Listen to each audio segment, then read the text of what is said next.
Video contains gratuitous use of profanity and uncomfortable pauses to compensate for lack of professionalism and original thought. Viewer discretion advised.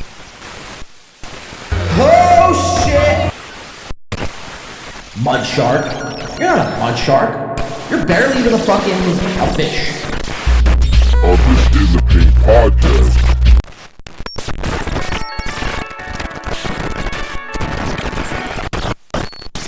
Fuck up.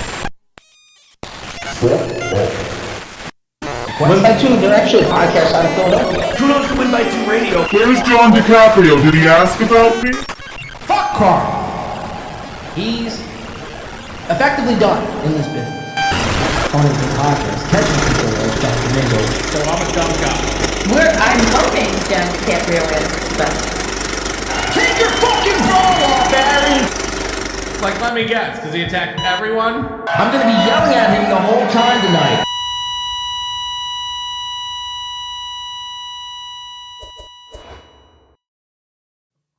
Your show sucks!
Ladies and gentlemen, boys and girls,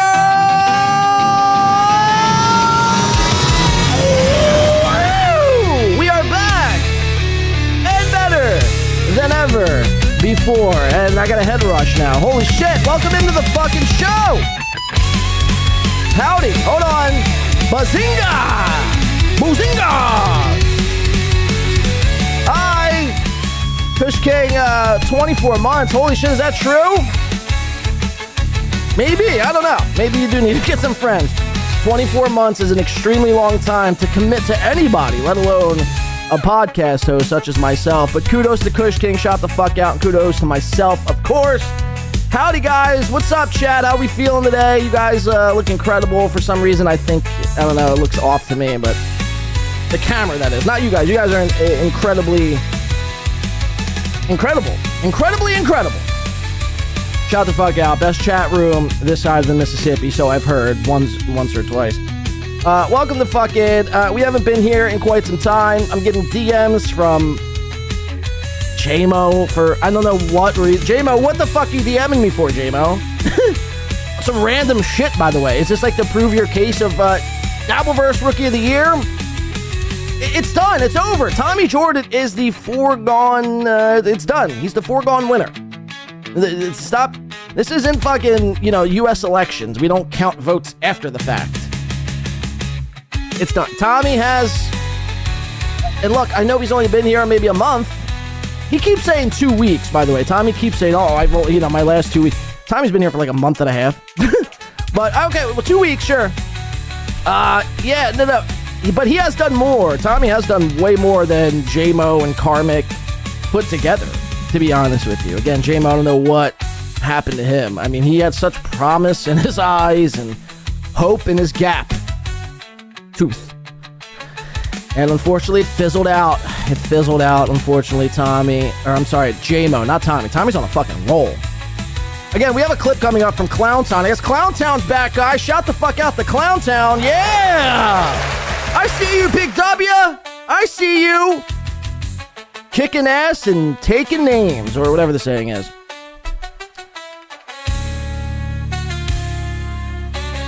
Big W is back with his own Clowntown. It's incredible, guys. There's so much to do here today. I don't know where to begin. I don't know how to begin. I feel like I haven't done a show in 9 years. But we're going to get through it here together. It's going to be probably a long one, so strap the fuck in. Clear your schedules. Kick your dogs. Make some eggs. Do what you got to do here today. But if you do nothing else, let's have a fucking banger of a show. What do you say? Bow, bow, bow. Balzinga! Hi. I'm your host, Juan Blade DiCaprio. Juan Jamingo III. And, so what do you guys want to talk about here today? I think I'm going to start a poll in today's show. And maybe you guys can let me know what it is you want me to discuss.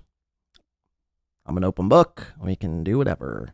So, I'll wait. Tommy Jordan. Kush King for 10 says, if we bring back the Salem witch trials, our Gilly and Karmicx problem would be solved. That's a fucking fact. Burn them by the stick, or whatever the saying is. Burn them on the stick, by the stick, through the stick. At the stick, burn them on a stick. Either which way. No. Karmicx. Look, I think I said this at the very beginning of watching Karmicx. And look, I know it's a very easy thing to say. To call somebody a closeted homosexual. I know it's like an easy, low-hanging fruit style of a joke. But when it comes to the Dabbleverse, for whatever reason, there's a lot of closeted homosexuals. A lot. A bunch, actually. More than a handful. And it's quite bizarre watching somebody battle their suppressed homosexual feelings and true emotions in live time. And that's what we're watching with Karmicx. And he had done something. He has this new character. Everybody probably knows this by now, but if you don't, Karmicx has this new character called Katty. And he dresses up like a gay, flamboyant, fucking Mexican. And he goes around and he talks gay. It's, the opposite of what Karmicx is supposed to be on screen. Karmicx is this guy, I say that term loosely, who yells and screams and, you fucking cunt, motherfucks people, this, that, and the third, right? Katty C, on the other hand, is the exact opposite, right? But Karmicx had dressed up as this character, I think, like last week. Thursday or Friday. I didn't pay really no mind. I was like, whatever. You got to boost your views somehow. Super chats are drying up this time of year around the holidays. People are spending too much money Christmas shopping. Who's done Christmas shopping? By the way, Christmas is next. Christmas is like 5 weeks. What the fuck is going on? Where's time gone? I'm actually quite disgusted by Christmas being in 5 weeks. No, seriously. I don't even know. I just feel like time just goes right on by. And there's nothing I could do. It's like slipping through my hands.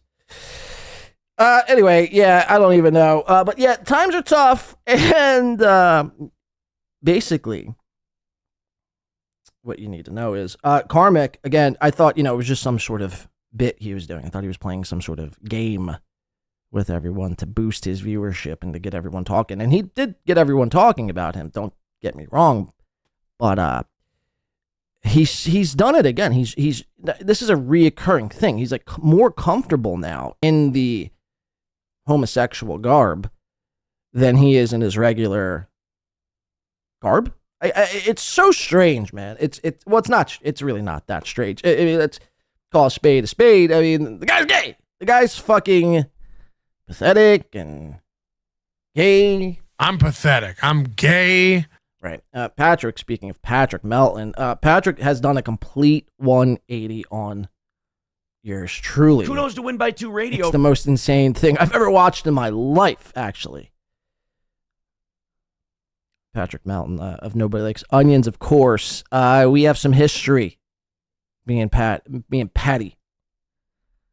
Patty 9 Chains. Patty D Cups. Patty. Just Patty. Imagine naming your child Patrick. Ugh. Your parents must have hated you. What a sad fucking name. If my name was Patrick, I mean, I don't know what I would do. I'd consider trying to change it. Like, you know, I think the courts can handle that sort of thing. I don't know. Patty, Patrick. It's like borderline a chick's name. Patty, Patricia is the origin and the root word of a pat. So, but anyway, enough about his name. It's unfortunate that is his name. So Patrick, for whatever reason or another, I don't know what it is. I don't know if he's fearful of me. I don't know what his motives are. And let me just say, I have my eyes on Patrick. Because again, he's done a complete shift. Just 2 weeks ago, he was trying to take down, well, not take down, let me rephrase that. He wasn't trying to take me down. I can't be taken down. He was trying to besmirch the great Win by 2 name. And 10 days later, he's a fan of Win by 2. I mean, it's insane. It really is some shit. So we're going to watch that. We got so much to watch here. Chad Zumock over the weekend. I know a lot of people have probably seen this already, but you haven't seen it in the lens of me. And Chad is 1,000% bitch made. That's a fucking fact. He's scared of, I mean, everything. He's scared of his own shadow. He talks a big fucking game for such a short, stubby, closeted homosexual. I mean, he talks such a big game. He calls himself the mud shark because he's going to take a bite out of your fucking penis if you're not careful. And this weekend proved, I mean, not that we didn't know this before, so it's not like this was it's some big revelation that Chad Zumock is the biggest coward / pussy, not only in the Dabbleverse, but probably all along the Eastern Seaboard. So much like Matt Mead, who, you know, socks women in the face and throws them down flights of steps. Matt Mead is fearful of Mike Sheely, a guy named Mike Sheely. Mersh, they call him, or as Chad calls him now, Mershy. Mershy! Can you believe it? Mershy. Chad was so fucking scared, he started calling Mersh Mershy. I think Chad actually has a secret crush on Mersh. I think Chad secretly wishes he was Mersh, which is bizarre in so many fucking, in so many ways. It's just so insane. Not only that you want to be Mersh, Chad wants to be Mersh, but he also has like a secret crush. It's so crazy. And then, and not to mention, he's scared of Mersh. He's actually scared of Mersh. They were both on, Chad was on MLC, this big reunion. Bob Levy was on this past weekend. Again, many people have probably seen this, but you haven't seen it in the lens of me. So we're going to go over it here today. I'm sorry, but that's just, Chad's a bitch, right? Chad's a fucking bitch, and I'm going to show you that every time I can. Classic Chad. So, yeah, they're on MLC. Bob Levy, I think it was Dave Sierra, which, again, another guy who I know a lot of people are out on. A lot of people think he's a scumbag. A lot of people think he's a, piece of shit, garbage. I like Dave Sierra. I like the cut of his jib. I like, I know he's got a bald patch on his head, but, I could see past the bald patch. He just rails coke and takes care of his family. I mean, that's like basically the American dream, right? So why are we getting so, why is it, I hate Dave's. No, Dave's a cool guy. You know, if you're nice to him, he might share your Coke with you. Like, imagine being so fucking mad at a guy who sniffs Coke daily, hourly, by the minute, actually, probably, and takes care of his family and streams. Seems like a swell gentleman, if I do say so myself. But anyway, it started with Chad and Dave Sarah. And Chad does this thing where he has this like pecking order in his head. And if he thinks he's better than you, if you have no credits on Google, then in Chad's brain, he's better than you. So therefore he'll attack you, and he's not scared to do it because he views you as less than. But the second a person is better than Chad or has more viewers than Chad or whatever the case is, Chad bows down and runs away like the giant pussy he truly is. And again, it started with Chad and Dave Sarah going back and forth, and Chad was motherfucking him, and Dave Sarah was kind of just like, you know what, dude, fuck you, Chad, whatever. And then all of a sudden, Mersh was in the chat, super chatting, and got the link from Kevin Brennan. And the second Mersh comes on, Chad does the whole Charlie Chaplin bit. Again, many of us probably have seen this by now, but we're going to play it again. Chad goes completely mute, acts like his microphone isn't working, acts like, his system blew up. And it turns out he muted himself to avoid Mersh. Again, I can't even believe I'm saying this. It's processing in my brain, kind of, and it feels like, I don't know, like I shouldn't be saying anyone is afraid of Mersh. But now, in the last week, we have 2 people verified, confirmed, factual, afraid of Mersh. Could you believe it? It's quite bizarre.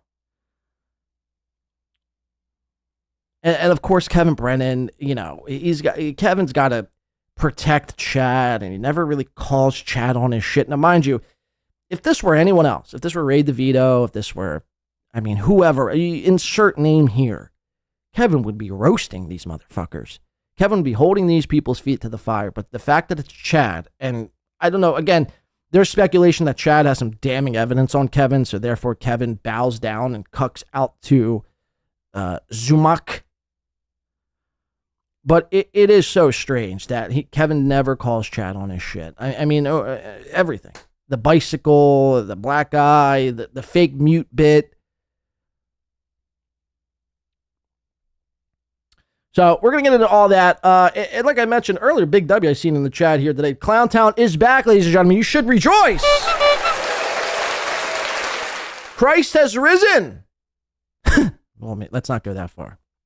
But Clowntown is back streaming to a YouTube near you. And Clowntown hosted this past week Tommy Jordan, the likes of Karmicx, Panhandler. You guys know this Mr. Panhandler, right? I guess he's a guy now. I guess he does shows. Again, it's just like, what am I doing, man? Yeah, everyone who's anyone just does a show now. Panhandler's the latest guy who's like a guy. Which, look, I'm not the one to deem who is and who isn't a guy.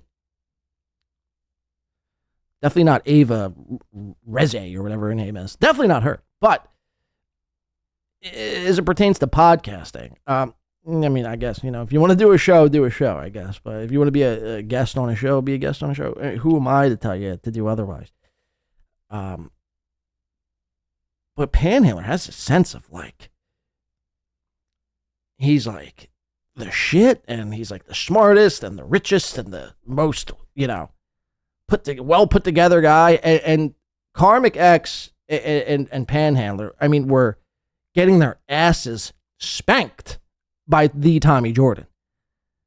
Tommy Jordan, what Tommy Jordan did on that Clowntown, at least from the clip that I watched, Tommy Jordan was slicing and dicing and just doing, I guess one could classify it as trolling. You were just trolling Karmicx and Panhandler, and you were getting them so worked up to the point where Karmicx had to change his characters mid-fucking stream.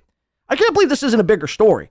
Tommy Jordan got under Karmicx's skin so bad, Karmicx had to change his appearance to his gay character Katty. See, he was I mean, this is real. This is actually happening. Maybe Geno was right. Maybe the Dabbleverse is a fucking insane cesspool of shit. Why does my mic not look? Speaking of Geno, we're going to get to Geno in a second. He's bowed down. He's had enough of the Dabbleverse, of course, for the, 100,000th week in a row. He's done with the Dabbleverse. He can't get enough of the Dabbleverse. He's done with the Dabbleverse. He can't get enough. It's like that scene in Alfalfa. She loves me. She loves me not. She loves me. She loves me not. The thing is, I mean, again, I saw somebody say this. I think it was maybe Doom, but everyone in the Dabbleverse looks at Geno just as a laughing stock. Like, you're not to be taken seriously. And the fact that you think you should be taken seriously is why we laugh at you. And the fact that some people, much like Geno and Chad, they don't understand this for whatever reason is beyond me. Mind you, these are comics. And they just take themselves so seriously. They think what they're saying is like gospel. It's so wild. It's so wild to see. But Geno has, I guess, backed out of the Dabbleverse. And I don't know. We're going to watch it all, though, today. Geno, Melton, Chad. We got Tommy Jordan. I mean, there's so much. And again, JMO DM. JMO, why are you DMing me here? Just DMs me a screenshot. It's a screenshot of a conversation between him and Ashley Cummings. So I'm gonna tell you what it says because obviously he doesn't care, right? He's DMing me conversations. So this is an August. I don't know what he's trying to prove here. I don't know what's the point. I'm trying to see if I see JMO in the chat, but I don't. He goes, let's shock the world, Ashley. I can't do a JMO impression. I don't even know what JMO sounds like, to be honest with you. Hey, Ashley, let's shock the world, Ashley. That's what he says. Let's shock the world, Ashley. And she goes, hi, I've been waiting for you. Ooh. Somebody's horny. I've been waiting for you. What the fuck does that mean? Let's do it. Heart face emoji. You know the emoji that's a smiley face with hearts around it? And then she gives her cell. I have Ashley Cummings' cell phone now. We should prank call Ashley. No, I don't want to do that because she'll just stay on the phone for hours trying to get to the bottom of nothing. But I do have that. Anyone, if you want Ashley Cummings' cell phone, DM me, and you could thank JMO for that, Ashley Cummings. DM me, I will be releasing Ashley Cummings' cell phone. Per DM. And Ashley says, do you want to do a pop in with Kiki and me later? And that's the extent of the conversation. I don't know why this was sent to me. I don't know what the point is. JMO's not responding. Just a random screenshot of a conversation. I have no idea what it even entails. I mean, what's it showing? I mean, you're saying, let's shock the world, Ashley. And she's saying, yeah, in so many words, I'm horny. Let's do it. I don't know. I don't know what's going on there. But please don't send me your conversations and expect me to not release them. Unless you tell me otherwise. And by the way, again, Ashley Cummings' cell phone is up for grabs, so let me know if you guys want to get in that. All right, JMO, you sent, or JMO, what? Fuck, I am so sorry. That is completely disrespectful. I was looking at my Twitter and I apologize. The Tommy Jordan, folks. A round of applause for the Tommy Jordan. Again, this guy's killing it. This guy's fucking killing it. I wish one day I could have a show, a quarter as good as the Tommy Jordan's. I mean, the man is on fire. The Tommy Jordan, you sent me something. What did you send me here? Something about a snow bunny. The fuck is a snow bunny?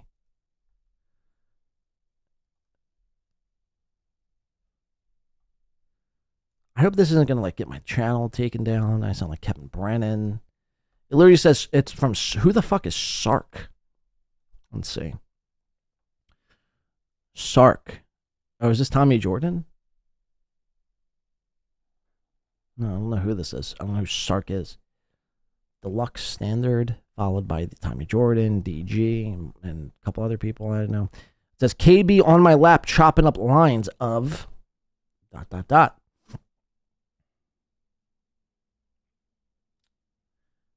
JMO's in the chat. J-Mo's getting mad that I released a screenshot DM. I mean, what did you expect, J-Mo? What did you expect? He's getting mad over there. J-Mo's going through some tough. I apologize. I don't want no problems, J-Mo. I don't no problem. Look, yeah, I live with my parents. I'm in the basement. The whole nine. Yeah. Fuck. You got me. What will I ever do? But I don't know what this is. Shark Snow Bunny. KB chopping up lines. I hope this isn't like some sort of pornography here. Big ass. Okay, I don't think it is. Okay, let's check this out. Hey, yo, Mogul, when I know the rules, start it up. I don't know what this is. Oh, I guess this is a song. Well, listen. KB on my lap. KB on my lap, chopping up lines of coke.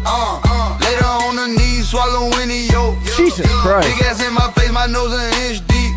All these motherfuckers hating, she stuck on my meat. KB on my lap, chopping up lines of coke.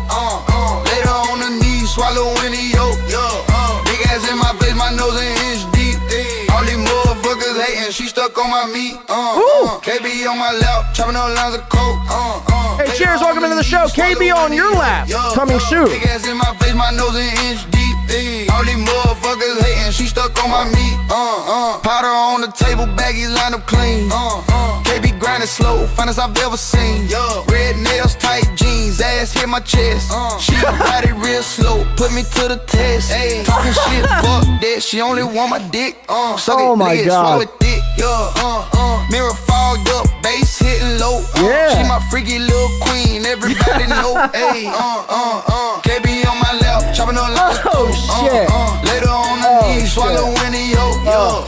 Big ass in my face, my nose an inch deep. God damn it, All these KB. motherfuckers hating, she stuck on my meat. Line stacking high, she licking it clean. Powder on her tongue, touching my cream. Haters watching, they can't touch his freak. She on my lap every day of the week. Hands in the hair, hips running fast. She loving ass, I make it last. Bass hit heavy lights low, seen them seen. KB on my lap, riding mean. KB on my lap, riding mean. Wow. KB on my lap, chopping up lines of coke. Yeah. Later on the knees, swallowing the yolk. Big ass in my face, my nose an inch deep. All these motherfuckers hating, she stuck on my meat. KB on my lap, chopping up lines of coke. Later on the knees, swallowing the yolk. Big ass in my face, my nose an inch deep. All these My nose an motherfuckers inch hating, she deep. stuck on my meat. KB on my lap, Chopping up lines of coke. later on the knees, Swallowing the yolk. Big ass in my face, my nose an inch deep. All these motherfuckers hating, she stuck on my meat. Wow. Certified banger. Snow Bunny. A KB exclusive. Lady KB, that is. Yeah, hey, look, you do coke one time in the bathroom and now you're getting songs. AI songs made after. Unless that was actually real. Unless this shark guy's a rapper. I endorse this message. Shout out to Lady KB on laps. Again, I don't know what the own was. I don't know what Chad's angle was to outing KB from doing coke in the bathroom. Again, most people are like, yeah, that's pretty fucking cool, actually. Hey, like, I'm into doing coke sometimes during Dabbleverse meetups. Care to share? Next time I see you, maybe we could get freaky and, I'll stick my fingers in places they don't belong. Wow. That is a banger. Actually, I was not ready for that. Who made that? Did Tommy Jordan make this? If so, I mean, again, just anoint this motherfucker, Rookie of the Year. Maybe that's why J-Mo's mad. He thought he was going to get Rookie of the Year.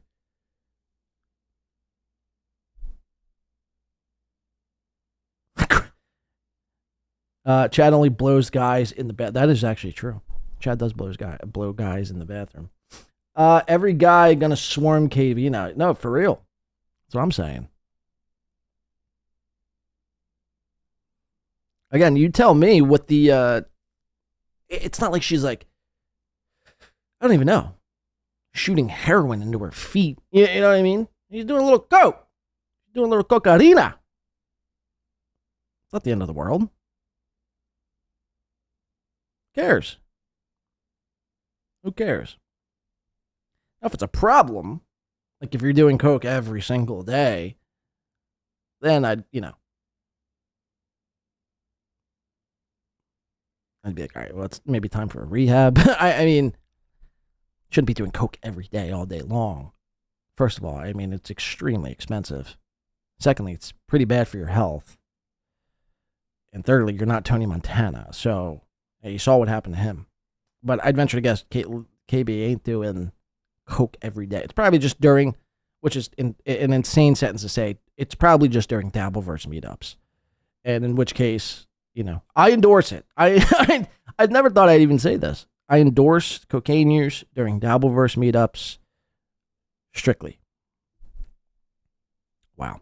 Amazing stuff there. Thank you very much, Tommy Jordan, for that. Again, it just proves to you why he is Rook of the Year.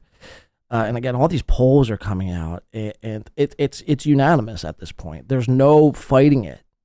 There's no fighting it, Tommy. Tommy, what I'm most curious of is to see how you handle the anointment of Dabbleverse Rookie of the Year, because I mean it's a big deal. It's like pretty much winning the Super Bowl. I'm hoping you do some sort of a speech, like a 15, 20-minute speech, and curious to see if I'm in the speech. But what do you do next, Tommy? That's the question. Don't rest on your laurels. Okay, I got Dabbleverse Rookie of the Year. Now I'm going to just coast on by, put my feet up, and I'm just going to do some bullshit. What does Tommy Jordan do next is the question. Look what happened to Karmicx. Look what happened to J-Mo. Again, J-Mo was riding high, and I like J-Mo.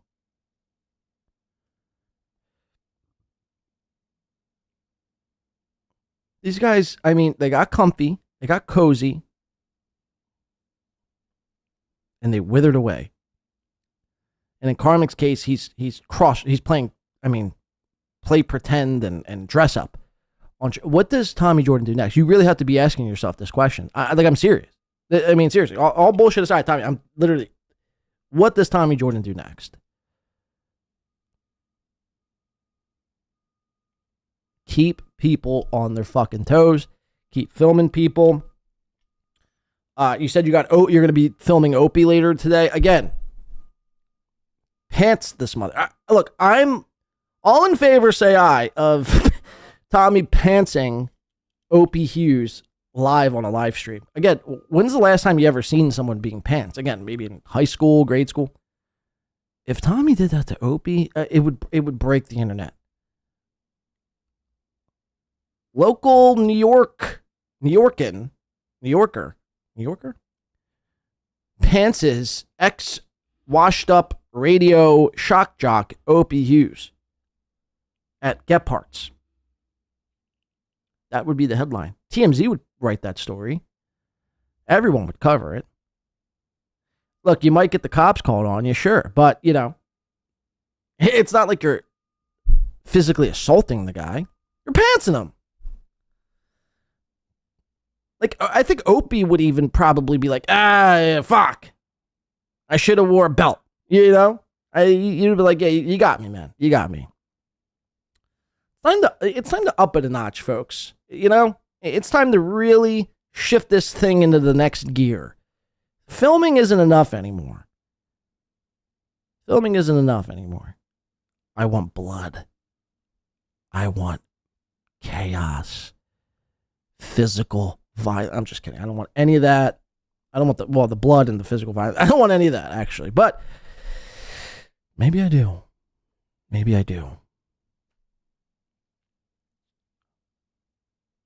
But again, Tommy, I just challenge you to be thinking 10 steps ahead and not get comfortable.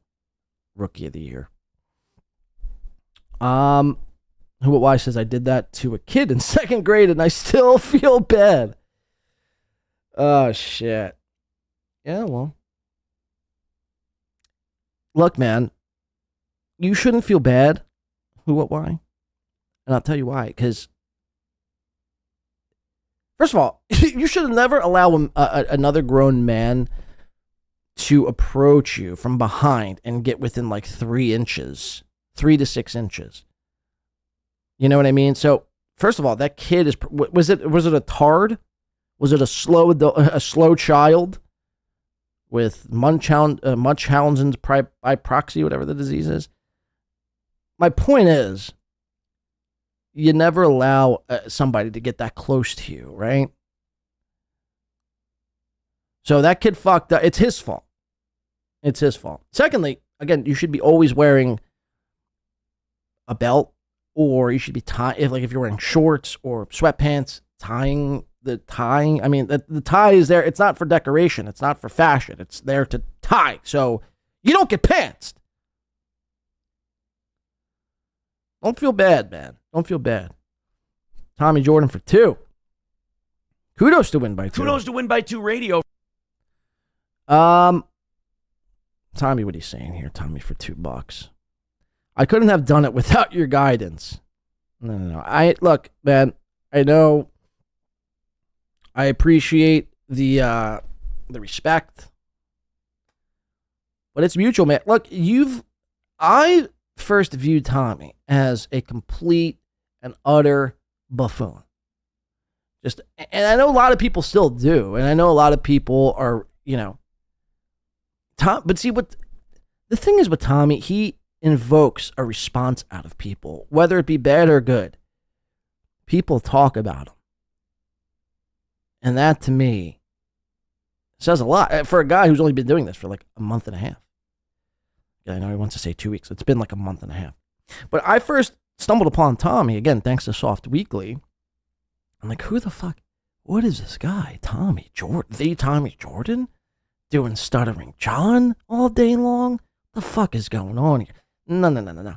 But I didn't see Tommy as a bad guy. I just, I view Tommy as like a person who was lost in the sauce. He just needed a little course correction. And damn it, he took everything I said in stride. I mean, literally down to shaving the man shaved his mustache, folks. Again, if you can't appreciate that, I don't know what else to tell you. I really don't. Maybe this isn't the show for you then. I don't know. We're getting grown men to shave their mustache. And look, you needed it, man. You needed it. How many compliments did you get after shaving that stash? So, I appreciate a guy like a Tommy Jordan, because again, most people like Aaron or Chad, they want to fight you on it. They think you're trolling. They think you're just trying to stir fucking shit up and trying to, whatever. But Tommy takes it in stride. He's like, no, look, I'll shave my mustache. I'll do whatever it is you say, because I'm here to learn. And that's important. Because most people think they got it figured out. They don't. Most people do not have it figured out. So, I don't even know what my point is. My point is, Tommy Jordan is the Rookie of the Year, hands down. Shout out. Thank you, Tommy, for the 2. And the man's rich, by the way. Panhandler, I think, tried to come at you sideways and say, oh, you don't even... Tommy Jordan's rich. See how much he's gifting? Memberships and super chats? Shit ain't cheap. Well, I said, whoa. We were both in 2nd grade. I got confused there for a second. I thought Y was in, he was like 19, pants in the 2nd grade. I was like, okay, that's kind of weird, but I'll ignore it for the greater good of the show. Thank you for the 5. Thank you, Who, What, Why, for that. And, look, I know maybe you might still feel bad for that 2nd grader, but, fuck him. Really is what I got to say, because he deserved to be pants. If you allow yourself to be pants, you deserve to be pantsed. So, Tommy, again, pants Opie today. That would be, seriously, the greatest thing ever. The greatest thing ever. Just do it. So this is what you got to do. You got to go up to Opie. You got to have like a conversation, right? Like a normal conversation. Dude, like you got to like gas him up. You got to really gas him up. Dude, oh my God. Is that wait a second. Is that the Greg Opie Hughes from the Opie and Anthony show? Oh my God. It's such an honor, sir. Holy shit. I'm in the presence of a radio legend. Better than Howard Stern. Better than anyone. King of the fucking mornings. Opie and Anthony. If it wasn't for Opie, there would be no Anthony. You got to really gas him up. Get him to, put his guard down a little bit. You conversate a little bit. The thing is, you might need to be wearing a camera because he's probably not going to be thrilled with you filming him, live streaming him in live time. So you got to put a camera on. Be discreet about it, but put the camera on. Conversate with him maybe 5 or so minutes. And then all of a sudden, you just hit him with a boom. And then hit him, with the pants. Hit him with your tagline. I'll wait. And then just dart out of there, get on your unicycle, and go. Okay, tell me that wouldn't be the greatest fucking video ever. I think so. Maybe I'm just talking out of my ass here today. Tommy George says, Pants OP is why you're the GOAT. It's the funniest shit I heard all month. Oh, fuck, man. Look, think about how that would translate. Think about how that would translate on a video. That's what I'm just thinking about the sheer shock value of it all. Like, no one's going to do anything. If he calls the cops, a guy pantsed me. They'd be like, a guy what? This is New York City. We're dealing with murders and fentanyl overdoses on a daily basis. We have bigger fish to fry. Like Felicia's lips or cooter. Fuck, man. Now you need to make it happen. I'm willing it into existence today. I'm trying to manifest it. I hope by the end of day today, there's a video that says Opie Hughes X Shock Jock Pants by Tommy Jordan. That would be incredible. God, that would be incredible. All right. Anyway, I'm sorry. I'm having a good time here today, folks. I might be a little buzzed. Who knows? Who knows where this show goes? We might just wrap it up here now. We did an hour 16. Huh? We did an hour 16? We can wrap it. I'm just kidding. We got some shit to do. Look, I know last show I was very adamant in saying the steel toe coverage is no more. It's done. It's over. Steel toe. It's just not what it was. It's just not what it was a couple months ago, before the jail, before all this shit. But I happened to watch, begrudgingly, I watched this clip of Stalin 19 put out. Steel Toe, it says YouTube, DMs, and GoFundMe. So last week, Steel Toe had gotten banned off YouTube for 2 days for showing a video of somebody shooting guns. And again, you could do that. You could show people or you could show videos of people using guns or gun videos or whatever. But there's a little box you need to check after the show's done, after the stream's over, where it says, it literally says, there's a whole list of, laundry list of things where you could check off where your video may take it up to the line of not even the terms of service, but just of, what YouTube deems okay or not okay. And there is a box where it says, gun shit, it doesn't say gun shit, imagine. But it says, guns or people cleaning guns or gun safety or whatever the case is. There's a gun section you could click, and Aaron didn't click it. Therefore, he got, this little ban. And the cope that he has been, going through, the thing that he's been trying to really lean on the most is that YouTube has been suppressing his speech. Has been suppressing the great speech of Aaron Imholte.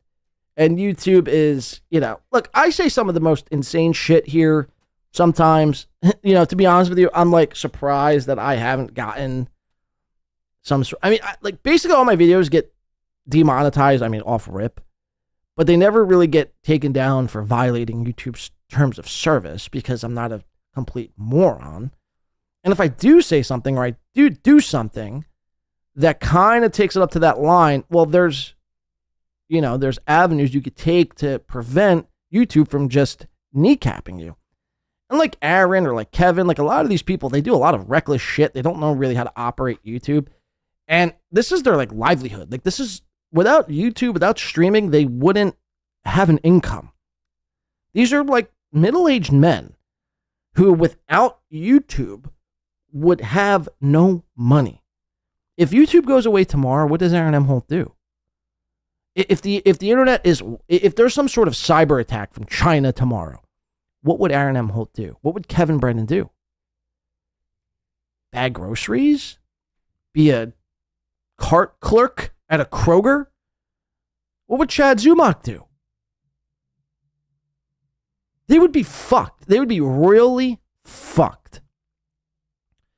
And they're too dumb to make sure this shit doesn't happen. So I was listening to this clip the other day, or yeah, I think it was last night, from yesterday, and Aaron's going on about how YouTube's trying to censor his speech. It's so fucking wild. Listen to this shit.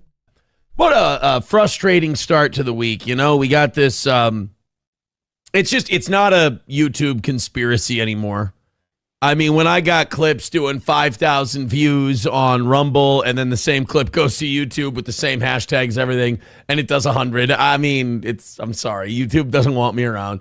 And then by sheer force of will, our audience keeps hitting like on YouTube, and like by a force of will pumping our numbers up. We were over 700 today. YouTube, Rumble, and all our places. It was great. I loved it. YouTube was mad about that. So they cut our stream. Yeah, YouTube was so pissed at Aaron being over 700 on Twitter, Facebook, and Kick, and YouTube and Rumble. They were so pissed. They cut. Do you hear this? I mean, this is an insane level of cope. That again, look, I know the steel toe coverage is pretty much over, but this is wild. This is the cope in this video alone is, just insane. They said it was because we were commenting over clips of the Dylan Dennis-Logan Paul fight because we were talking about how Dylan Dennis started a fight at UFC this weekend, got banned from UFC events, the whole deal. And, YouTube decided, this guy's talking shit. No. Okay, listen to what you just said. You were commenting over a clip over Dylan Dennis getting into a fight. Keyword there is fight. Violence. YouTube doesn't like violence. So they will either pop you, they'll demonetize you, or they'll put a warning on your video to let viewers know that, there's some violent rhetoric in this video. Shout out to Isaac Walmart gifting a Win by 2 radio membership. Thank you very much for that. But you hear this. So he's really trying to frame this, he's really trying to cope with this fact that YouTube is fucking with it. YouTube is personally fucking with him. They don't like him getting viewers over 700, and they're targeting Aaron. Again, this is so insane from a guy, from anyone really, in 2025 going into 2026 to hear this argument. This is so.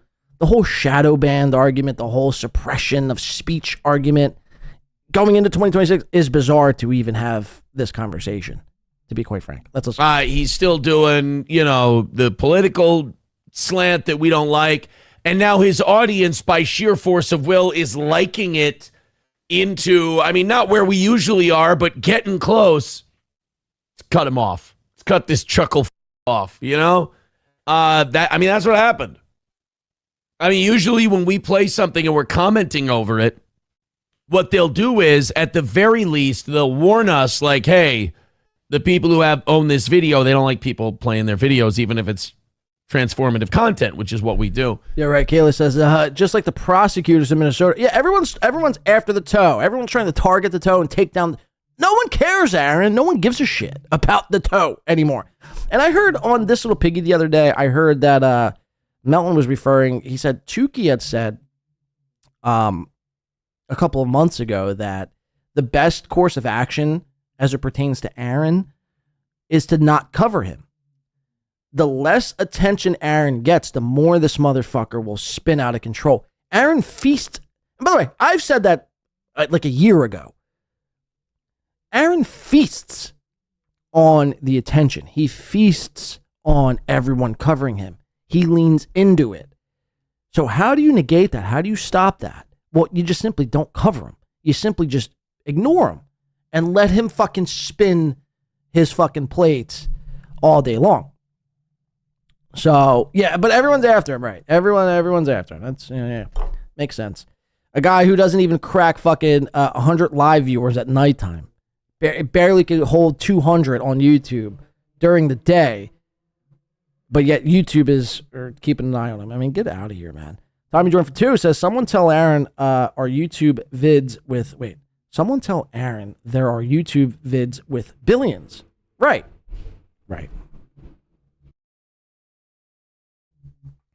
Well. So, okay, let's listen. Thank you for the $2 there, Tommy. We do appreciate that. Let's listen to this motherfucker. Or what'll happen is the stream will be over and they'll block and demonetize the video and we edit it out. That's what happens. But when you're on YouTube's shit list and they're on the pay no mind list and they don't send your show out to anybody anymore, they just decide to really put the screws to you. So hello, YouTube, gift memberships and do all that stuff while you can. Who knows what they're going to cut us off for tonight. This is the second time in 4 days that they've done this to us. Second time in 3 shows that we've actually broadcast on YouTube that they've done this to us. So, look, I got to say thank you. Amen to Rumble and Twitter. I mean, they are just doing great for us. They send our show out there. It gets places. The subscribers go up. I mean, our view count on YouTube is up, but I think that's more because we're entering. It's not. Anyone with eyeballs and earballs know that Aaron's numbers are down on YouTube. Again, barely even 100 at night. He could barely crack 100 live viewers at nighttime, and he could barely hold on to 200 during the day on YouTube. In what world are the numbers up on YouTube? The week where I went to jail, so I had that 1 week where there weren't a lot of views. So our viewership on YouTube is up, but they're screwing with our streams big time. It's too bad. We proved it. So how did you prove it, by the way? With what evidence did you prove that YouTube is deliberately fucking with your metrics? Could you show us? I could say that too. Look at this. I'm only getting a 166 live on YouTube. YouTube's definitely suppressing because I'm so edgy. I'm so shock jock. YouTube doesn't want to send my stream out. Case closed. I said it. So therefore it is the truth. I mean, how did you prove it? Like that it doesn't even have to be a conspiracy theory anymore. Just when you think you can trust somebody on the internet. That's another thing I don't get. I was talking to someone about that today. I was like, why do these retards online spill their guts in? He's got his Bloody Mary here. And I've never seen a Bloody Mary outside of Aaron Imholte that is actually almost shit brown in color.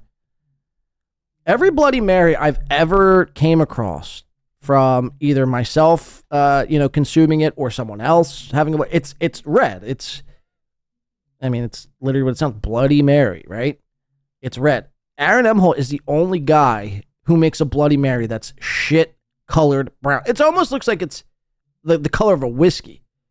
It's so wild, man. Imagine how that tastes. Like, what do you put in that? Mud? Dirt? DMs to complete strangers. But you have all these people, they leak DMs. I'm leaking DMs of this. I'm leaking DMs of that. And people you see these parasocial relationships where these insecure podcasters will spill their guts to people who aren't even friends with them. They're lonely and they have nobody. So they just vent to a perfect stranger. These people are mentally ill. They're going to snake you. Don't get friends, get family members, get family members. Where can I purchase some family members? Where can I get some family members at? People who care about you and love you. That's who I talk to. I talk to SP. I talk to friends. I talk to family members. I talk to these people who get burned by DMs or Discord messages. It's like, first of all, if you have a Discord and you hang out with people in there, it's one of the most depressing things I can think of. Why is hanging out in a Discord depressing? What? How is hanging out in a Discord depressing? Look, I'll be the first to admit I'm not active on Discord as much as I probably should, but I think the reason here is why he correlates Discord and with depression is because Melton is like really active on his Discord, and he hates Patrick Melton, and by proxy, anything Melton does, like his Discord, it's got to be, you know, filled with mental illness or riddled with depression. Help. But seeing people get burned by like K-Fall in the Great is like, I sold you that hair dye at the dollar store. That would be okay because at least I went out to the dollar store to get it. Wait, is it me or does Aaron have a gray fucking patch of hair coming in? Guys, what the fuck is this? What the fuck is this? Holy balls. How have I not noticed this? That's gray. That's a gray streak. Oh my Lord Jesus. Oh man. SP's probably like, this probably, I mean, really wets SP's fucking bean. Her bean probably drips tons of fluids seeing this gray patch. This is a gray patch, folks. He's graying. This guy's not even 40 years old, and he's graying. Oh my God. I think it's no hair. No, that's hair. That's hair right there. That's a gray patch of hair. That's his scalp. It's not, I mean, maybe it is. I don't know. It looks to me like it's gray. Because the rest of his scalp looks like a, you know, this right here where my mouse is. Right here, this little line. That's his, you know, what would you call it? White scalp. This is a gray shade in his hair. I'm telling you, man. I don't know. Maybe I'm wrong. I don't know. Distinguished toe. If I find out the Cooter had a hand in this, it's World War III. Ain't nothing wrong with gray hair. It gets, well, yeah, sure. Serial killer says. But I will say, you know, if you're before 40 and you're starting to get gray like this, look, I know people say this is scalp. This is just, you know, normal. This is what it, now I'm almost certain this is a gray patch in the front of his hairline here. And again, he's still in his 30s. If I start graying by the time I'm 30, and there's nothing wrong with gray. Sure, I'll give you that. But if you know, if you're before 40 years old and you're starting to gray, either chop that shit off or wear a hat, man. It's disrespectful. But there's people out there who will like buy hair dye, DM K-Fall. And it makes sense. So he is graying because he's talking about hair dye here. Man, maybe that's I don't know, man. I don't know. Look, I mean, look at it. He's turning into a silver fox, folks. That's not his scalp. That's gray. He's graying. The graying is upon us. That would be okay because at least I went out to the dollar store to get it. But so he's going to the dollar store to buy hair dye. So he's confirming that he's dyeing his hair. Oh, man. People out there who will like, is he graying over here? This is insane, dude. Holy shit. Oh my God.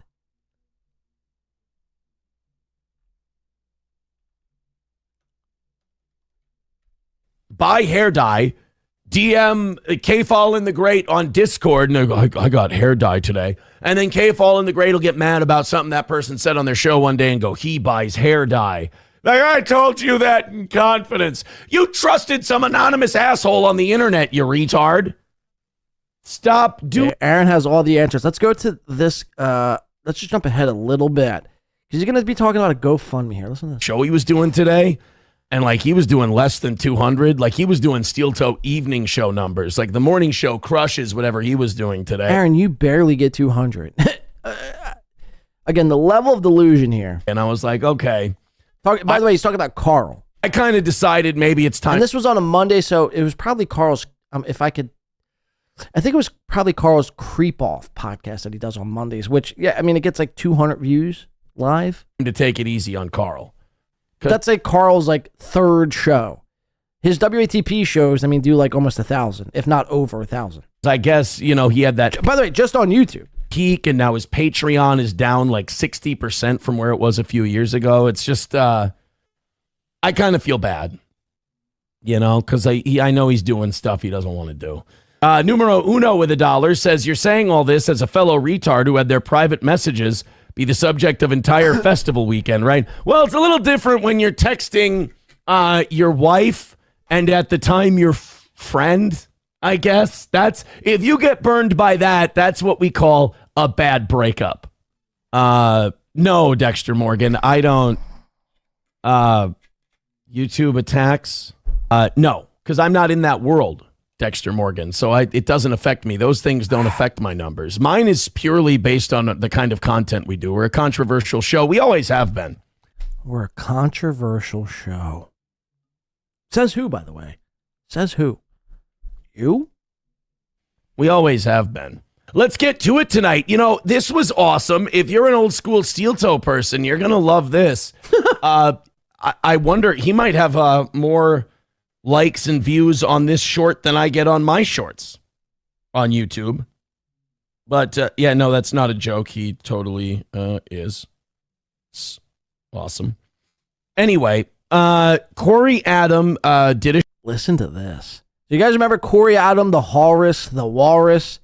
We've had Corey Adam on this show a few times. The legendary episode that was Corey Adam on fire, where me and Soft Weekly were, I mean, completely roasting Corey to death.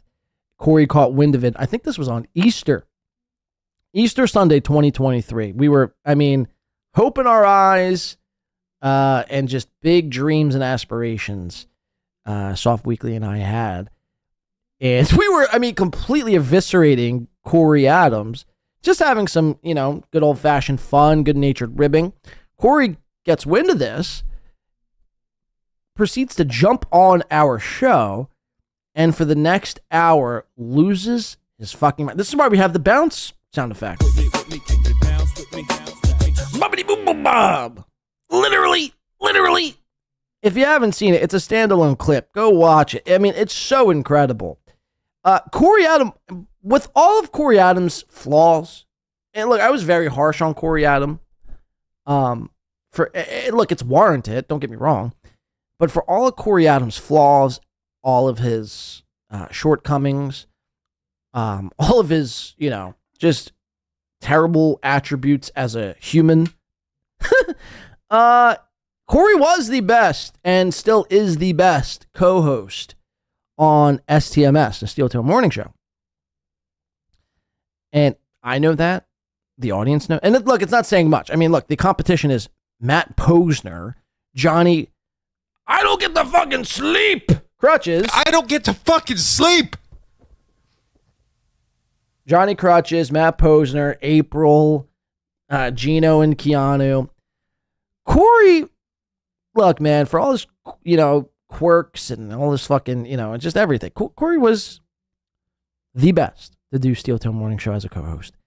And Corey, after 2023, after all the trolling got to be too much, after he got to, you know, basically freak out mentally, Corey wanted no parts of Steel Toe Morning Show and said sayonara. And basically hasn't picked up Aaron's phone, you know, or, you know, responded to a text message from Aaron or responded to a phone call from Aaron since. And, I mean, basically for the better part of 2 years, I mean, every now and again, Aaron will be like, dude, I love Corey Adam, man. I wish Corey Adam could come back on this show. I love me some Corey Adam. Hey, Aaron, Corey Adam ain't coming back. He gone. Poof. You don't exist anymore. He's doing his own thing. He's eating spaghetti in Texas and driving fucking RVs around the country. He's got better shit going on than talking about Gavin Newsom's fucking project, Project Homeless Camp or whatever the fuck. He's got better shit to do. But for whatever reason or another, Aaron cannot get past this Corey Adam coming back on the show. Shout out to Deb, Nice Podcast Stupid, the nice in the Nice Podcast Stupid, gifting a Win by 2 Radio membership. Thank you, Deb. Shout the fuck out. Thank you very much for that. That is so kind from Deb and from everyone else. Deb is, I mean, seriously, thank you. I can't begin to thank Deb enough. Deb is, seriously, one of the better people in this verse that we have. I'm not just saying that because she just gifted me a membership and I'm hoping she gives me like another 5. I'm being genuine here. For real. I met Deb in person. She sent me merch. And I do appreciate Deb. So thank you, Deb. Let's get back into this. Short from a gas station, and YouTube sent it to me. Like, YouTube gave me a notification for it, and I thought, wow, it must be really nice to have a channel where YouTube actually sends your video clips to people. That's must be fantastic. I wouldn't know. So Corey made a short, and I got to be honest, it made me miss Corey. I want Corey to do shows here. I want Corey to do Steel Toe. I think we're just too embarrassing. I think Corey's too highfalutin in those RVs to be a Steel Toe guy anymore. But here he is. This is Corey Adams' newest short. I want you guys to watch it and see how much you miss old Corey. Infuriating thing in the world. We put it on full, but it won't go faster. Like, what the dude? Now, look, Corey was a good co-host on Steel Toe. That doesn't mean that everything Corey does is gold. I mean, he's filming a gas pump here, folks. Speeding up a little bit. Like, this is insane. Hurry up! At least it's easy to stop at the perfect amount. He put $2 into his gas tank. It's the only amount of money I have. He put $2 into his... Let me say that again. He put $2 into his gas tank. Corey Adam is like he's a working man's Seinfeld, you know? What is the deal with the slow gas pumps? Look, I didn't say it was brilliant. I didn't say it was amazing. I didn't say it was going to knock your socks off. I just said that I miss Corey Adam. That's all. The Walrus, if you will. So this Jeff Dye starts a GoFundMe. Now, me personally, listen to this. I think GoFundMes should be reserved for families who have kids with cancer, loved ones with cancer, and they got a lot of bills they're not going to be able to pay. I think Carl is a chicken shit coward. No. Okay. Oh, shit. He goes, Jeff Dye. But by the way, I've covered Jeff Dye years ago. Jeff Dye was buying subscribers. Jeff Dye is just a fake propped up comedian, an LA comedian who rubs elbows with the right people. Put it this way, Chad Zumock aspires to be like Jeff Dye. So that should tell you everything right there. Jeff Dye, I guess, started a GoFundMe. And Aaron, you just hear there goes, I think GoFundMe should be reserved for people whose like kids have cancer or people who, you know, are struggling to, you know, pay the bills due to whatever medical bills they got going on. Oh. So your co-host Johnny Crutches, who has a GoFundMe, whose kid does not have cancer, that's okay. Him starting a GoFundMe just because he needs help with his bills, that's fine. But every other GoFundMe, look, the whole Carl and Shuli GoFundMe too, I don't really think people should be starting GoFundMes unless you're physically unable to like move. Like, you know what I mean? Unless you have like some sort of sickness or illness or disease where you're just like, you can't, your functions don't work. Your normal functions as a human doesn't work. You really shouldn't start a GoFundMe. If you can't pay your bills, then, I mean, what are we talking? Go get a job, man. That's the problem in this society today. Like, people want, They want all the rewards. They want to reap all the rewards, but they don't want to work for it. And they expect everyone else who does go to work to pay their bills for them. And not only pay their bills, but pay for their endeavors. Pay for, I mean, just everything. It's so pathetic. It really is so pathetic. And we wonder why the country and the society has gone to shit is because we enable this sort of behavior. We enable this sort of behavior. Again, Aaron, your co-host Johnny Crutches actively, I think, still has a GoFundMe. Last I checked. He's fully capable, before people say, oh, dude, he's crippled, he can't work. He could get an at-home job typing on a computer for 6, 7, 8 hours a day. His fingers aren't disabled, are they? No, it's just his legs. So I don't want to hear this. Oh, but it's okay because Johnny's crippled. So therefore he can have... No. He shouldn't have a GoFundMe. It's sickening. It's maddening. And it takes away from the people who actually need GoFundMes. Because there are cases where people like actually do need GoFundMes for whatever. I mean, like it's few and far between, but there are actually cases like that. Johnny Crutches is not one of those people. Johnny Crutches does not deserve or need a GoFundMe. That is what they call a fact. And that's a fucking fact. A lot of bills they're not going to be able to pay. I think Carl is a chicken shit coward. And anybody who's being sued, I don't know if Shuli is or not, but if you start a GoFundMe for, hey, we bullied this guy and left him no resort but to sue us, and now we're going to grift off our audience, we're going to beg our audience for more. These people are bigger beggars than I ever will be, because we all got a goal. I'm just the only honest one who says this much and then stop. These guys, they're all just greedy bastards and they don't manage their money. They get sued and they hit up their audience for more. Look, I don't know if you know this. I've racked up a legal bill or two in my day. I didn't ask this audience for a dime. I took care of it myself. And they can too, because they don't have any. Well, I guess Shuli has a kid. Yeah, but it was from the audience. I think. But Carl has no kids. He has no legacy. He has no future, nothing like that. He can pay for all this. I don't think insurance premiums go up because you have 2 club feet. So he can be fine. He doesn't need to be doing a GoFundMe. There you have it, folks. There you have it. Shouldn't be starting GoFundMe. So, I mean, again, keep that same energy when it comes to your own co-host who does actively, last I checked, have a GoFundMe. All right, let's keep it moving here. There's Aaron. I don't want to spend too much time on Imholte here. It's much of the same bullshit. Let's check in on let's do a little Karmicx, shall we?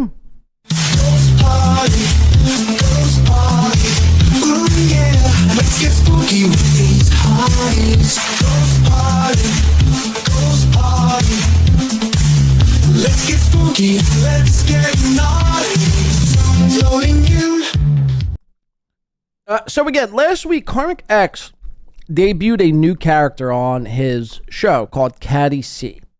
Now again, this character that Karmicx had debuted was a flamboyant homosexual character, which is the exact polar opposite of what Karmicx portrays himself out into the internet world to be. The problem is, and again, I seen this last week and I didn't pay any mind to it because I just thought, again, it was a one and done. I thought it was just a way to pump his numbers up and get people talking for a couple of days, which it did. Multiple shows covered it. Multiple shows talked about it. But I just thought it was, it was just that, right? It was just, he did it once. It is what it is. It's done and over with. We'll move on to a new bit. No way, Jose. Karmicx has not only doubled, not only tripled, not only quadrupled down. He has now effectively incorporated this bit, this Katty C bit, into his, I guess, now show routine. This is a new thing that you're going to be seeing from Karmicx moving forward. And again, I think it stems from his suppressed feelings, his homosexual feelings. Because, again, I don't need to be, breaking down the fourth wall, but anyone who sees Karmicx, the man plays leg guitar. The way he moves, the way he smokes a cigarette, the way the wrist bends as he smokes it. He's gay, folks. He's gay. He's never jizzed with a woman.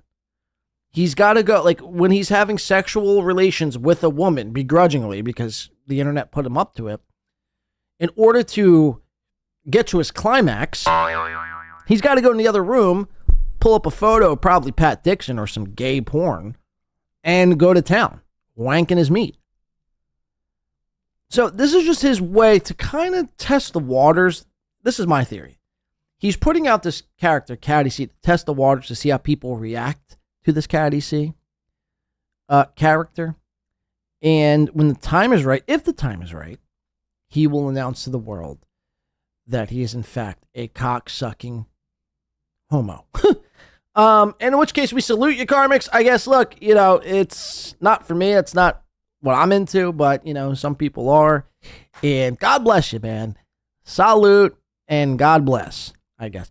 But this was Karmicx the other day. And again, this was like I think, second time or maybe third time he's debuted this Katty C character. I just want to show you here, just to set this next Clown Town clip up that we got coming up. Check this out.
Yeah. Yeah. Karmic's best neighbor is here. I'm Katty. Hi. Hi, everybody. I'm back. Karmicx and Felicia are painting the town red. So I decided to do my due diligence and hop back aboard and help Karmicx with his dwindling numbers. So I think that's what I'm here for. Welcome. Hi. Hope you all are well. I really sincerely hope that. Welcome to, what is this? Karmicx Live. I'm your host, Katty Z. People always like to assume I am this or that, but, you guys just don't know me. None of you know me. None of you do. Maybe it's a good time to get to know me tonight. So if you're looking for Karmicx, look elsewhere. Karmicx is gone. Shut the damn Karmicx is gone. Shut the damn for $2 says Karm needs to go all the way. Dress, makeup, heels. Well, I mean, he's got the makeup down, right? I mean, as we could see here, he's got the face paint on, the makeup. He's got what do you call it? I mean, this is like the Hulk Hogan garb here. He's got the flowers around his neck. He's pretty much there, but you're right. He does need the heels because he's got sneakers on and the dress. And look, Dan, it's just a matter of time before that actually happens. Again, when this bit becomes stale, when this appearance becomes stale, Karmicx will continue to lean into it because that's just who he is. Again, this isn't a bit. This isn't a parody of something. This is like, again, I think, in my opinion, Karmicx testing the waters to see how people react for him coming out of the proverbial closet, right? And again, I don't want people to feel like they can't be them true selves. I want people to be their true selves. I don't want people to shy away from who they really are. Like Chad. That's why I make fun of Chad so much. Because he shies away from who he really is. And that's a dick-sucking, girlfriend-less loser, essentially. Karmicx, don't be Chad. You're better than that. You're better than that. And I think the more you embrace this Katty C character, more you embrace this dick-sucking persona, I think the more people will respect you. Because since you've done this, people seem to like it. People seem to like it. Because you're like, oh shit, like this is actually who Karmicx is. I applaud this. Shouts out. So, for whatever that's worth. Shout out. Thank you, Dan. And Shank you. Yeah, Shank you. To Who, What, Why says he's still too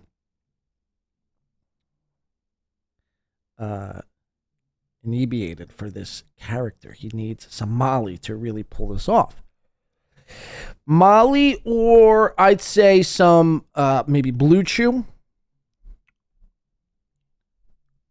Blue Chew, or what, like some sort of horny goat weed.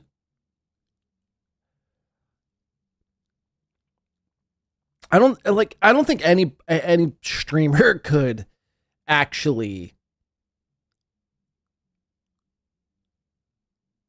sit down for hours at a time on Molly. Like, you would just start loving everything. You would, well, maybe, I guess that's your point. You would start stroking your mic stand and, like, you know, feeling the flame of your lighter. And, oh, this feels so warm. I love the sense of warmth of my lighter. And he's, like, putting it up to his eyes. It could get very squirrely very quickly. Who, what, why? I see what you're saying, but I don't think Molly's the answer. I think more so like Blue Chew mixed in with some horny goat weed and a small dose of like a microdose of mushrooms could get him to break through to that next step. Then Who, What, Why for another $2 says, character? He needs some Molly to really pull this character off, I think is what you were trying to say. You didn't need to put in $2. I would have read it for free.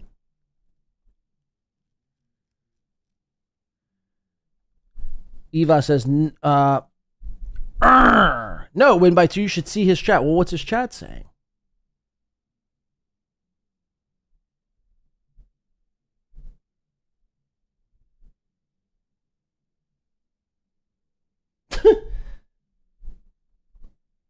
People making fun of me because of a word I mispronounced. Sorry, I'm a bit tipsy here. Well, what's his chat saying?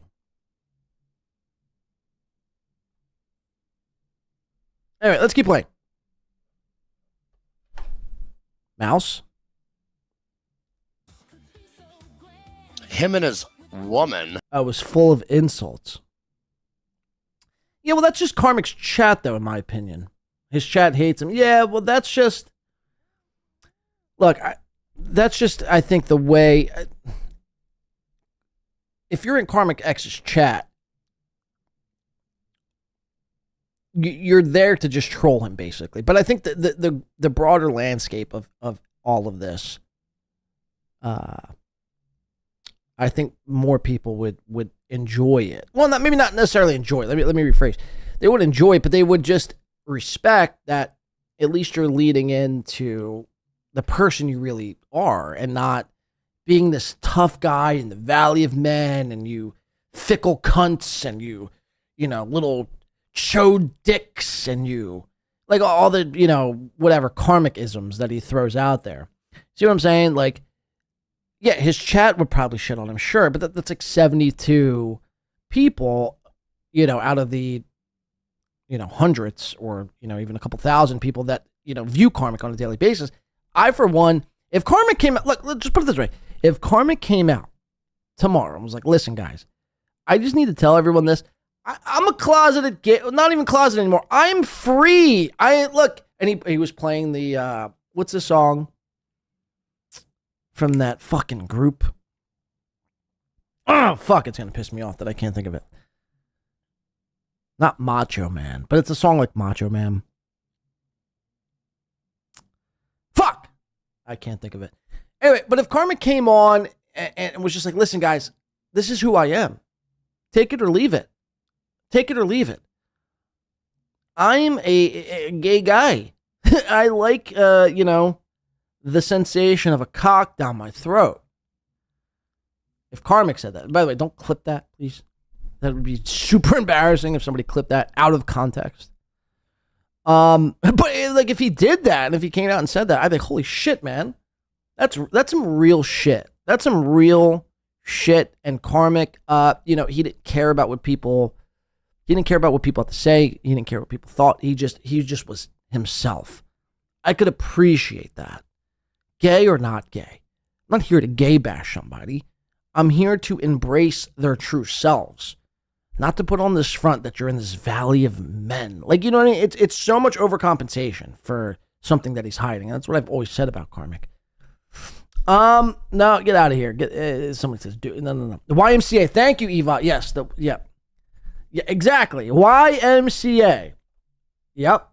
You knew exactly what the fuck I was talking about.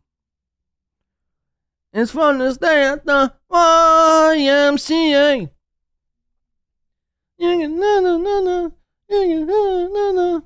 It's a Trump song. Doesn't Donald Trump come out to that song? God, man, we're so fucked. We're so royally fucked. Shout out to Who What Why coming in for $10. Says, sorry, what I meant was he's too self-conscious to be who he wants to be. This character, quote unquote, if you will, as it were, is meant to help him come out, but it's not enough. Okay, I see what you're saying. So the Molly or whatever substance he would ingest would help him get to that other side. Okay, I get what you're saying now. And I'd have to agree. So are we sitting there, armchair psychology, playing character to Karmicx and prescribing him Molly? We want Karmicx on, 50 milligrams. Actually, that's not a bad idea. Now that I'm saying this out loud. So you dress him up as Katty C. Have him ingest about 50 milligrams of Molly. I don't know. What is that even a thing? I have never taken Molly. And then have him just spill his guts on a live stream. And I think what Who What Why is saying. That's how we would get to the root of who Karmicx actually is. And that is who people would actually appreciate. Not this fake Fugazi, tough guy, Jets and the Sharks. I'm going to stab you if you fucking look at me the wrong way. Because that's not who Karmicx is. Guaranteed. You met Karmicx in real life, he'd probably be the sweetest guy. Quite literally, actually. He's not this tough guy. He's not this badass. Facts. So, but thank you for the 10. Los Federales for 2 says, what's up, everyone? Missed you all. Great to see you. Well, thank you for that, Los Federales. I don't know if the chat feels the same about you, but, it's good to see you.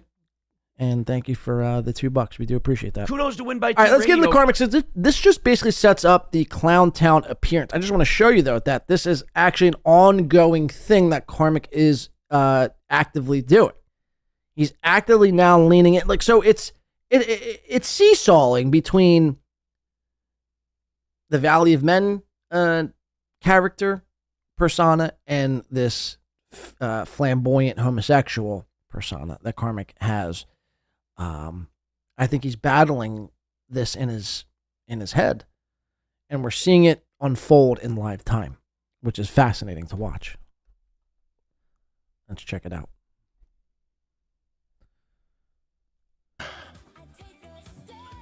The wonderful Felicia are out and about in just painting the town red, enjoying themselves like a couple of young schoolgirls as they're out and about. Oh my.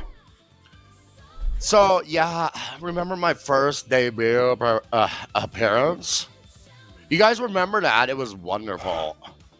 So here's the thing, my hat is very hard.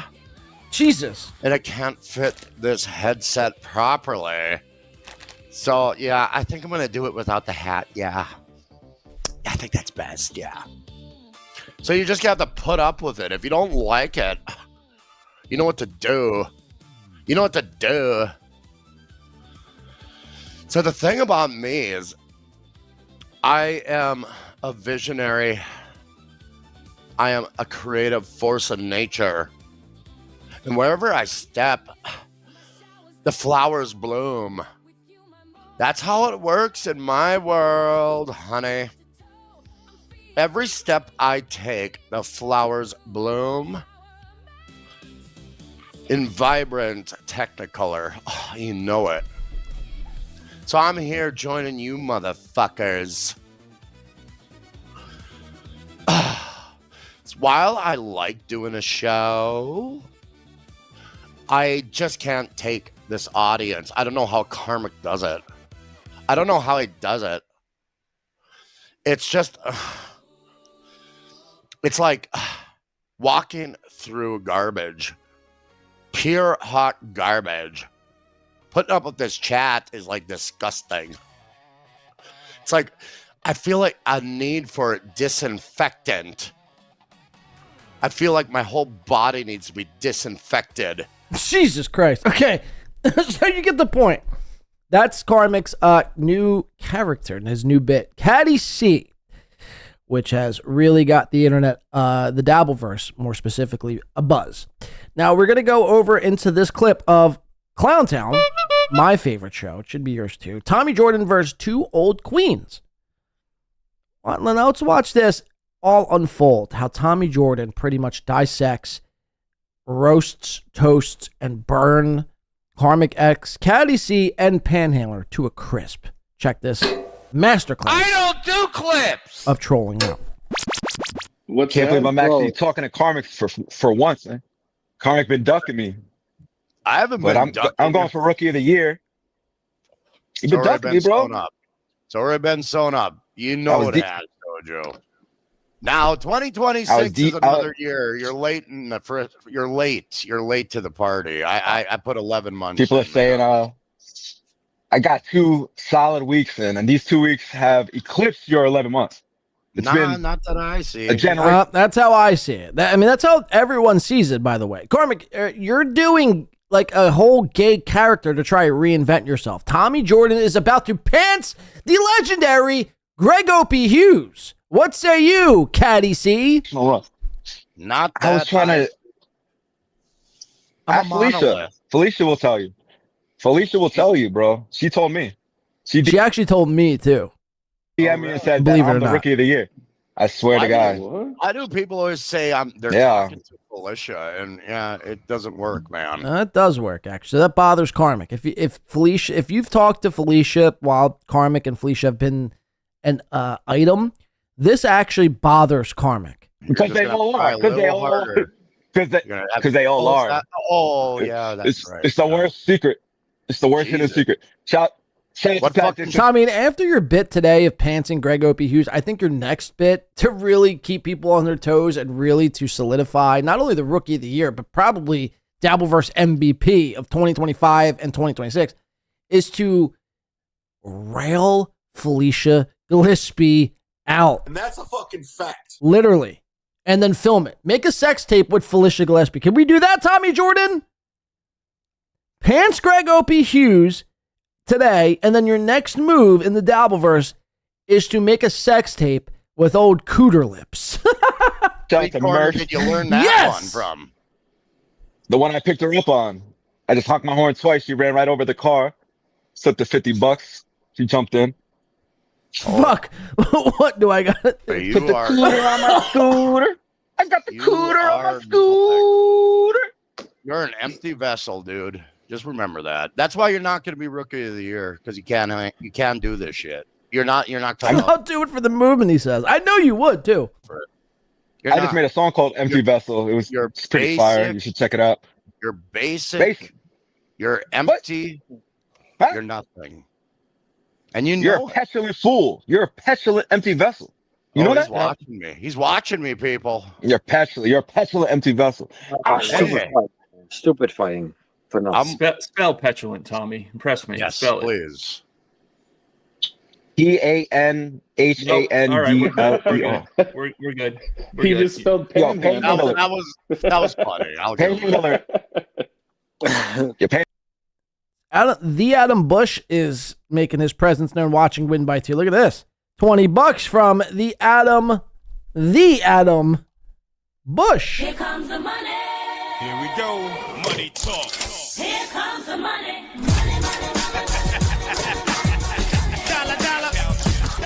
What's he saying here? $20 says spot on with the Karen Karmicx coverage. Was it spot on? I was just pretty much saying he's a flamboyant homosexual who's suppressing his feelings and needs to come out with it. I guess that's spot on these days, though. We need a Perry Caravello style prank where Carmy thinks he is getting a network TV deal so we can see the kind of show he would make and how he would treat people. Well, first of all, thank you. I don't know if this is actually Adam Bush. Can we verify this actually? Is this the Adam Bush here in our chat room here today? For some reason, I feel like it's not, but it maybe probably is. So the whole Karmicx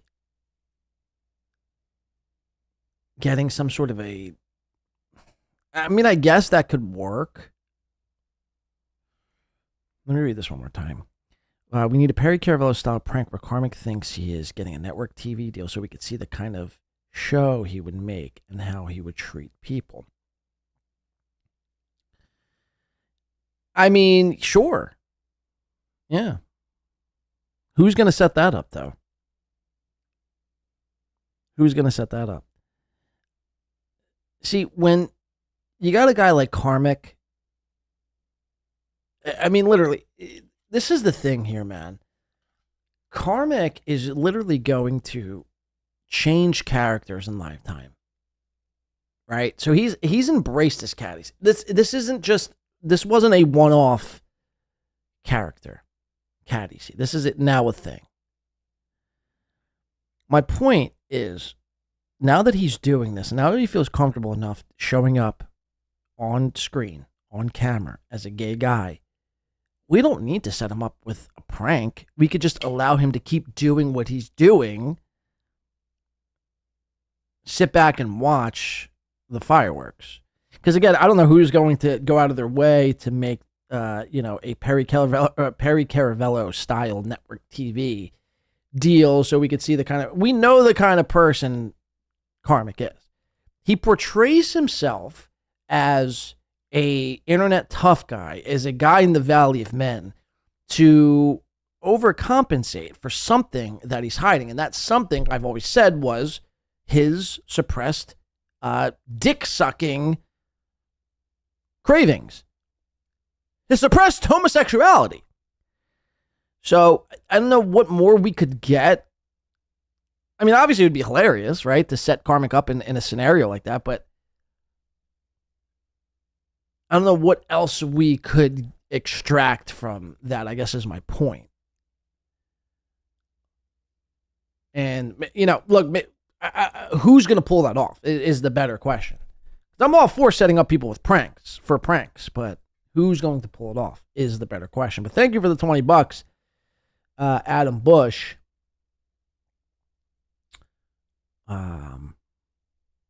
Looks to be the real Adam. He has 74 subs. Yeah.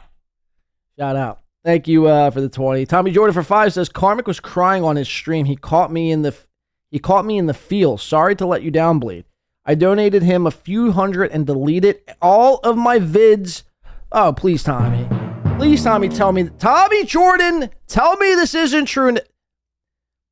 Tommy Jordan to the principal's office. Tommy Jordan to the principal's office. Please.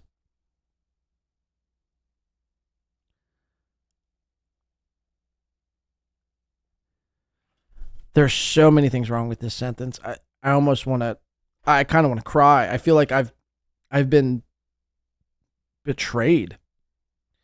Karmicx was crying on his stream. He caught me in the feels. Sorry to let you down, Bleed. I donated him a few hundred and deleted all my What the fuck, Tommy? Even if that were the case, why would you even super chat that and admit this live on stream? What the fuck, dude? I may take back everything I said about Tommy. I was gassing Tommy up. Before all this. Before I heard about this. Donating hundreds to Karmicx and then deleting streams? What the fuck is going on with you? Please tell me that's a joke. Dan, for $2 says, Tommy Jordan is greater than Karmicx for Rookie of the Year. Fuck J-Mo. And that's a fucking fact. Yeah, what happened to J-Mo, dude? He turned into a sour fucking... Just a sour, unfunny, scorned ex-lover who thinks his shit doesn't stink because he goes on BYB once a week. Get over yourself, J-Mo. Seriously. I like you, J-Mo. I do. But Dan was 1000% on the nose with his coverage. You got away from what worked for J-Mo. The appeal and the catch and the drawl of a J-Mo was not only your gap teeth, but the videos from your car, the morning rants. Much like Dan, I like to wake up, drink my morning coffee, and watch a J-Mo rant about whatever. Insert subject here. Adam Bush's fucking jewelry. I don't know. And you got away from that. And now you've turned into this weird fucking hermit guy who thinks he is deserving of Dabbleverse Rookie of the Year. First of all, the kind of title of Dabbleverse, that shit is earned, motherfucker. It's not just given. You got to put in the work. What work have you done, J-Mo? I mean, seriously. And put some respect on motherfuckers' names, like Dan, like myself, like the people who came before you and carved this path before you. Your ego has gotten out of control. And again, I like you. So this isn't coming from a place of attacking. This is coming from a place of like, get your shit together, man. God damn. Tommy Jordan for 2.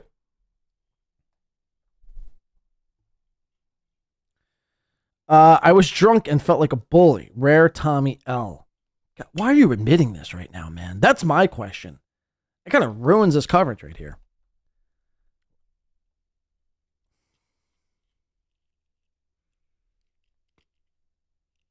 I'm not pleased. I'm not pleased, man.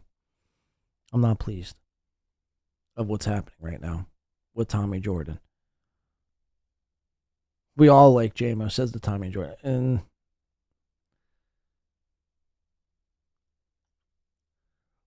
wait, who's this in the chat? Lemmy's Roach Teeth. Jesus Christ. What are they trying to tower? R-O-A-C-H. Roach? Roaches?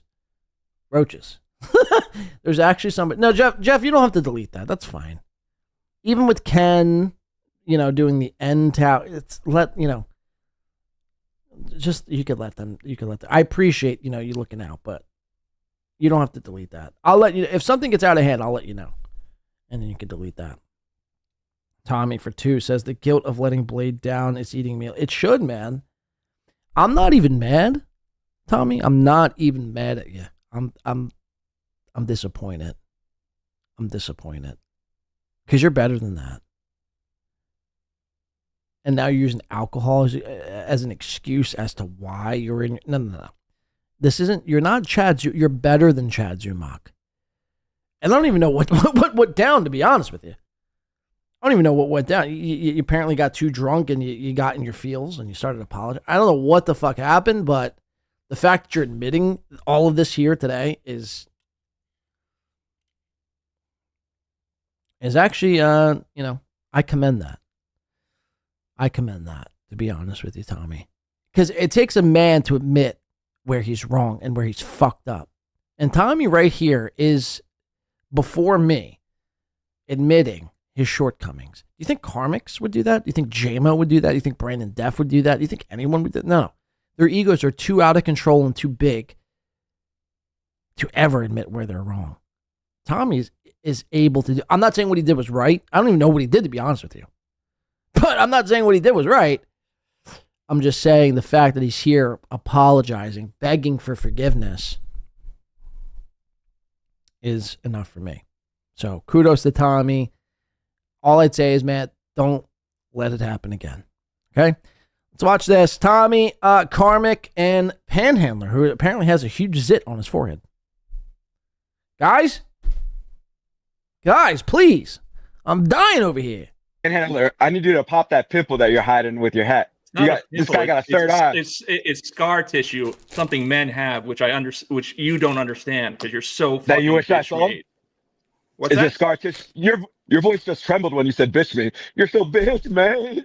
Yeah, that's what happened. Maybe it's your fucking ghetto T-Mobile internet. Oh no. Look at you, I actually do use T-Mobile. Oh, you're so weak, bro. Dude. Pop that. Out. I thought it was Stuttering John's genital wart. Is that not Stuttering John's genital wart right here? Did he sit on your face?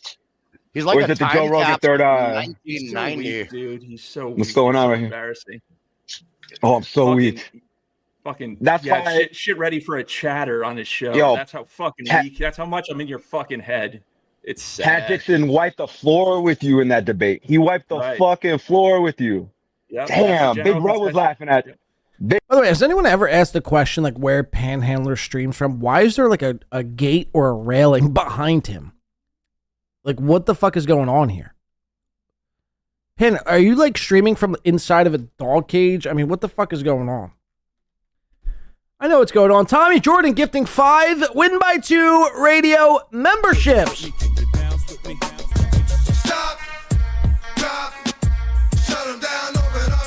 Jeez, the level of fucking sympathy Tommy has for yours truly here is out of control. Tommy, I'm not throwing the baby out with the bathwater. I'm just saying, man, look, I don't know what you did. I don't even care what you did. But just don't fall into the trap of feeling bad for these guys. Why do you feel bad for Karmicx? Why do you feel... Don't feel bad for any of these guys. I know we're human and we're supposed to like have empathy and don't... You have to remove all emotion if you're going to do this sort of thing. You have to be desensitized. Because at the end of the day, it doesn't even matter. It doesn't even fucking matter.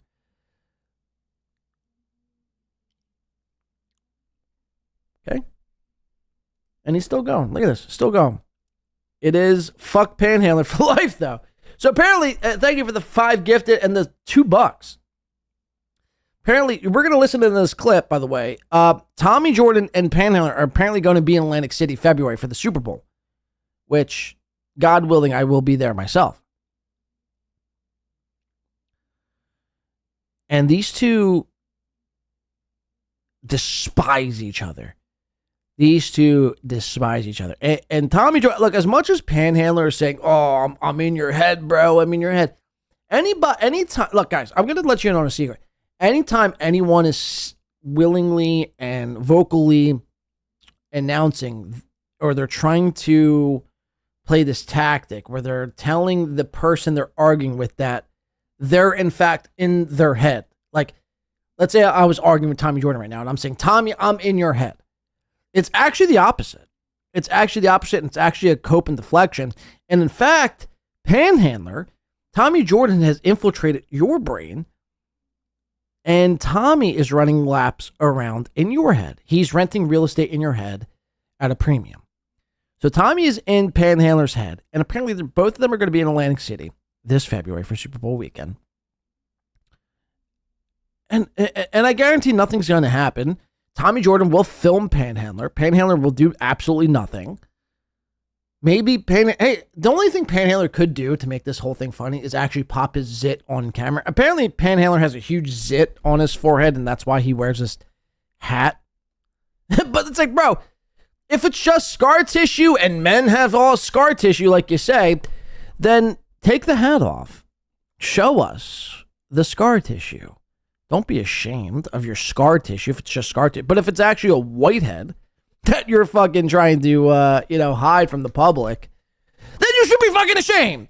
Then you should be fucking ashamed of a whitehead. You're 50, bro. You're 50.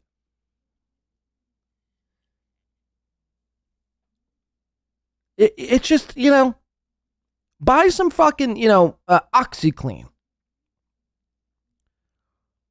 I don't know what to tell you, Panhandler, but the way you could win people over, instead of like fighting Tommy Jordan on the fact that you have a little fucking zit on your fucking dome piece, is just, Tommy, hey, like you see Tommy in person. Hey, Tommy, whoa, look at that, Tommy.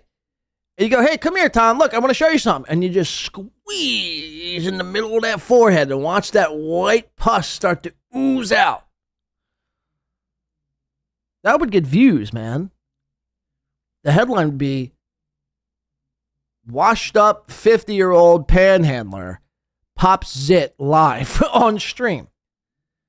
I'd watch it, man. I'm just telling you, man.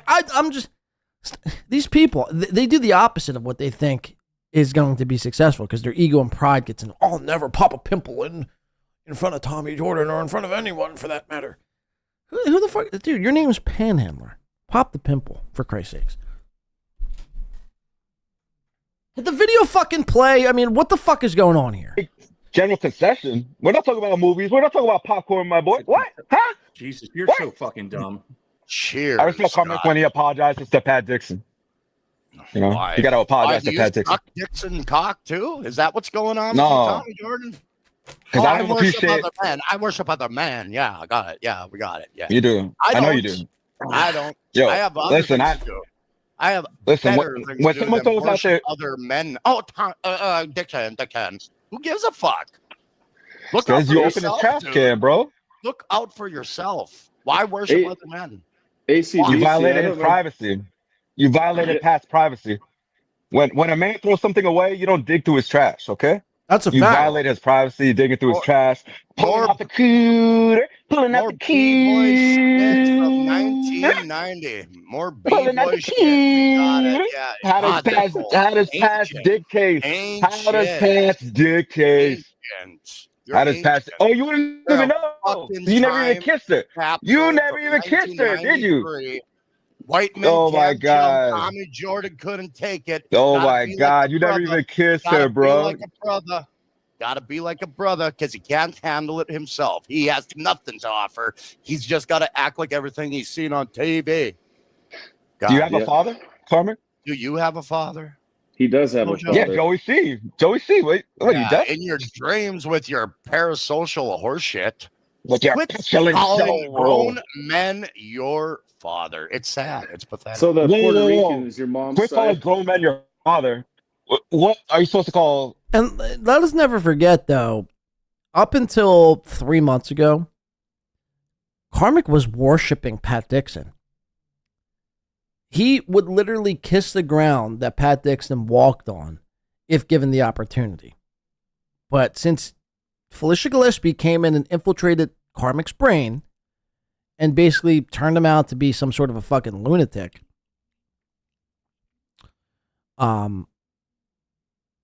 is why we're seeing this change. But don't get it twisted. I mean, Karmicx does or did, and probably still does, worship grown men too. Again, I speculate that when Karmicx and Felicia do the nasty, in order for Karmicx to finish, he has to go in the other room and turn on some sort of either A, gay porn, or B, a Pat Dixon live stream. Facts. Tommy Jordan coming in for another $2. Holy shit. Says, I had Big W laughing the whole time. Yeah, Big W was enjoying this. Big W was, again, the return of Clowntown, folks. This is my favorite fucking show, aside from Tom and Jerry and Wile E. the Coyote and the Jetsons and the Flintstones and Scooby-Doo. Clowntown is number 6. No offense, but you have to understand. I enjoy me some Scooby-Doo time to time. This is the return of Clowntown, and he has Tommy Jordan, Big W has Tommy Jordan and Karmicx on the show to duke it out, both up for Dabbleverse Rookie of the Year. And again, anybody with eyeballs and earballs could visually and audibly see Tommy Jordan wiped the fucking floor with Karmicx. Now, I don't know what happened after. Apparently, Tommy Jordan is here today admitting to us that he was in his feels and like basically cucked out and bitched out to Karmicx. I'm going to pretend I didn't even see that. I'm going to pretend that never even happened because there's no evidence of that. At least that's come across my desk. So I'm going to act like that never happened. And this is the last thing that happened. This is the last thing I've seen. So let's watch a little bit more of this here, too. Thank you for the $2, Tommy. I mean, seriously. I mean, you're out of your mind. You see that pair? Again, all these people want to call Tommy broke. Tommy is in here fucking making it fucking rain. He's making it fucking rain. Cash money shit. Let's keep watching. Everyone's father's a grown man, so that doesn't make any sense. Quit calling grown men your father. That doesn't make sense. They're not your bro. Come on. father. They're not your father. That You're makes sense. petulant. You know who's your father? Pat Dixon. Pat Huge Dixon. Don't forget the huge. I don't know about that. Oh yeah. Oh yeah.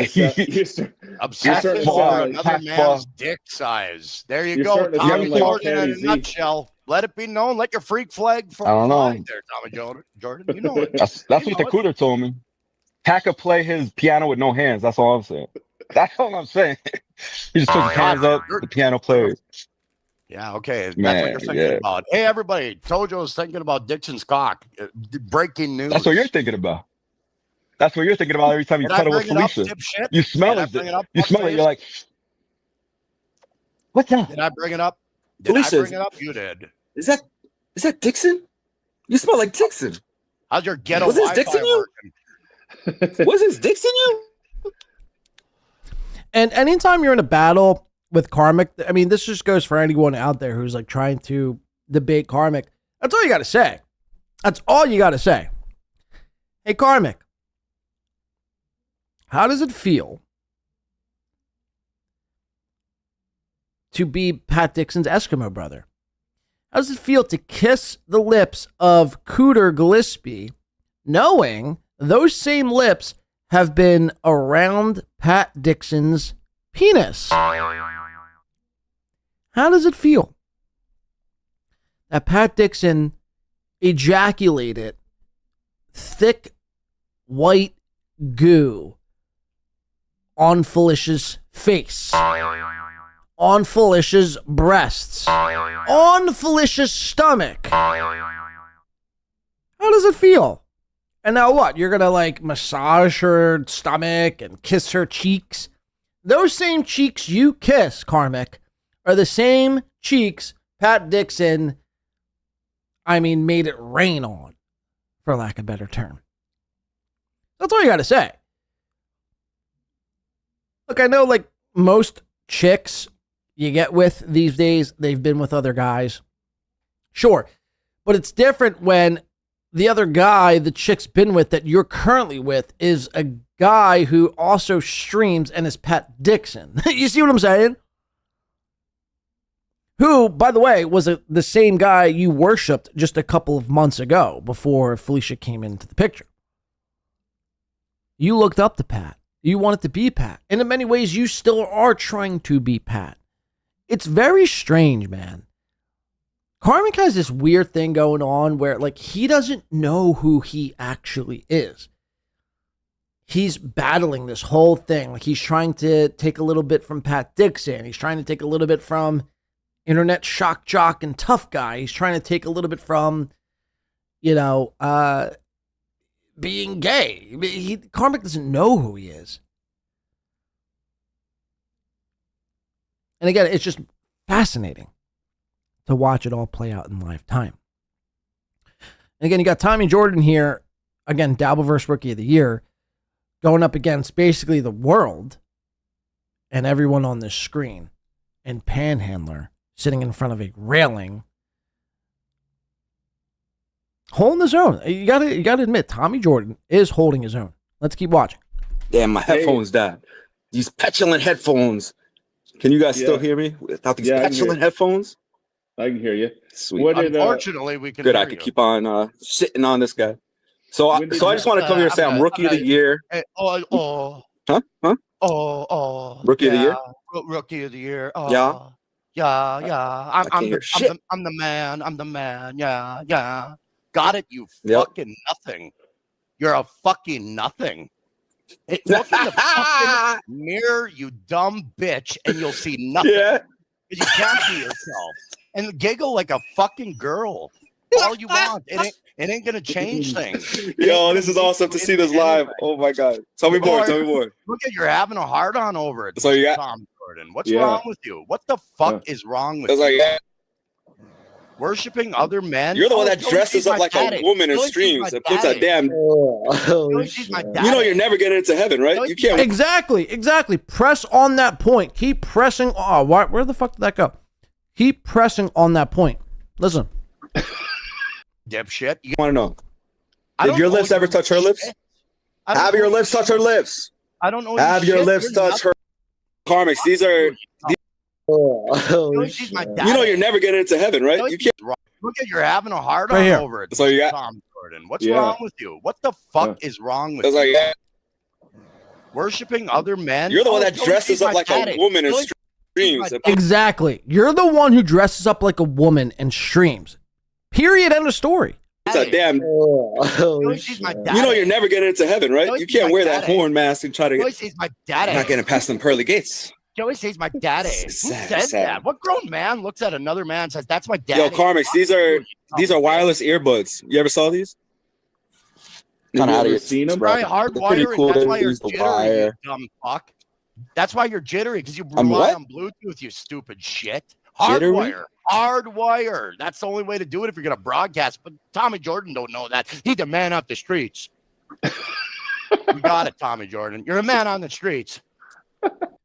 Karmicx, Tommy Jordan's whole entire setup literally runs laps around your setup. Literally painted your wall green and use EV Mux.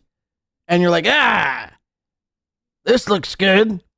Your setup is dog shit. Tommy knows what he's doing. This was just a guest appearance, right? Tommy was probably just chilling, grilling up some fucking, fish tacos, drinking some margaritas, fucking chilling on a Saturday night, enjoying his fucking time, right?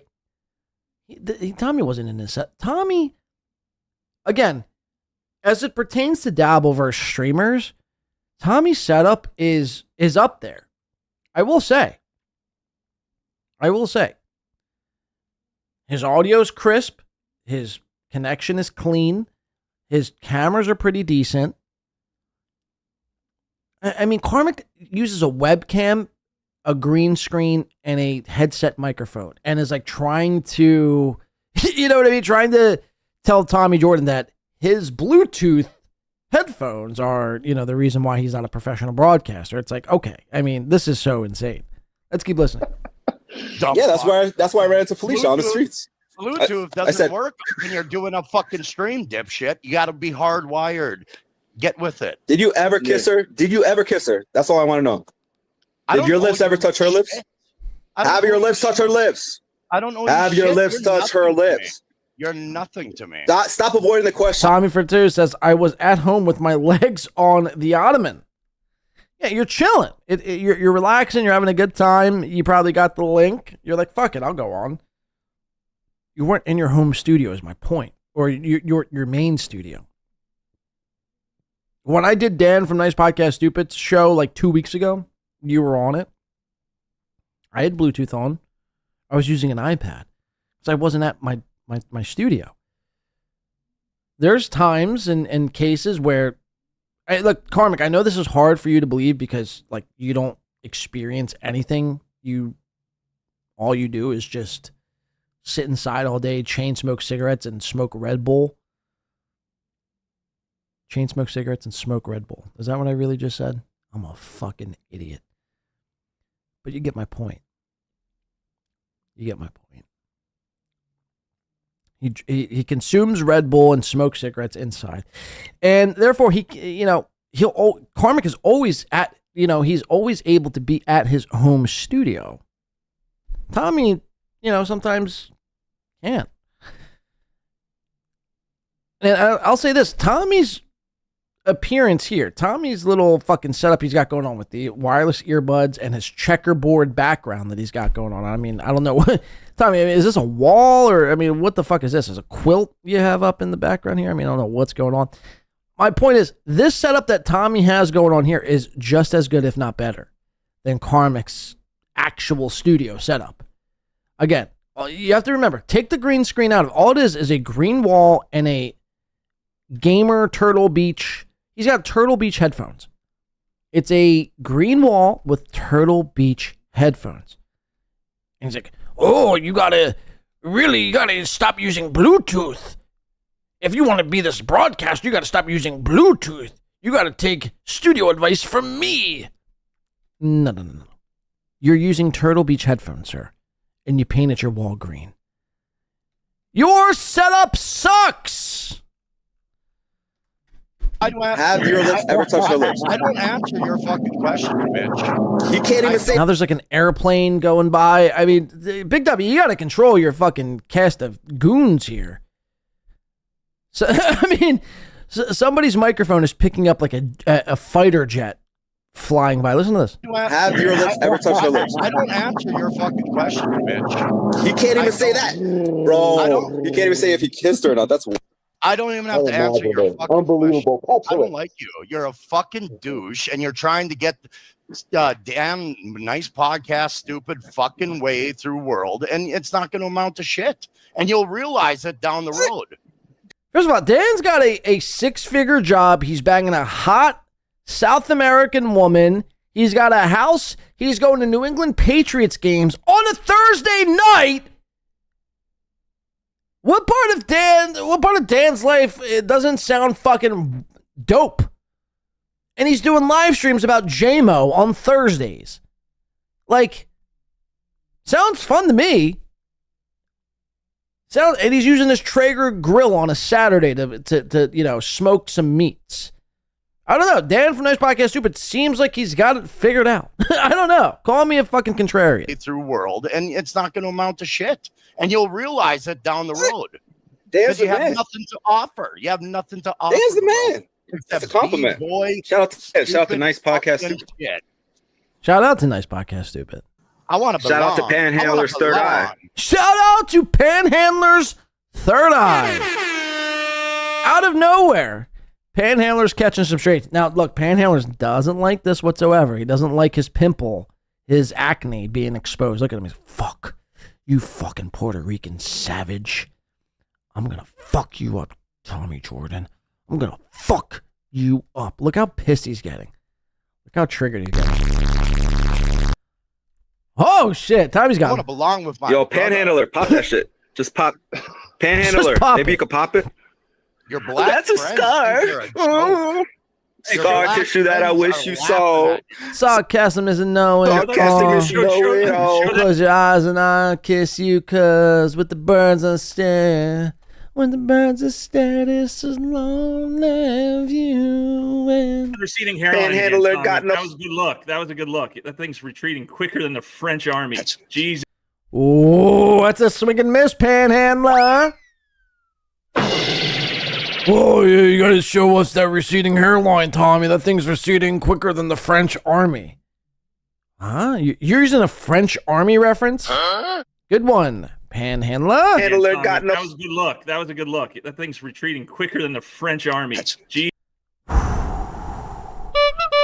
Christ. How back in the game, baby. Bald? Fuck, man. No Young Kentucky girl. No, it doesn't work. And I don't think Tommy's bald. I've seen Tommy's luscious locks. It doesn't actually, it doesn't even come close to the zit that you're hiding. If it's true, show us the forehead and we could put the rumors to bed. Show us your zit. And if it's not as bad as it seems, then, then Tommy Jordan's he's a chotch. But until then, you can't make fun of anyone else if you're secluding a fucking zit the size of Mount Everest. With a push-up, bro.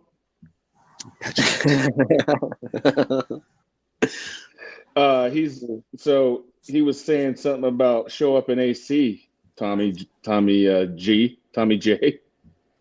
I'm getting a drink, gentlemen. I'll be right back. Oh, so Karmicx out of nowhere goes, I'm getting a drink, gentlemen. I'll be right back.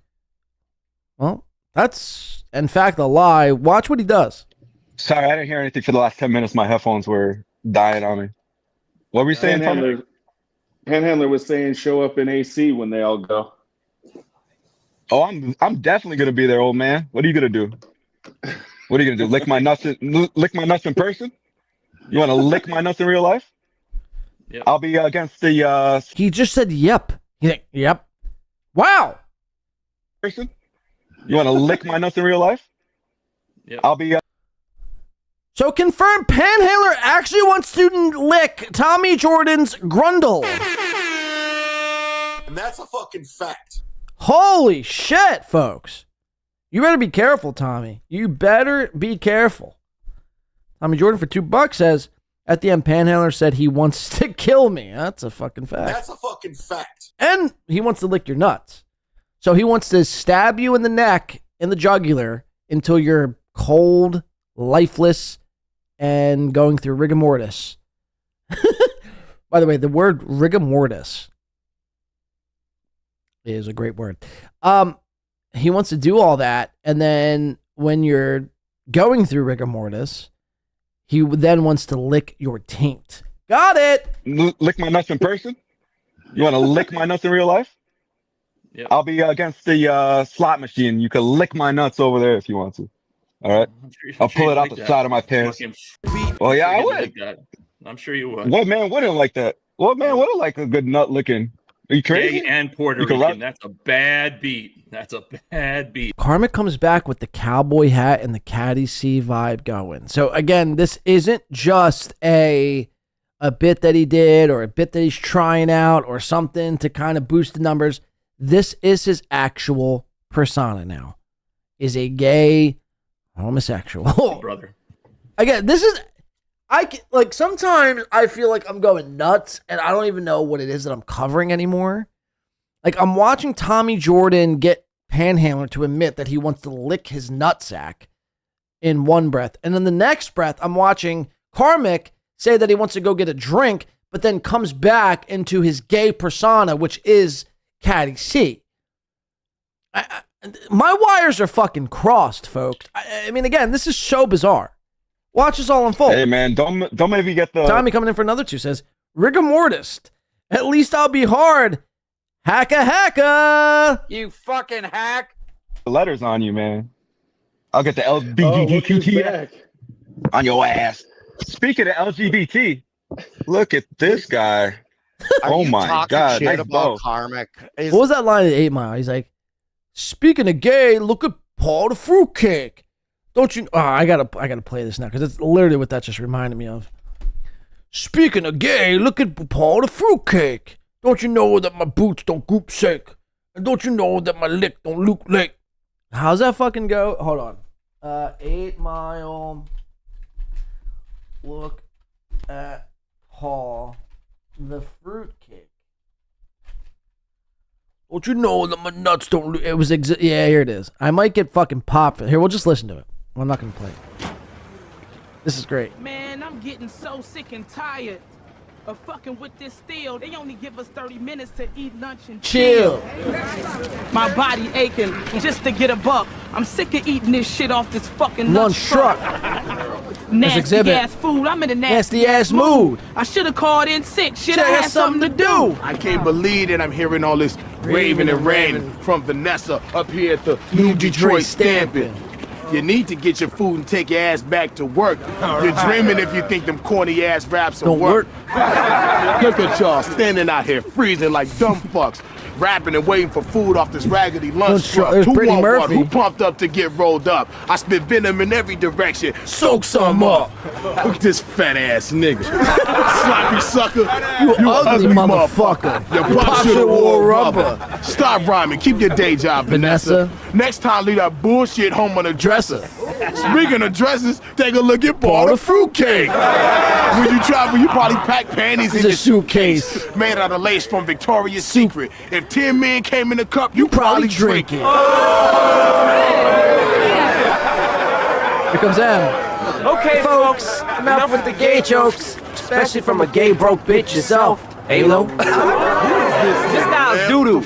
You worked here longer than me, and I get paid more than you do. Now, by the way, Eminem's like freestyle in this part was S. I don't know why this or how this made to the final cut of the movie, but this part of Eminem's freestyle was dog shit.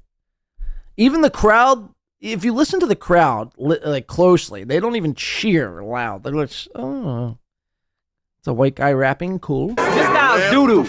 You worked here longer than me. Happy Day says, I'd never seen this movie. Wow, that's your assignment from now until our next show here, Happy Days, is to watch 8 Mile. I get paid more than you do. Serious, man. Dog, take a seat. What's this guy standing in line for? He ain't got money to eat. Check this out. Yo. This guy cashed his whole check and bought one ho-ho. Fucking homo. Little maggot. You can't hack it. Paul's gay. You're a faggot. At least he admits it. Don't even risk it. This guy's starving to death. Someone get him a biscuit. I don't know what they told you. Mike. You must have them cornrows rolled too tight. His job, you want to quit, but you can't. You worked at this plant so long. You're a plant. Look. Huh? You worked at this plant so long, you're a plant. Interesting rhyme scheme there, Em. Get your goddamn boots. For Christ's sakes, they're starting to grow roots. On this mic, you get faded. You look like a pissed off rapper who never made it. And why you fucking with the gay guy, G? When really you're the one who's got the HIV. Man, I'm done with this clown. He's soft. Fuck it. I'll let homegirl finish you off. Now, it was at this point in the movie where Brittany Murphy watched Eminem do this whole rhyme scheme. You worked at this plant so long, you're a plant. Now, why are you fucking with the gay guy, G, when you're the really one who's got the HIV? And then Brittany Murphy saw that while Em was working and then doing a freestyle battle with the homies and got so turned on and her bean got so fucking moist. She was like, damn, can we go back to your warehouse behind the fucking, whatever work equipment you got going on there in your plant, in your office or wherever? And they proceeded to actually have sexual intercourse because of that freestyle rap. So it just proves to everyone out there, you could get bitches to suck you off and sleep with you by, being the lamest freestyle artist or a corny podcaster, as long as you present to the world that you're at least somewhat confident. It's all about confidence. And Eminem, despite that whole freestyle battle being complete shit, in my opinion, I mean, as far as Eminem's raps go, I mean, that was one of the wackest bars and freestyles he's ever performed. But the confidence that he portrayed here going against, Exhibit was next to none, and therefore it got him laid. So that's the moral of the story there. Tommy, you got to slow down, Tommy. He says, Ari Bree, Britney Spears. No. She might be. Did she die? What, did she just die? Actually, that'd be kind of nuts if Britney Spears just died. Jeff Closer is retracting his own messages now. What is going on here on today's show? I've never seen that rap movie. Jeff Closer, happy days. I challenge you guys to watch 8 Mile after today's show.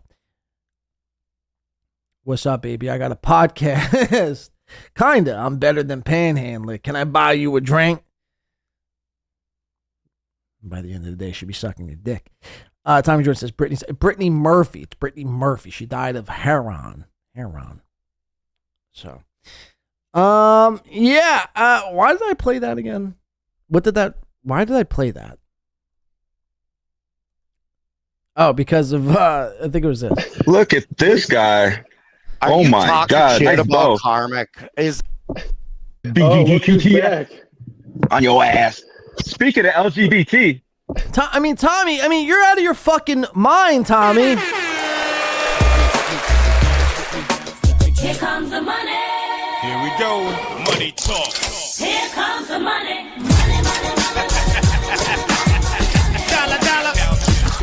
You're out of your fucking mind. You know that? Out of your fucking mind. It's time for bed. It's time for fucking bed. But you see that pain? No, actually, Tommy, keep going. Because it's proving to me and to the rest of the world that you're in fact rich and Panhandler is in fact poor. That's a fucking fact. Anytime you see Panhandler donate to a show, if ever, Panhandler's one of these guys who watches all these shows, acts like his shit doesn't stink, but can't be bothered by hitting a like button. Can't be bothered by super chatting $2 to a show. Panhandler, you're just an extractor. You're just like a parasite, a leech who's found its way under the fucking shoe of someone else and is on for the ride. At least Tommy Jordan contributes. At least Tommy Jordan sticks cameras in Kevin Brennan's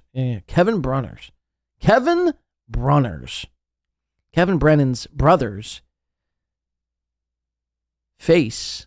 At least he might be the one who pants Opie Hughes. What have you done, Panhandler? What have you done? Seriously, Tommy Jordan runs laps around you. So again, remember this, Tommy Jordan, when Panhandler says, I'm in your head, Tommy, Just understand you control so much of how Panhandler operates on a daily basis. Remember that. Okay, you seriously got to stop. He's gifted 20 memberships here. This is, what the fuck is going on here? Is the computer glitching? I don't know what's happening. It's wild. 20 memberships. That's $100. And then he's gifted 5 and 5. He's probably giving me like $250 already. Panhandler, do you make $250 in a week? Probably not. Probably not. Wow. Okay. Did J.E. get a membership? Probably not. No, J.E. is a member, though, in fairness, Chris. J.E. is a member. Eva says, enough, Tommy, enough. We get it, Tommy. You're rich. We get it. You're balling. We balling. Yeah. I'm the man. Yeah. Got it, you fucking nothing. Oh, and he gets another 10 before that. Tommy Jordan in the last 5 minutes has gifted 35 memberships and super chatted in $10. And that's just in the last 5 minutes. Panhandler, what have you done? Panhandler, what have you done in the last year? Donated $3 to a show once with your fucking big zit? And there he goes again with $20. I can't make it stop. As much as I want Tommy Jordan to knock this shit off right now, stop it. This is getting out of control. This is my going soft on Karmicx guilt for 20. I'm getting guilty super chats now. But that, again, that is more than Panhandler has gifted all year to all of the shows combined. I'm looking back. He keeps going. It's not stopping. This is insane. This is actually fucking wild right now. This is actually out of control. I'm actually speechless right now. Every time I look down, Tommy Jordan again. Tommy Jordan again. Tommy Jordan again. Has anyone ever said that about Panhandler or Karmicx or anyone on this screen here? No. The answer is no. So Charlie for $2 says this is to stick it to Tommy. Yeah, you could counteract Tommy's super chats by super chatting me and telling me to stick it to Tommy. Unreal, man. Unfucking real. It just doesn't stop. It doesn't stop. As much as I want it to stop so I can continue on with the show here, he's not allowing me to stop. He's not allowing it to go away. It's just another 10. Look, 5, 10, 20, 20, 5, 10. What is that? If everyone in the chat room right now isn't on their knees begging Tommy and thanking Tommy, I don't know what we're doing here. Look at this. What is this? 20 is 40, and 5 and 5 is 10. It's 50. It's 260. Just in the last 5 minutes. When's the last time you think Panhandler gave $2.60 to anyone? Never. Tommy wins. Yeah, exactly, Kush King. Tommy wins. Flawless victory. Can we play that? I might get popped. For this whole episode. I can't even. I don't even want to look at my screen anymore.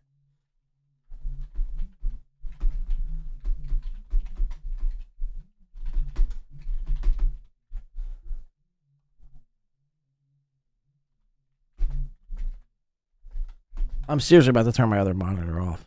How does that happen?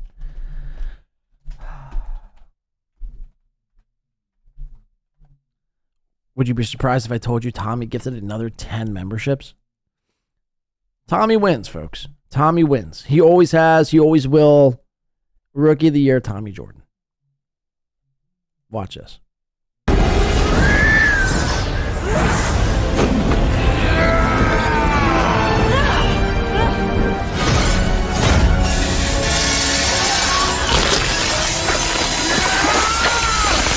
Oh, God.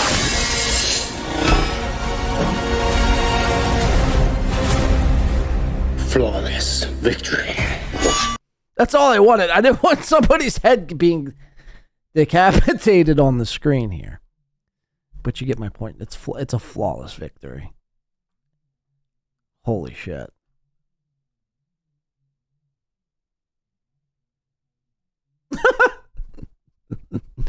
Sorry. Tommy gifted 65. There's no way. There's no way that's real. Let's see. And he's yeah, I mean this is just wild. I feel like I should just stop the show and I should just do a personal phone call with Tommy Jordan. And every 2 minutes he could just Venmo me $20. I'm using Chad's stolen credit card. Yes! Yes! You're not good. Just quit. You should just quit. You're not good. Tommy, stop. Seriously, this has got to stop. I mean, I can't. I got to shut the show down. If this continues on, another 5. It's not stopping. I mean, this is insane. This is really bizarre. 70 memberships.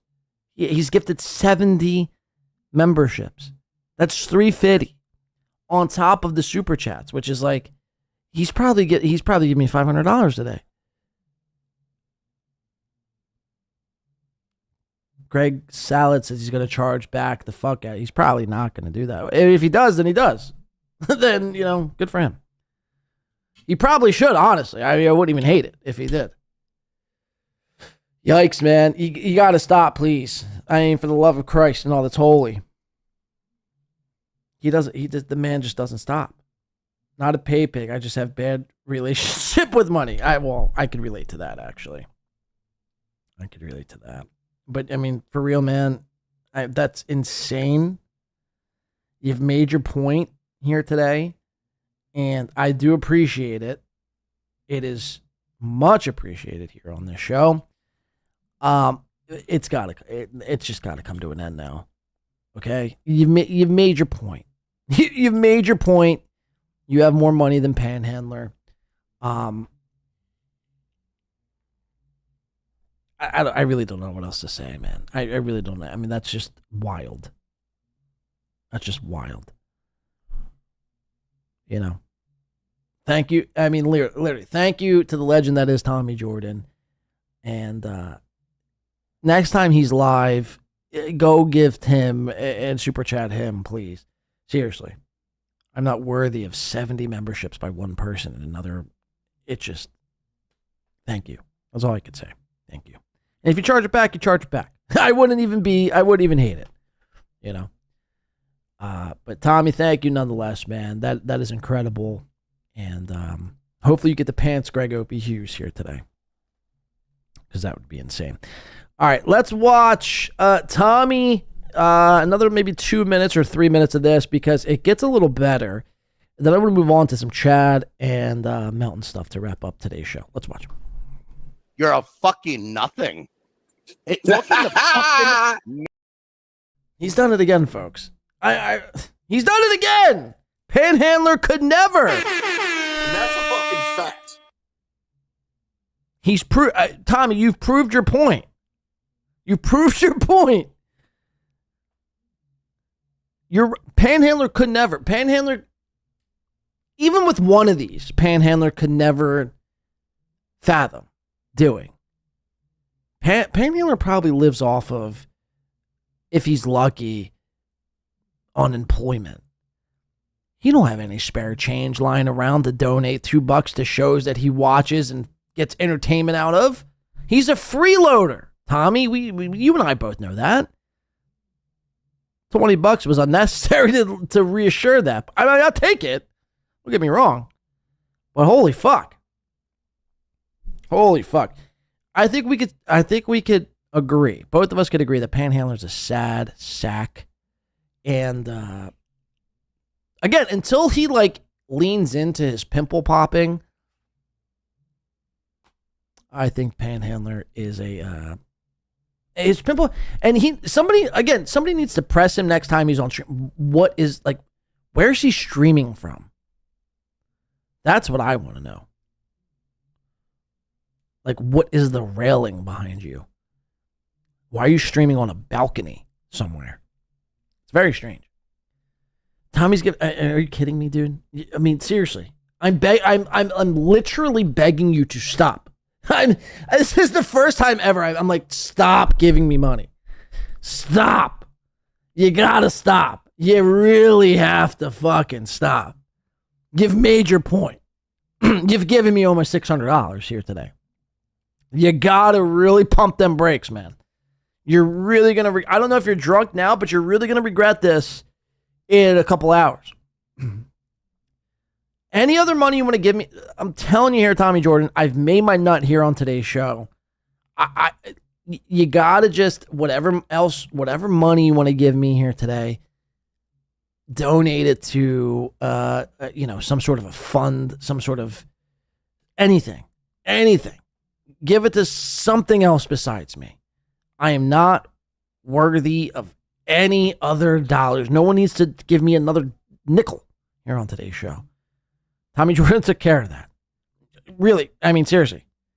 Anyone who's gotten a gifted membership from Tommy Jordan really should be saying thank you. But you gotta really. And if you do, you just space them out. Just space them out. We get it. You got a big cock. You let it be known. You got a big dick. You got a fat wallet. And Panhandler's a poor, broke, small dick homo. We get it. Chill. Okay? Literally every time I'm like playing a clip and I look down, I'm like, well, there's another. And look, I love it. Don't get me wrong. I mean, but you made your point. And thank you. Seriously, thank you. I'm extremely grateful. But it's just holy balls, man. Holy balls. Let other people pick up the slack. Because other people see you, they're like, oh, we're going to donate here. They'll just kick back and let Tommy do all the work. We want other people contributing. You see what I'm saying? Thank you for the 5 gifted. Holy shit. I think Tommy Jordan has gifted enough memberships for the entirety of the Dabbleverse. That's bizarre. That's actually bizarre. Let's keep watching. Thank you, Tommy. Here, you dumb bitch, and you'll see nothing. Yeah. You can't be yourself. And giggle like a fucking girl. All you want. It ain't gonna change things. Yo, this is awesome to see this live. Oh my god. Tell me more. Look at, you're having a hard on over it. So you got Tom Jordan. What's wrong with you? What the fuck is wrong with you? Worshipping other men. You're the one that dresses up like a woman and streams and puts a damn. You know you're never getting into heaven, right? You can't wear that horn mask and try to. He's my daddy. Not getting past them pearly gates. Joey says my daddy. Who says that? What grown man looks at another man and says that's my daddy? Yo, Karmicx, these are wireless earbuds. Okay. Eva coming in for 2 says, thank you, rookie 2025. Yes, put some respect on Tommy's name. He is, and I was saying this before he went on a fucking $700 spree. But Tommy Jordan is the rookie of the year. Aside from all this, I was saying this before all the donations. Tommy Jordan is, in fact, the rookie of the year in the Dabbleverse. Book it, mark it. It is a fact. Anyone saying otherwise, you're smoking crack. Tommy Jordan coming in for 5 says, I'm broke as fuck right now, so here's $5.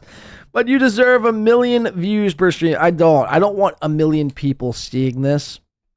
The fact that I have 100 and how many people watching right now? 71 watching right now is enough. I'm fine where I'm at, man. You know? That's the thing. Like, a lot of people, Chad and Aaron, they want the world to see their product. And it's like, I don't think you're ready for that.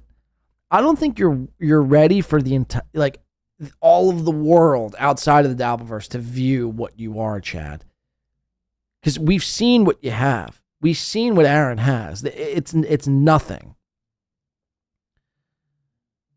So, as much as I would love 1 million views and as much as it would probably pay the bills and whatever, this show isn't made for children in Africa or wives in Indonesia or slaves in Uganda. You know what I mean?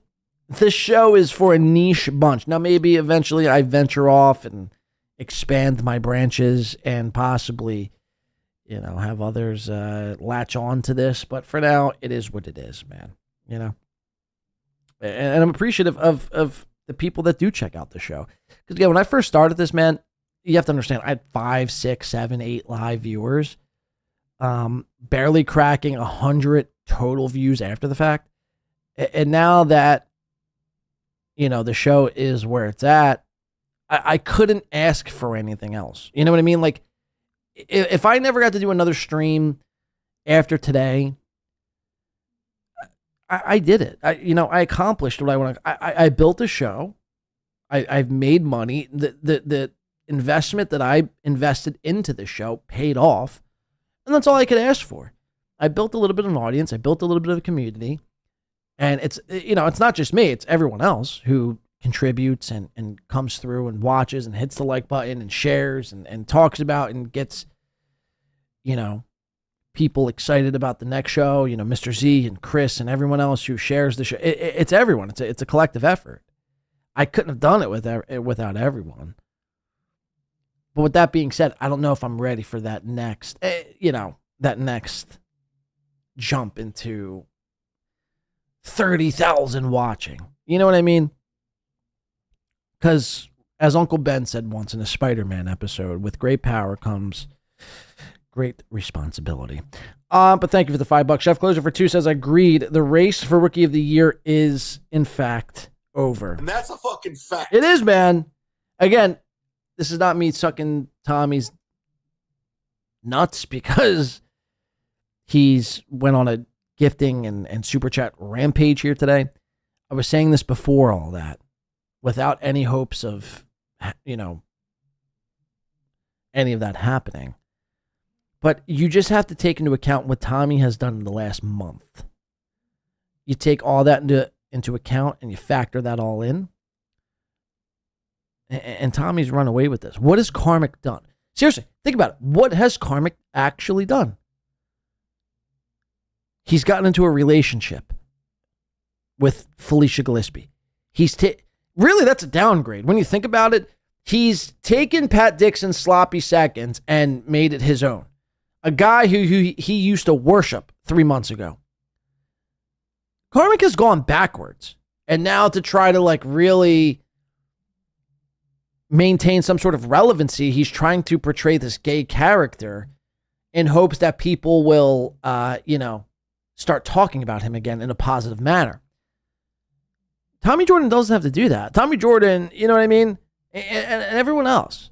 J-Mo, again, J-Mo, I don't need to reiterate what Dan from Nice Podcast Soup had already said. Go check out Dan's J-Mo episode. It's one for the ages. That's all I got to say. Go check it out. Because Dan hits it the nail on the head. J-Mo got too big for his britches, and he thinks he's this hot shot guy, and he thinks his shit don't stink, and his ego got too big for him. And you see, he's falling off a fucking cliff. He's falling off a fucking cliff. Face first. MGD for 5 says, Tommy is shy, but wants to know if you can organize a get-together live event for him and all of us in March. Fuck! Yes! For the small price of $2,500, I am your event coordinator. I will take that in the form of a Cashapp or a PayPal. Fuck you, MGD! Fuck you! How about you organize an event for us? God damn it. God damn it. Deb for 21 months is Tommy Jordan, first ballot Hall of Famer. Wow. It's a massive accolade right there, Tommy. You're catapulting over the Rookie of the Year, Dabbleverse Rookie of the Year, and now you've gone full fucking Hall of Famer.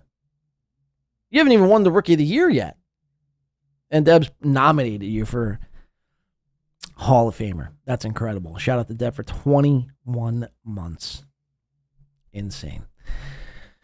All right. Can we get back into some fucking shit? I'll send him more money than Pulper. Don't test me.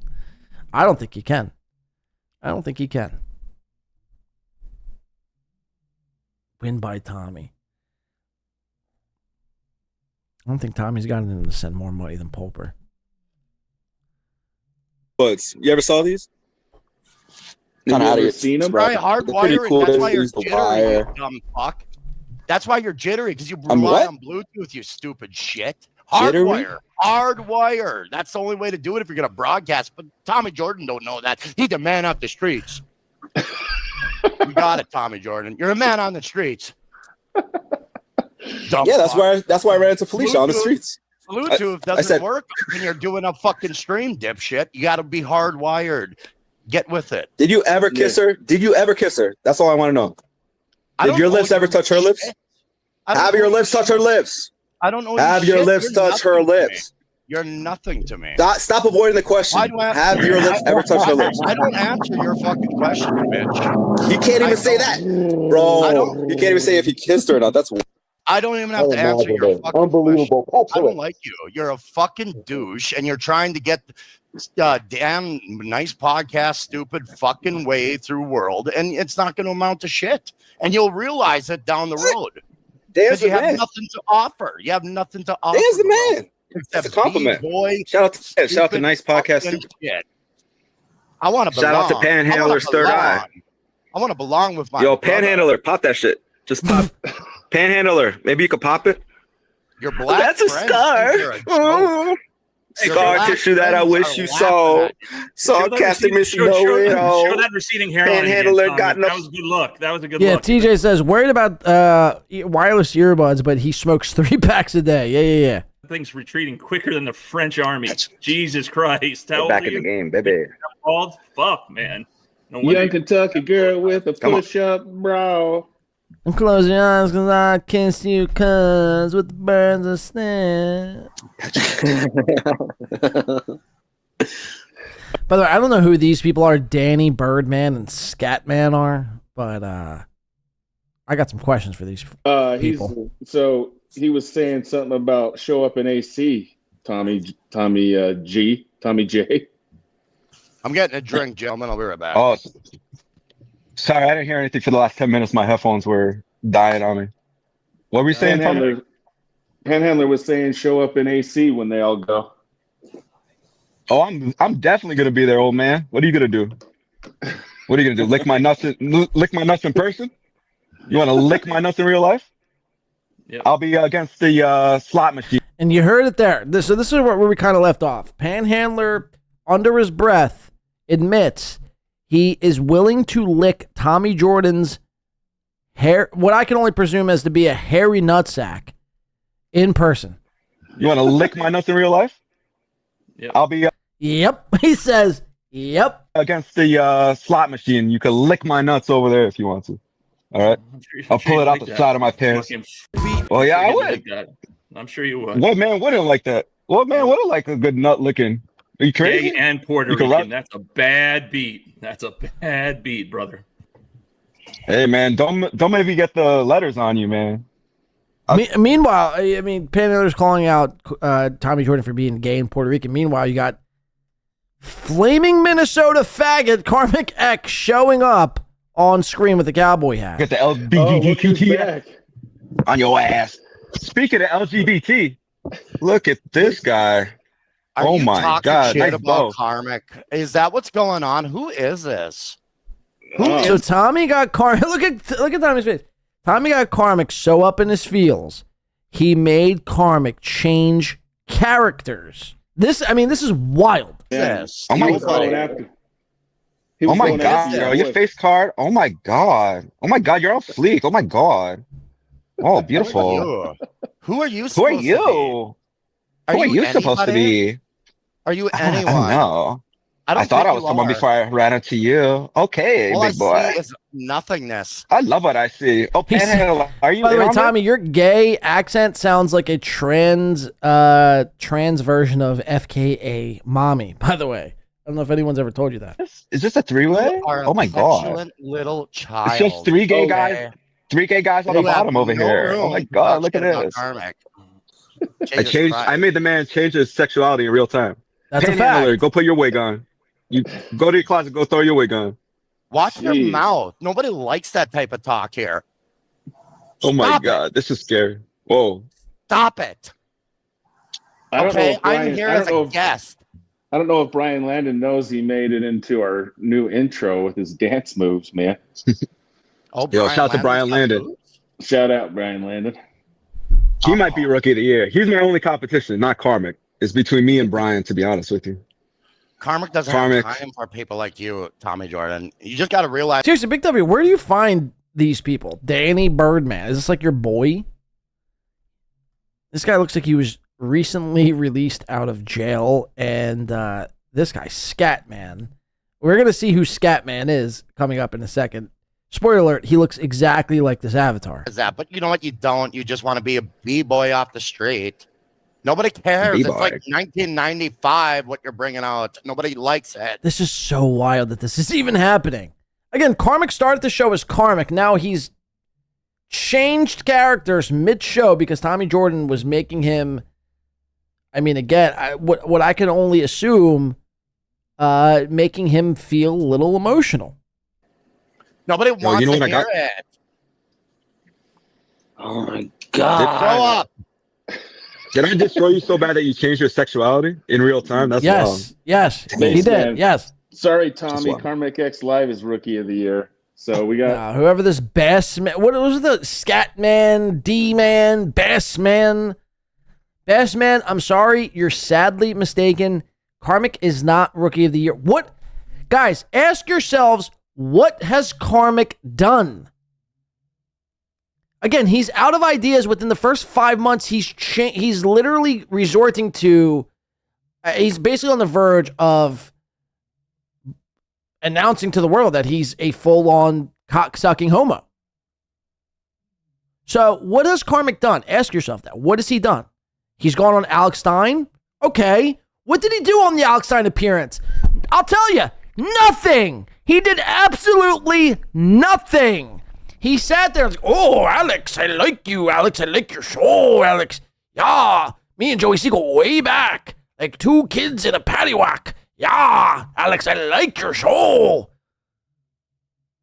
He didn't do anything. He sat there and nut rode Alex Stein. What else has he done? Gone on MLC and what? And what? What has he done on MLC? Nothing. Nothing. What has Karmicx done? Ghost Party? Okay, I mean, sure, I'll give you Ghost Party. But anyone could create Ghost Party right now. Go to Suno on Google. Type in Suno AI music or Sono, or I think it's Suno. S-U-N-O. And you too could create your own version of a Ghost Party. Probably better than what Karmicx could even envision. Karmicx hasn't done anything to warrant or even to be in the conversation of Rookie of the Year. Meanwhile, J-Mo's dropping $700 in chat rooms, going around on a unicycle, filming Stuttering John, wearing masks to film Geno and Keanu, showing up and sticking cameras in Neil Brennan's face, and probably going to pants Greg Opie Hughes, all the meanwhile shaving his mustache because a podcast host like myself told him to do so. Tommy Jordan is light years. I feel like I shouldn't even have to explain this to people, but some people are still caught up in the Karmicx hype. There is no Karmicx hype. That shit died the second he chose to hitch his wagon to old Cooter Lip Gillespie. Facts. Facts. MGD, you know what I'm saying, MGD? Karmicx tricked us and we quit watching. It's AI slop. That's all it is. It's AI slop. And now he's resorted to the LGBTQ community in hopes that he could, burst through the scene. You're done. You're through, Karmicx. You're through. And all these people, Mersh, oh, me and Karmicx want to team up and take over the mornings. Go ahead. The fact, and again, I would be saying this if Tommy Jordan didn't give me almost $1,000 just now. Because I was saying it before he did. This is genuinely how I feel. Again, all these people who are overlooking Tommy Jordan, you have another thing coming. You really do. You really do. Just wait. till this afternoon where Opie gets pantsed at Gephardt's. Fuck, man. I can't wait. Don't let me down, Tommy. Man. There's one vote for Karmicx. That's just the way it is. Yo, Everybody Big knows W. it. It's called Big talent. W. Tommy Jordan, look into it. Got Danny, it. Yeah. what are your thoughts on Tommy Jordan versus Katty? Is Panhandler taking a shit right now? I think Panhandler's taking a shit. Right? Look at him. He looks like he's taking a shit. Tommy, that's your show is taking a shit. Look at you. All you do is talk over people and try and fucking talk fast. I mean, you're just fucking weak, dude. You're just fucking weak. Stuttering John impersonation. I like your stuttering John. I like your stuttering John impersonation. Over me. I'm scared. You think you can beat this? I like your stuttering John impersonation. It's wild. Panhandler is. And what are you saying about AC? You're gonna be there? Man, speak, okay? Quit talking over everybody. Are you gonna be in AC, Panhandler? Panhandler, you gonna be in AC? You gonna be in Atlantic City? Let him all right, that's awesome. You got to get rid of this fucking guy. If he's I can't wait. Period. Can't wait. Can't wait, Panhandler. Panhandler, you're gonna see this? Visualize it. Internalize it. Demonize it. I don't think he can hear us. Tommy, can you hear us? I can hear you. Yes. No, he plays these games. He pretends he can't hear his people so he can talk over people. I mean, it's just fucking weak, man. Yeah, nobody cares. It just Panhandler has such a beta voice. He's just he's trying to talk over us because he's so weak, man. I mean, do you hear that vibrato in his voice? There's no bass in Panhandler's voice. It's all fucking treble. It's all mid-tone and treble. Listen to this. People so he can talk over people. I mean, it's just fucking weak, man. It's just fucking weak, man. I can't even impersonate it. My voice doesn't get that high.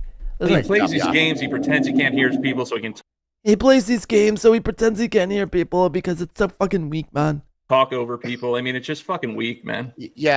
I mean, speak with your goddamn chest, Panhandler.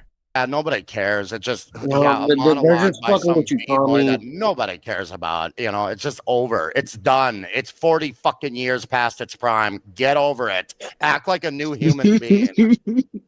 Yeah. Panhandler said he wants to meet me in Atlantic City. That's cool. Is that going to be Karmicx changed genders in real time? That's cool. Yeah, like that is the story. Karmicx changed genders in real time because he couldn't defeat Tommy Jordan. That's facts. And look, the video gets more insane. I could spend 7 hours on that video alone. Go watch it for yourselves. I think it's Doom has this clip. Go check it out. Or go to the source. Go to Clowntown on YouTube. Give Big W a like and a subscribe if you would. And go check it out for yourselves because, again, Tommy Jordan lays the smackdown on Beta Voice, Panhandler, and Homo X, aka Karmicx. And he holds his own. So shout out, again, Tommy Jordan. Again, I don't even need to put out a poll. I don't need to keep reiterating. But if you're an honest individual and you're honest with yourself, you know in your heart of hearts, Tommy Jordan is ROTY, Rookie of the Year. So, whatever that's worth. All right, we have to move on, though. Seriously, because I looked down, and yeah, we still have Geno, Chad, and Melton to get to here today. I wanted to do some other shit, but maybe we'll save that for another show, maybe later on this week. I don't know. Let me see. Tommy Jordan, I mean, seriously, Christ almighty, man. I DM you a song X I made in 3 minutes, AI to prove. Oh yeah, look at that. All right, we'll play this and then we'll jump over into some Geno stuff here. Let's see. This is Tommy though. He's DM'd us a song. Hopefully it's as good as that KB song, that Lady KB song. Let's check this out. You guys know that Twitter has like 2 DMs. Like they have like regular Twitter DMs and then they have now like a Twitter chat. But the 2 aren't mutually exclusive, where if you type in the Twitter chat, it doesn't show up in your DM. And if you type in the Twitter DM, it doesn't show up in your chat. It's so strange. There's like 2 DMs now of Twitter. It makes 0 sense. Anyway, this is Tommy Jordan's, I guess, new song. Here, we'll check this out. Make sure there's nothing bad on the screen. And can we play it?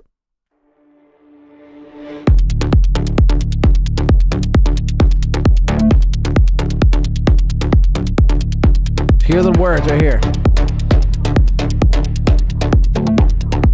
The first line is Karmicx never left his farm. Karmicx never left his farm. Karmicx never mental harm. Sounds like Panhandler. Can't let go of Felicia's arm. That boy softer than real palm again. Again, I don't think he has any friends. I watch his stream, hoping it will end. He says he makes music, but it's all pretend. Just like his life, his future wife. No wedding cake, no need for knife. I truly believe they never kissed. He gets further with the eye chicks that he makes on his computer than he ever would with that damn CUDA. Because Seaman Demon really summed him up entirely. He's no artist, he doesn't inspire me. So ties, he loved her and freaked her out. Then went after dicks and sloppy seconds that he threw out. Posted notes are all around. Running through the hackerverse, ladies in search of a taste of pad. He's a petulant holler, so let's get to that. In fact, his torn and sworn, which is also his IQ. He's never left his honky-tonk small town. That's why he's without a clue. Just a Minnesota Rubik's Cube. Never touched a woman pubics. Rude. Always telling lies. Enjoys a good. Petulant, petulant, petulant.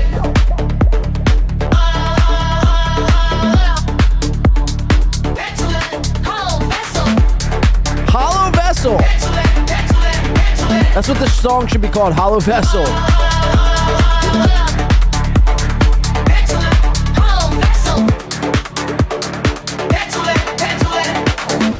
Going in for the long haul. Don't you know, this man Karmicx has no balls. If he does, they didn't drop. They didn't drop. Yeah. I'd ask the CUDA, but she'd just lie. Because he never got a taste of her apple pie. Ooh. He drinks a lot of Crown. He always wears a frown. Except when he's flaming dancing like a queen who's upside down. Hail, hate, hail, hate. Hail, hate, hail, hate, hail, hate. Jordan is Rookie of the Year. Karmicx, it's time for your end. Yeah. Leave the stream, no more super chats. Go back to your Minnesota farm and play with cats. Play with cows, play with geese. Just don't play with me. Rest in peace. Petulant, petulant, petulant. Hello, hello, hello, hello. Petulant, hello, vessel. Petulant, petulant, petulant. Hello, hello, hello. Petulant, hello, vessel. Petulant, petulant. Wow. Ladies and gentlemen, Tommy Jordan, AI music on. Look, maybe I'm drunk, but that was pretty good.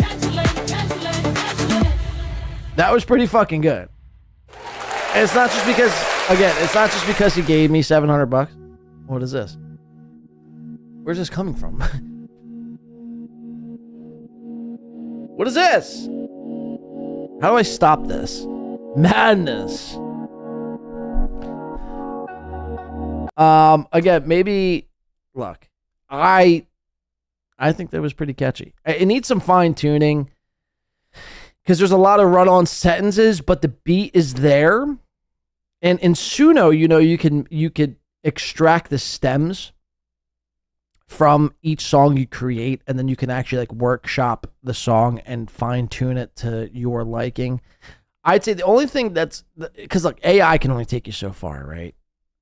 The lyrics and the melody needs a little bit of fine tuning, but the beat is there and the idea is there. I think we can make that a real banger, Tommy.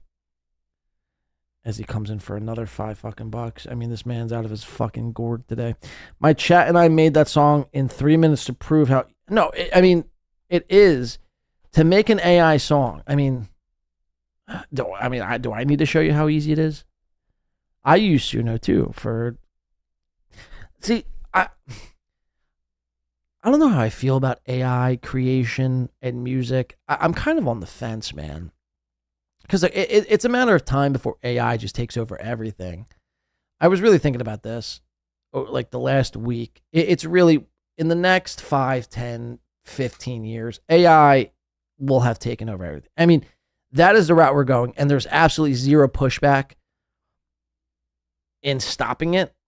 I mean, Skynet has gone live, and it's just like we're speed walking into the future where AI takes over jobs, takes over art, takes over everything you see everywhere. But it's like, what do you do? What do we honestly do? Because AI, in some cases, when used properly, can be great. But AI, when implemented in life in its entirety, well, that's kind of dangerous. But I used to be completely out, because look, I am a musician.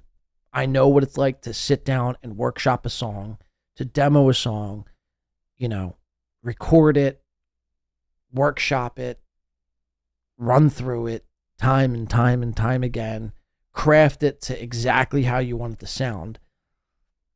And it's like now you just plug in, you just type in keywords and the AI spits you. AI could write you 10 full-length albums in the matter of 5 minutes. Where it's like to write and actually craft and mold a full-length album takes some artists 2 years to make. It's so wild. But I've come around since because I think you could use AI. You could use AI as like a building block, a foundation, I guess. I was thinking of. As long as you're not using it as its entire, I feel like it's disingenuous to plug in something in AI and just be like, yep, this is my creation, like Karmicx does, right? Like that's a lazy approach to artistry and to musicianship. To just be like, okay, yeah, I want trap beats and 80s vibes and Vanessa Carlton like vocals and these lyrics. It's like, no, that's a cheat code. But if you use like AI as a foundation and then you built on top of that foundation, I think it could work. But the problem is too many people are lazy and people want instant gratification and people aren't going to workshop. If you could have AI spit you out fucking 1,000 songs in 5 minutes, why would you ever sit there and workshop anything? You would just allow AI to create everything for you. It's scary, man. It really is. Like, I know we don't really think about it now, but in the next 5-10 years, this art form of podcasting or listening to a great record or watching a good movie even, that's going to be a thing of the past. And we're really speed tracked right into that scenario, right into that future. And I don't know what the answer is. I don't know how to combat that. I don't know what we do to stop it. Because there's really nothing to do. I mean, what do we revolt as a society? There's really nothing to do.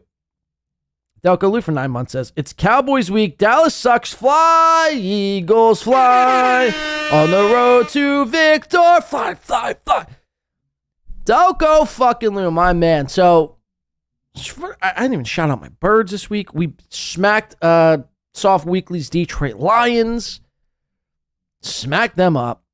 And then yesterday, okay, Dallas beat the Raiders, Mod Chris's Raiders, last night. But the Raiders, I mean, come on, let's be real. You guys are shit. You guys, I mean, there's no defense whatsoever. The offense, I mean, you have Geno Smith. I mean, the fact that anybody is starting Geno Smith in 2025 as a starting quarterback is asinine. It is like really bizarre. Like, okay, but even if you went with Geno Smith, the fact that you don't put any weapons around him. Okay, you have Brock Bowers, Nash, and Genty, but it's like, who else? Who's your wide receivers? Doug Baldwin? Or no, I'm sorry, not Doug Baldwin. Tyler Lockett? It's like, okay, whatever. Ashton Genty, I think, touched the ball yesterday. Ashton Genty, by the way, who's, I think, the 6th overall draft pick in the NFL draft, touched the ball 6 times. 6 times. It's just so insane. My point is, though, Eagles play Dallas this week. Second time. We beat them, obviously, in, I think it was week 1. Week 1 or week 2, we played Dallas. And we're going to smack them again, man. I don't care if it's in Dallas. I don't care if Dallas just rolled over fucking. It's the Raiders. Let's be real. The Raiders suck. The Raiders they're not good. You're not good. And you see what we do to teams with high-powered offenses. Look at Green Bay. Look at the Lions. We shut teams. Our defense is that good. Our offense might not be that good yet. Our offense may need some work. A.J. Brown is a prima donna, and Jalen Hurts looks like he's fucking seeing ghosts out there. But our defense is playing out of their fucking minds. And I don't think Dallas is ready for that. Thank you, Delco Lou. Sorry I went on a sports tangent there, but we will try to revert back to what we got going on. Okay, so we got Geno, not Smith, but Geno Bisconte, a.k.a. hashtag, Geno's. We are back. Well, a.k.a. Geno's Geno's a bitch. So it starts off with Geno Bisconte whines about the Dabbleverse, WATP, and Content Hotel. Let's check this out.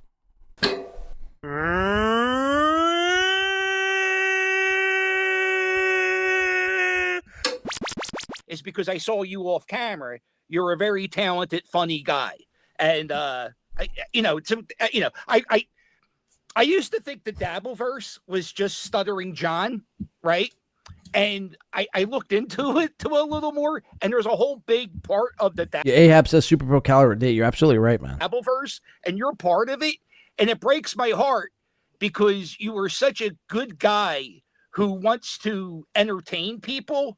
Yeah. And I just think you're misunderstood.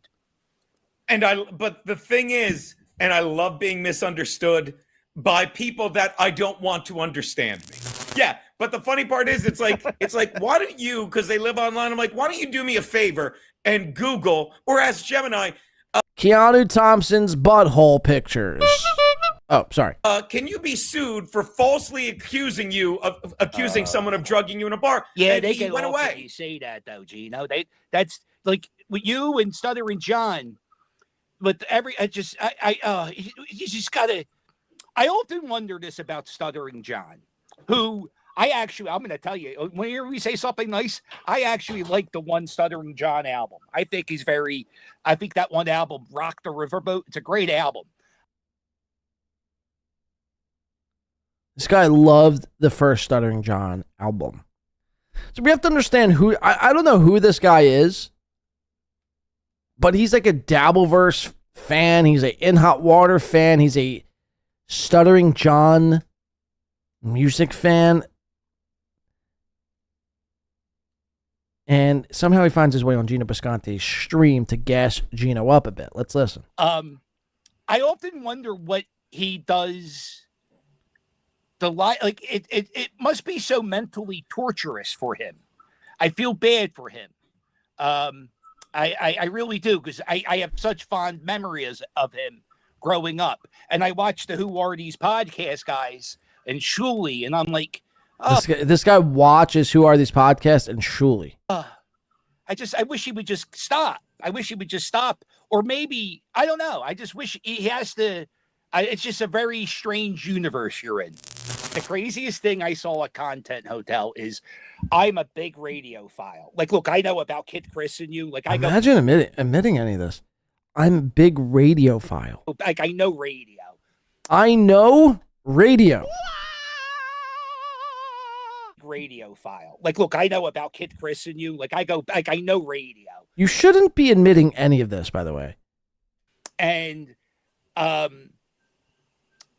Anthony was there, and I'm such a big Opie and Anthony fan. Just to be no, you don't say. The same room with him, it meant a lot to me because he's one of the. No one's made me laugh that much in my life than Anthony because that him and Patrice on that show, brilliant. But when we were at the Can you shut your fucking sirens up, please? It's very rude when to show up on a show and all we hear in your background is the sound of sirens. That him and Patrice on that show, brilliant. But when we were at the Content Hotel, Stuttering John was doing a live stream, and Anthony was trying to super chat Stuttering John I love him. And then Stuttering John blocked Anthony. So then Anthony was taking other people's phone and he's giving them money so he could super chat John. So listen to this story. Remember this story. So during Content Hotel,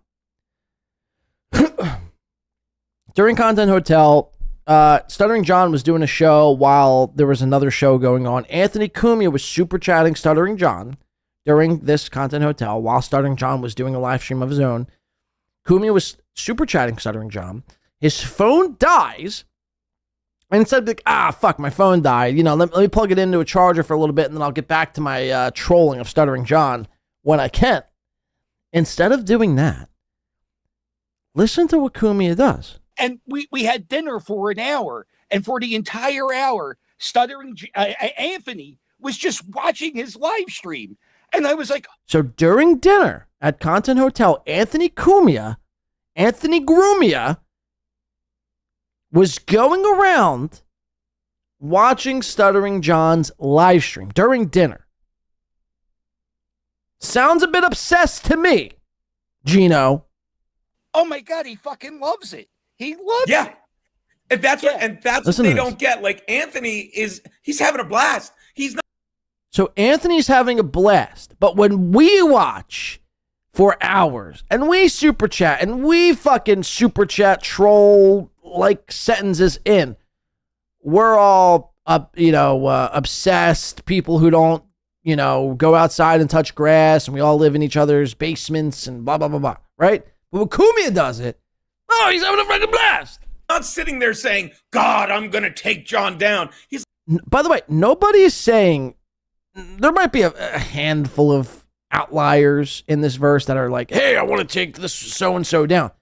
The majority of people that watch shows and A, either critique on their own show or B, just critique in a public forum such as either Discord or Twitter are most likely having fun.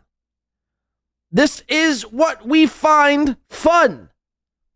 But the fact that it's at your expense is why you have to create this whole fucking song and dance as to why we're somehow miserable, depressed, sad people who don't go outside and touch grass and we live in basements and drink sewer water. Got it? Like this. But when Cumia does it, when Cumia's at a live function that people paid to see Cumia and his phone dies and he's going around during dinner, when he does it, he's having fun. When anyone else does it, they're fucking losers. Got it. Guy's nuts. And he's literally, his phone, remember his phone was at 1%. He's got it up to his ear. He's like, my phone's and we were all having and I would say this to John, I'm like, we were all just having a blast, cracking up. It doesn't matter. But these people in the chat like, see that Anthony fucking hates John and he loves anyone that hates John. But they're winning. And again, by that I mean them. I know fucking the person in the chat. Who's winning at what, by the way? When is the game being played? Somebody please catch me up on this. I mean, is there some sort of is there an actual game being played here? Bothers them, but it's a call. I mean, you hear all of this from these people, Geno, Aaron, Chad. They all frame their talking points in such a similar manner. Everyone thinks they're winning, but really they're losing. What is the game that we're playing here? I'm just making fun of you and your show and your receding hairline. That's it. And the fact that your wife has spread it open for the internet to consume. Back to my act. But the people that want us to fucking hate each other are these people that, whoever they are, I don't know who they are, but I know they're jerking off watching the Dabbleverse going, excellent. I don't think they're masturbating whatsoever. I think they're masturbating. I don't think they're masturbating whatsoever, actually, Geno. I don't think they even have penises, Geno. I think I'm masturbating. And it pains me to even fucking make fun of this fucking weird, alcoholic, toothless fucking goober. This is basically what JMO will be in 20 years. JMO, if you're not careful, JMO, this is your future, JMO. But it pains me because he's an Eagles fan, much like JMO is. And it's like, I don't like making fun of my own kind. But God damn, you guys don't make it easy. I think it's hate watching. I hate public shows of affection because it's like, I'm not a teenager. And this guy's like, I mean, this is like the quintessential guy from Philadelphia. I mean, all of us don't sound like this, by the way. I hope I don't come across and sound like this. It's like that fucking accent, that northeastern Philly accent. Look at the gray teeth this guy possesses. Holy hell. Do you even own a toothbrush, bro? If so, get to brushing. Start brushing them chompers, man. Them shits are fucking great. Shows of affection because it's like, I'm not a teenager, but that doesn't go for you. You guys, you were groping her and grabbing her ass and she's nice to look at, so it's fine. It's just a shame that you're involved. But we're Italian. But yeah, you guys are you were very, very handsy. That was very strange, the gathering of people there that weekend at the I didn't know what I was going to. I thought it was a Who Are They podcast thing. And Chris, Who Are They podcast? Like, I didn't know what that was. And then there was like little people and porn stars and Rich Voss is in the corner. And I'm like, what the fuck is little people, porn stars, and Rich Voss in the corner? Like, yeah, that's our idea of fun. Yeah, idiot. Go out and touch grass. Yeah, that's what we do. Yeah, we just have fun. Yeah. This thing. It was so. It sounds like a freak fest, Geno. Interesting. I don't know if anyone made money on that, but no, they didn't. No one made money on it. It was fun. The one or 2 days. Well, as long as you're having some good old fashioned fun, then I guess it all pans out, doesn't it? There, it was not what I was expecting. Oh yeah, you could, but you adapted quite well. Oh, by the way, $2 from. Why do you treat people filming yourself like they're a whistleblower at the CDs? Like, there's a rumor going around, like somebody came out to a show and filmed our set. That's horrible. Yeah, that's a horrible thing to do to stand-up comic. I'm not a stand-up. Why is it a horrible thing to do to a stand-up comic to film their set? You guys, you stand-up comics, you need to get over yourselves. This whole idea and this whole notion needs to be shattered.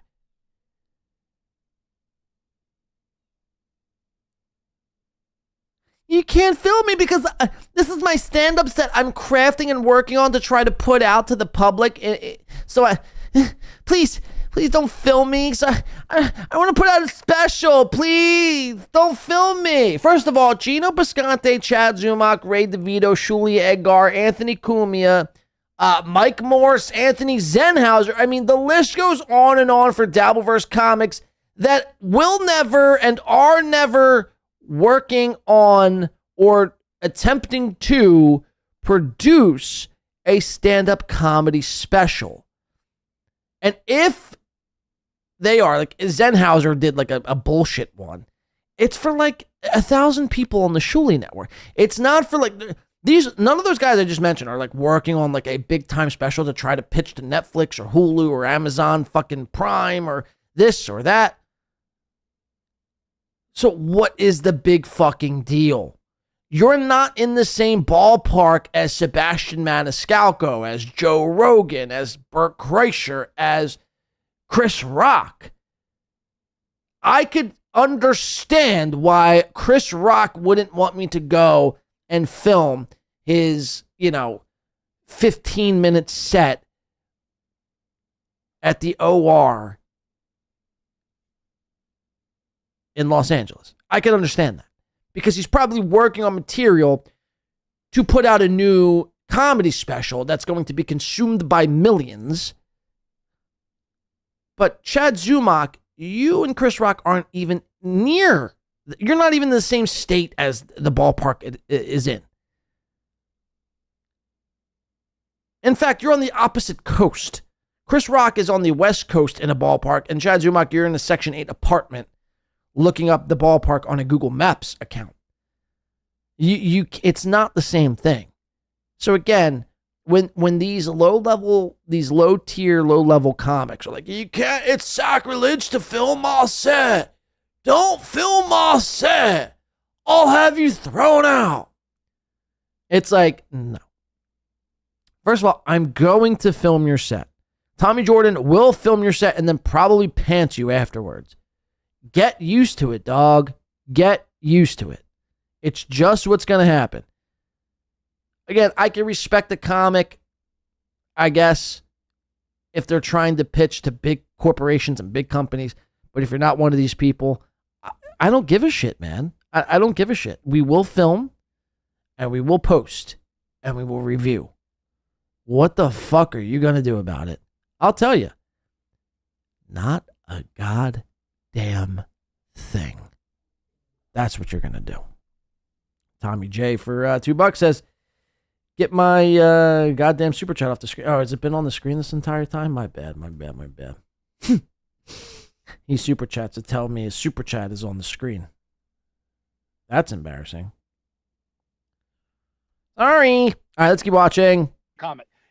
Look, he has that set. He tours the country with that set. Those are jokes he's crafted and written, and maybe he'll be lucky enough to do them on a TV show or for a special. But until then, that's Geno's call to put out his comedy content. That's a comedy fan 101.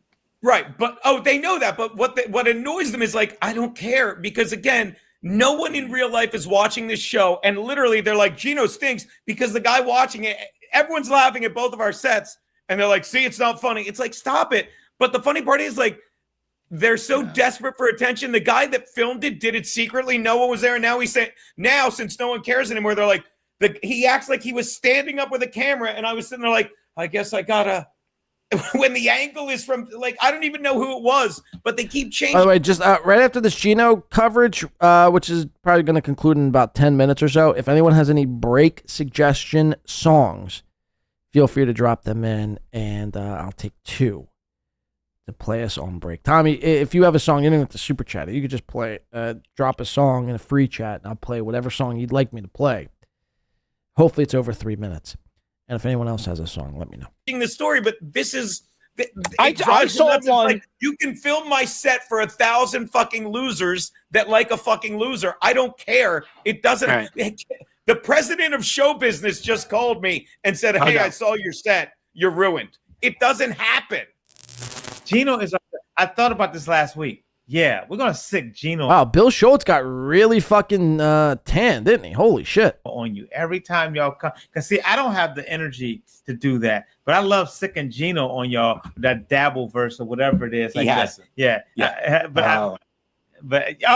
Buck Cherry says, Mod Chris for $3 Canadian. Says Buck Cherry Cocaine, and Balls Deep for 2 says, I'll be there. The Spinners. All right, there's our 2. Thank you guys. Thank you. We'll play those 2 at break. And you sound so much clearer. But are we going to be part of the Dabble? I hope not. The guy Oh, you're a part of the Dabbleverse now. Look at the smile this guy's giving. I don't know this guy's name, but I want full reports on my desk by this weekend of who this guy is, who his family is, who he's related to, where he works, where he sleeps, what medication he's on, what groceries he shops for, what grocery store he goes to, what he eats for breakfast, lunch, and dinner. I want the full report on and we will have the full report. Don't get it twisted. We will have the full report, and we will expose every single facet of your dog shit existence. Okay? You're a part of the Dabbleverse now. You and Tan Bill. Look at, I can't believe Bill Schultz looks very good. Bill Schultz looks really good these days. Holy shit. Shout out to Bill Schultz. Are we going to be part of the Dabble? I hope not. The guy Carl, remember the guy Carl that you might not have been there? It's like, pathetic Geno wants Carl's attention. loser. No, I had Carl's attention. Yeah. In real life, that guy Carl that was real nice. Then he goes in these boxes. He calls my wife a piece of shit and stupid and all that stuff. And he thinks like, oh, I don't. Because she is. Because she is a piece of shit and stupid. Want anyone that thinks that's entertaining watching me. So when they're like, you got 40 people watching it, I've got 40 people that find this entertaining. And I'll take what I can get, but I'm still in talks with a lot of shit that 99% won't go anywhere, but you just keep doing what you want to do. I'm in talks with a lot of shit that 99% won't go anywhere, but you just keep doing what you're going to do. Does that even make any lick of sense? I mean, someone help me make sense of that. Project Pat out there. Okay. What, is that a song, Tommy? And it doesn't matter whether it hits or not, and it always does, because you like what you're doing. And if these people like saying, all right, here's what I'm going to do. I'm going to say that Larry and Geno and Philly Captain aren't funny, and I'm going to tell 1,000 people, all right, how does that make the world better? How does that make you happy? Well, I want to make sure, and I've said this countless times. Hey, Philly Captain, you know that show that you hate, so you watch the entire thing, you watch every episode, and you make sure you clip it and send it to other friends of yours and say, look how bad this show is, and say, hey, you want to watch this because it's really bad? No, that's insane. And these people are like, yeah, but we're doing it because you got us. You got to keep watching my show that you hate and sending it to other people and tell them it stinks. It makes no sense. You know, it's How does it make any sense? Geno, have you ever sent a sports play of somebody doing something embarrassing in sports, or something like, an embarrassing video on Twitter, and you sent it to somebody to make them laugh? Yeah, again, that's what you were good for. I for one am in a huge group chain, and any embarrassing video that pertains to Geno Bisconte that comes out, I'll send in that group chain, so we all get a laugh. Again, you're much like Chad Zumock in the sense that you guys are only good for being people's I guess scapegoat to laugh at. You're our punching bags, Geno. And again, I know you and Chad want to pride yourselves because you've had kind of a career 10, 15 years ago. But this is 2025 going to be 2026 in about a month and a half. And you don't have what you had in the past. That doesn't exist anymore. You do a stream from within inside your apartment. Chad Zumock does a stream from within inside his apartment. You're on YouTube for, in Geno's case, 20 viewers, and Chad's in his little corner with a green screen for 130 viewers. And it is what it is, man. This is where you are now. And you have to understand that. And the fact that you don't get it and the fact that you fight it is the fact and the reason why we laugh at you. Because you're either delusional, retarded, or you're fighting the sense that you're the laughing stock these days. So yeah, it is fun to see an embarrassing video of Geno's. For instance, the whole, when you were still on Compound Media and you were sucking a dildo, you were deep throating a dildo, not once, not twice, but 3 times. You were deep throating a dildo. I immediately made that a clip and sent that out to everyone I knew because it was damning and embarrassing for a grown, almost 60-year-old grown man who claims he's completely heterosexual to be deep-throating a dildo. I mean, hello? If you had a video, put it this way, Geno, if you had a video of Anthony Fauci or Gavin Newsom deep-throating a dildo, you would also be sending that video around to laugh at. How is that okay? But when I send the video about you, somehow we're miserable pricks who live in our mom's basement and jerk off all night. I mean, do you listen? Do you hear yourself? It's so hypocritical. It's so ridiculous, man. Get fucked. Get fucked. Shout out to Who What Why for $5. Says, crazy, that guy with the stage 4 cancer looks better than Bill Schultz. Who, the black guy or this guy here? I don't know. I mean, either one could have stage 4 cancer. Larry, isn't this guy's name Larry? Doesn't he have like some sort of like melanomen disorder or something? Lou Gehrig's disease? I don't know. Thank you for the 5 though. I thought it was Bill Schultz for a second. Funny because I'm looking at some of these comments and he's like, "You are the dregs of society. Grow up, Geno. Be a man." That sounded like it's coming from a dreg of society. Stop trash talking a woman. See, the thing is that it's so funny. Like these people don't know the levels of this thing. Why says yes, the black guy. But what kind of does he really have stage 4 cancer? If so, that sucks. There's levels, Jerry. Jerry, there's levels. They think that they're in the entertainment industry. Neil was just his friend who said, "Yeah." And guess what? So does Geno. Geno also thinks he's in the entertainment industry. And guess what? He's not. Yeah, that's funny. You cannot convince me. Here's why. Again, I'm basing it on what I've seen. Do you find Neil Brennan's act funny? Do you find his show Boxes funny? I've never seen. I find his show interesting. Yeah, because it talks about mental health. And imagine finding a show interesting because it discusses mental health. Imagine finding a show that talks about anxiety and depression all day long. Imagine finding that show to be interesting. I find that stuff interesting. Right. But I don't. You find bipolar disorder to be interesting? Not funny. Interesting. Not funny. You said interesting.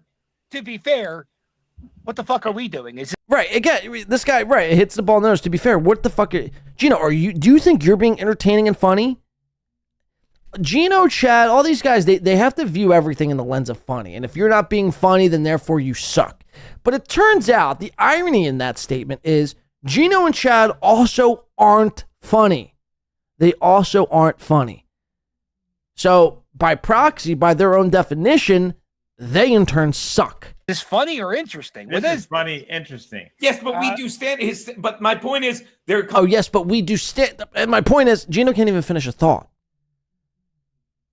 So what? Just because you do stand up means that your show is better than my show? I mean, do you hear yourself? Do you hear this argument? Or interesting. This is funny, interesting. Yes, but we do stand his. But my point is, there are comics you like because you've seen their stand up. If you're watching Boxes because it's interesting, not because it's funny, that tells and his show is called Blocks, not Boxes. me all I need to know. I mean, this guy is really severely wet-brained. Oh, Kevin Brennan screaming at people is hilarious. And we depend on our guests to be the funny part. Yeah, I just sit here and drink fucking whiskey. Yeah. That's, again, fucked me up. Yeah. How many Hey, shut up, Schultz. drinks were you on there? What are you, Mother Cabrini? That was Oh, my yesterday. goodness. Mother I'm just Cabrini never touched the stuff. Is he the feds? Speaking of authentic, speaking of authentic, if you get the, I'm sorry. Speaking of authentic, if you get the chance, me and Keanu watched it 2 days ago. The John Candy thing on Amazon Prime. Have you seen that? Yeah, it's amazing. It's amazing. If you can, he's another one that was just nicest guy in the world, brought the energy, fucking set everyone up to succeed. Yeah. You know what I mean? Not insecure faggots like the Onion Dude or fucking Carl Heberger. None of these fucking losers. Just a guy that's like, I'm great, so let's make everyone great. I compared it to the, what's that? Carl? Are you talking about Carl from Who's Already's podcast? Yeah, he's terrible. Really? He's a dude. He's nice to your face. Then he goes on podcasts for clips and he shits on people. I was so disappointed that none of those guys came out the 2 days I was there, but they were working on their show, which is watching other people's show. But I was so this is confirmed. Carl, the entire time while they were at Content Hotel, this is confirmed now by not only Carl but multiple other sources that Carl was in fact up in his lair working on a show the entire time while everyone else was, getting blowjobs from Matt Mead's girlfriend. Disappointed that I didn't get to meet any. Their job is to watch other people's show and shit on it. Yeah. Who? Okay. Who are these podcasts? That's their job. Yeah. But and again, like I've met him in person countless times, been friends with him, but now he's gotten so taken over by the money he can make on super chats. He literally fucking let people call my wife pieces of shit in front of him. She is, Geno. She is a piece of shit. We don't call Keanu a piece of shit just to hear ourselves talk. Well, maybe Mersh.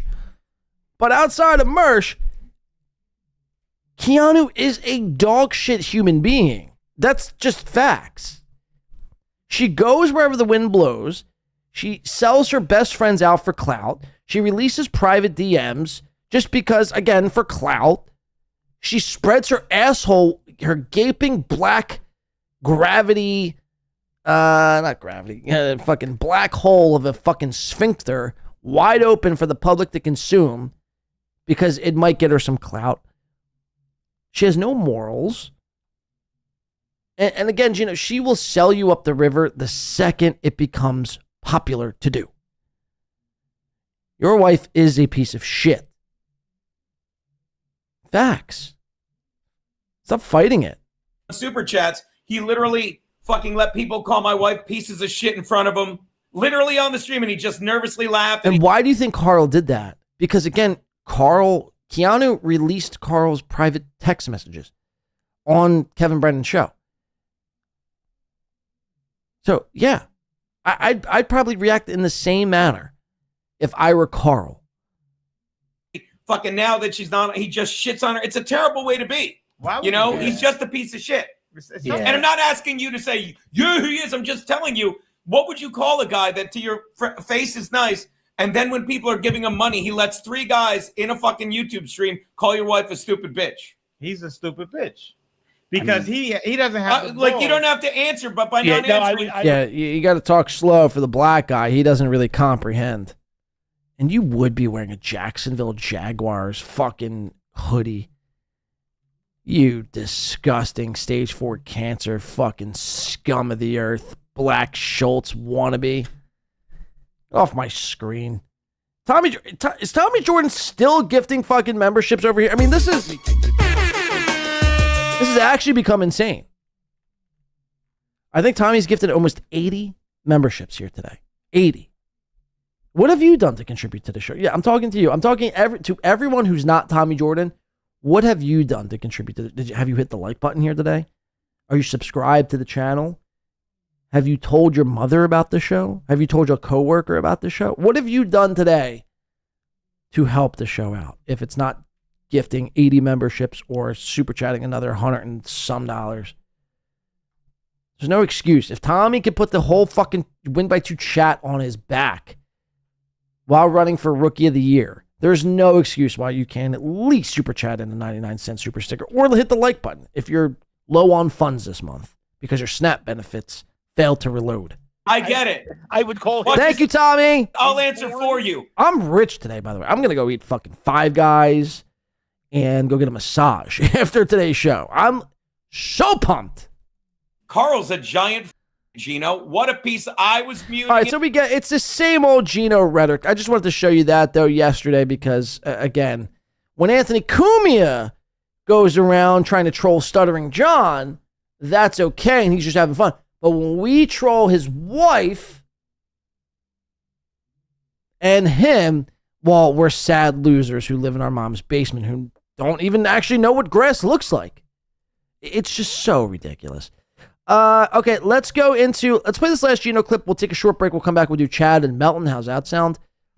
This was Geno. It's only a 4.5 minute clip. This is Geno washing his hands of the Dabbleverse. Now, mind you, this was a couple of days ago. The clip we just watched, I think, was from yesterday. So again, Geno, one second. If the wind blows in one way, he's done with the Dabbleverse. If the wind blows the other way, he's back in the Dabbleverse, motherfucking everybody. Pick a lane, douchebag. Pick a lane. I mean, it's so ridiculous. I'm so done with the Dabbleverse. I hate the Dabbleverse and everything it stands for. Everyone is so sad. I hate the Dabbleverse. And then meanwhile, he has to comment on it every day because it's the only thing that keeps him and his stupid fucking bing bong wife relevant. Without the Dabbleverse, they would have probably 7 viewers. We laugh at you because you have 25, 30 viewers, but without the Dabbleverse, you would have no viewers. None. You'd have Frankie McDonald, and that's it. I think I was listening to B Dabbler on Saturday. And who was? I think it was Bobo, maybe? I think it was maybe Bobo. Called in the B Dabbler show and denounced Geno Bisconte. You've gotten so pathetic that even some of your actual friends who've supported you in your broadcasting journey has now turned their back because you were so fucking stupid and gay. Let's watch. The throat goat has arrived. Punish Ahab, my God. First of all, no need to apologize. I'll talk about that as well because 18 people here. Oh, feel free to laugh at that low number. 18 people. Why did Ahab just punish Ahab right? Sorry about my temper yesterday. I was very high and in my feels.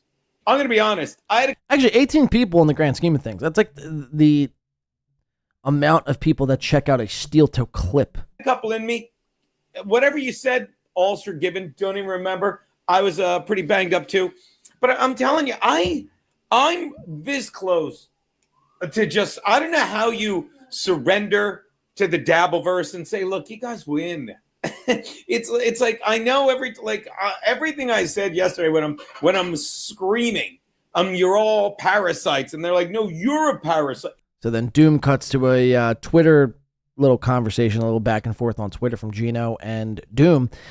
And Geno says, Doom's pay. Let's see the parasite clips, the part where I call out the cunt that is coward Pat Dixon. Doom says, you latched on to Anthony Cumia for 20 years. You're the parasite. Go complain about me to Stuttering John some more. Geno Bisconte says, shut up and get the clipping, you dipshit. I have no other use for you, stupid. Wow, Geno argues like a 6th grader. Shut up and get to clipping me, you dipshit. I have no other use for you, stupid. Can't wait to see the video. Have fun. It really is. It's 8th grade, and I can't get out of it. Like I walk away from it, and I'm like, I got him good, but I'm just as shitty as them. I mean, it's a win-win, but it's also a lose-lose. You know what I mean? Like I'm literally calling Doom a Doom's payer a bitch, and I'm loving it. And I'm not that guy. Like I'm calling Kayla or Kate. I'm like, in my opinion, she's a slut. I never talk like that in real life. I'm a very happy guy. It is gay as fuck.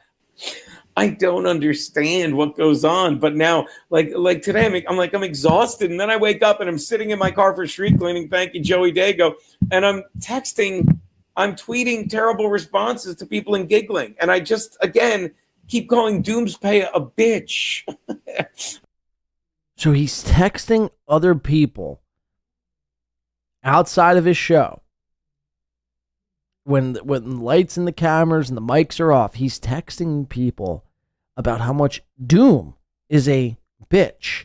And he's cackling and giggling. All right?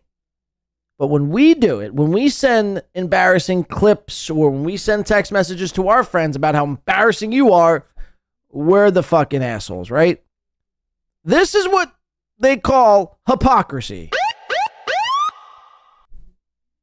From Geno Bisconte. I mean, that's it. Hold on. I'm going to... Rules for thee and not for me. Take a break and check my notifications on Twitter. Here we go. Pescatori. Says, when the Clippers/detractors make more clipping than you make spurging out, you just might be a lolcow. Now watch, Geno reads this, comprehends it, and kind of has a bit of a struggle sesh with this a little bit internally. Because I think maybe for the first time, Geno is starting to realize that without Anthony Cumia, without the safety net that is Compound Media, he is subjected to all this fucking tomfoolery. And maybe, just maybe, it's starting to seep into his brain that he is a fucking abject loser who's got no prospects, nothing going for him besides a wife who, again, spreads her asshole online for 6 clicks and $1,000. And, it's starting to seep in that, well, I actually might be one of these lolcows that everyone's causing so much commotion about. On Twitter. Here we go. Pescatori. I don't know. When the Clippers make more clipping you than they... Okay, yeah. I don't even understand what I look at with this stuff anymore. It's saying Clippers like Doom, Stalin, and So Thorough Joe Burrow, and MGD, and anyone else who clips Geno Bisconte probably makes more money than Geno. Who's been at this... for what, 20 years you pride yourself for doing this comedy and broadcasting? You're a pro? How much do you make a year? What's your yearly net income? I'd say below 30 grand. By the time it's all said and done, I'd be shocked if Geno Bisconte made 30 grand. Like, and speaking of getting burnout on the Dabbleverse, I think that's what happened to you. And forgive me if I'm speaking out of school, because you were the best clipper by far. You know, you were impartial. You just went with whichever way the wind blew on the thing. And I know I'm dabbling now, but please bear with me and I'll get to the football picks. But I love you, brother. I hope you're doing well. My lost interest. It sure seems that I'm taking Kiki out to Niggly's. That $5 will go far. I want to thank the people hanging out on Geno's Picks, 15 of you. Again, 15 people are taking sport betting advice from this fucking idiot. I'd rather have Could you imagine 15 people and 34 people hanging out with me here than fucking me do what I did yesterday, and just die inside screaming parasite at the fucking Dabbleverse. This was fun. Tomorrow, what's tomorrow? Friday? Tomorrow, Friday, back at 3 with Loads. That's a fun show. Thank you so much for hanging out. And maybe, oh no, tomorrow's Friday. That's it. Saturday, I'm busy. So I think it's Sundays when we're going to do some fucking football on my locals. So again, thanks so much. Brother, the internet is affecting you. I'm here in goodwill. It is cancer. It's cancer. She got the cancer. Why am I even still showing my bookie? Make your money on my bookie. Laundromat, it is indeed. And let me tell you, it's annoying me, and I'm getting what I deserve. Annoyed because I fucking couldn't. I was in there screaming. We're not doing this. I'm going to go fucking get drunk with my wife. All right, there you have it. Geno Bisconte, ladies and gentlemen. But yeah.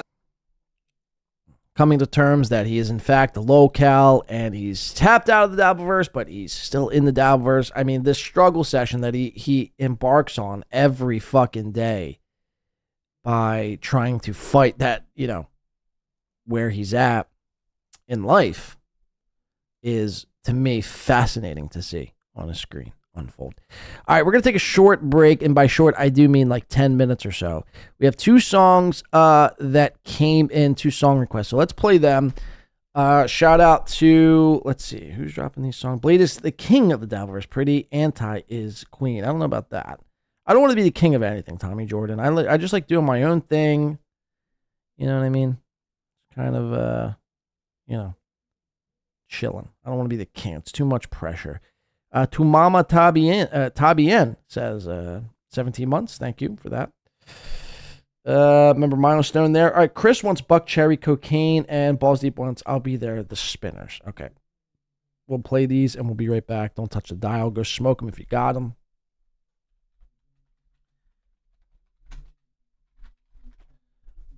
And don't touch that dial. We have a lot more show to get to. Yeah! Hold on. God damn it. Motherfucking bitch.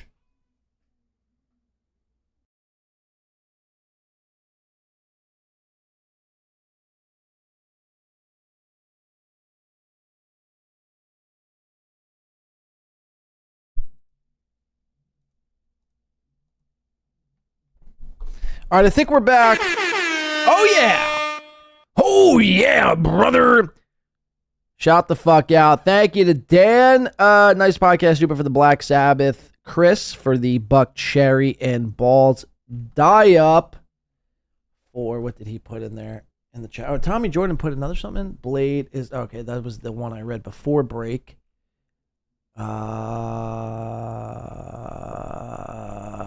Okay, well, Balls that Dia put a song in there, and I don't know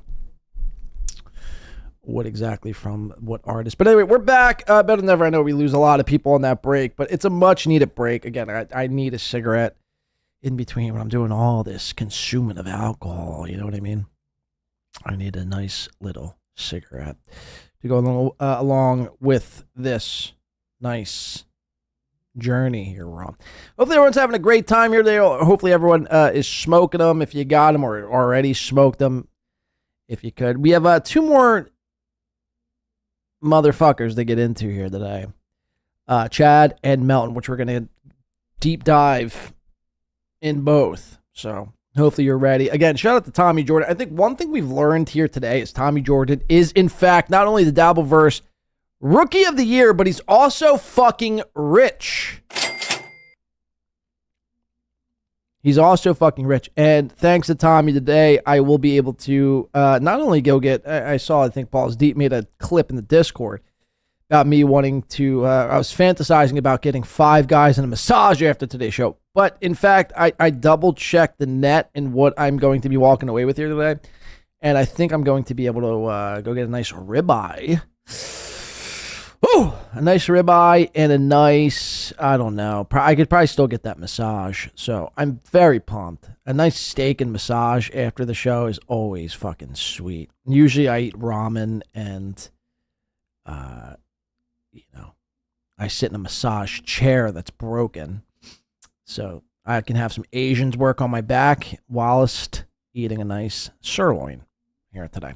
So shout out. Thank you for tuning in. Thank you to Tommy. Again, Tommy's rich, Panhandler's poor. Panhandler also has a zit on his face, and Panhandler will also probably cower to Tommy Jordan in person. Those are some things we've picked up on here today. Karmicx. The only reason why Karmicx is even doing this whole gay bit, we've kind of discussed here today. Aaron Imholte is coping like never before. Are some things we've gone over. Geno Bisconte is done with the Dabbleverse, yet he still has both feet in the Dabbleverse. I mean, it's just a constant merry-go-round of cluster fucking dog shit, really. When you really, take a 30,000-foot view of what the Dabbleverse entails and some of the fucking cronies that go along with it, it's all a bunch of fucking malarkey, and it makes no sense whatsoever. And that's why everyone's like, like Tommy Jordan's like, oh, dude, you deserve 1 million views. I don't. I really honestly don't. I mean, this is really some of the easiest shit to do. Again, I'm not here to change minds. I'm not here to, the only reason why I'm here is to laugh and highlight people's mistakes, pimples, and birth deformities. Those are really the only 3 reasons why I'm here. I don't deserve 1 million views. Go give them to someone else who's deserving. Like Tommy Jordan. Tommy Jordan deserves 1 million views. There was actually a part in that clip I forgot to play. But now that I'm thinking about it, now we're talking about this Tommy Jordan thing. Karmic's like, oh, how are you going to get... How does he say it? He's like, oh, why don't you tell everyone how you got your thousands of viewers? And Tommy's like, yeah, I made some clips and edits of the Super Bowl. I mean, how'd you get your audience? Yeah, well, I made some clips of the Super Bowl. I mean, I don't see what the big deal is. Karmicx, didn't you buy your subscribers?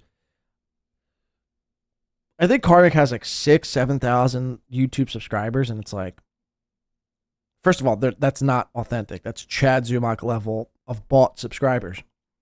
It's not real. It's Fugazi. And who cares if Tommy Jordan made clips? First of all, just because you are in the Dabbleverse doesn't mean all of your content has to be Dabbleverse related shit. Now, you might lose some people along the way because they're looking forward to that steel toe coverage, or they're looking forward to that Karmicx coverage or Chad Zumock coverage or whatever. You might lose a few people, but you might pick up some people along the way if that's what you're in it to do. Who cares if you're making Super Bowl edits? Who gives a fuck? Karmicx said that like with such a definitive, like he was going to own Tommy Jordan with that statement. How did you get your audience? By clipping the Super Bowl? Yeah, and what's your point? Didn't you buy your subscribers? What's your point? I mean, seriously, what's your point? Anyway, I like to do some Chad Zumock here today. Chad Zumock is the Dabbleverse's biggest... I wanted to say the F word there. I really did. But I won't. I mean, I've said it before. But I don't want to be so vulgar and aggressive about the entire thing. Just know Chad Zumock is the Dabbleverse's biggest pussy. He's the biggest bitch. He's a feckless, dickless, toothless, girlfriendless, moneyless bitch the Dabbleverse and this world has to offer. And we will show you that coming up here on the other side. So without further ado, ladies and gentlemen, Chadwick, Anthony, I'm a pussy, Zumock.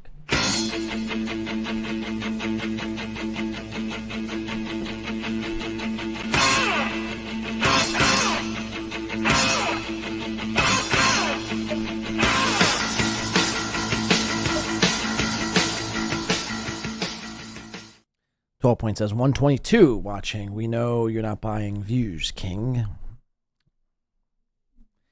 Guess I'm owned, man. Fuck. Got me where it hurts. My views. Again, I had 170, 180. But I don't like doing this whole view thing. To me, it's really irrelevant. It's funny when other people make the argument that their whole entirety, their whole existence relies on views and subs and all that. To me, it's just a number. At the end of the day, really, it comes down to, first of all, if this is your job, are you making money out of it? And secondly, I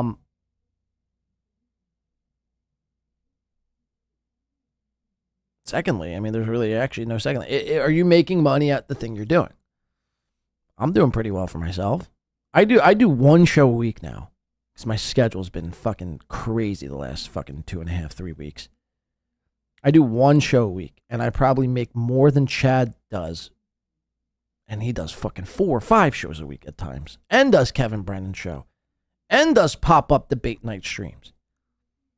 Not to mention, man, 12 Point, it's like, we just went on break. I lose a lot of people on the break. So, I mean, for whatever it's worth. I mean, yeah, I don't buy subs. So, it is what it is. I don't know if you're trying to troll me, but fuck off. Tommy Jordan for $2. He just, folks, he won't stop. I'm demanding a ceasefire, and the man just keeps going. $2, 122 is a lot. Let's see how many they get press live. Well, actually, it's 129 now. But the point, it's not about views, man. It's not about views to me. I don't give a shit about views. I do my show. And if people watch, people watch. People don't watch, they don't watch. I mean, I'm not caught up in. I make fun of people who are caught up in. I make fun of people who are caught up in views, like Chad. Like they view everything in the lens of, if you don't have a certain amount of viewers, or if you do have a certain amount of viewers, that's what your level is. Views don't translate to money. I mean, unless you're killing it and you know, pulling in 15,000 plus views a video or a stream, it doesn't matter. It does not matter.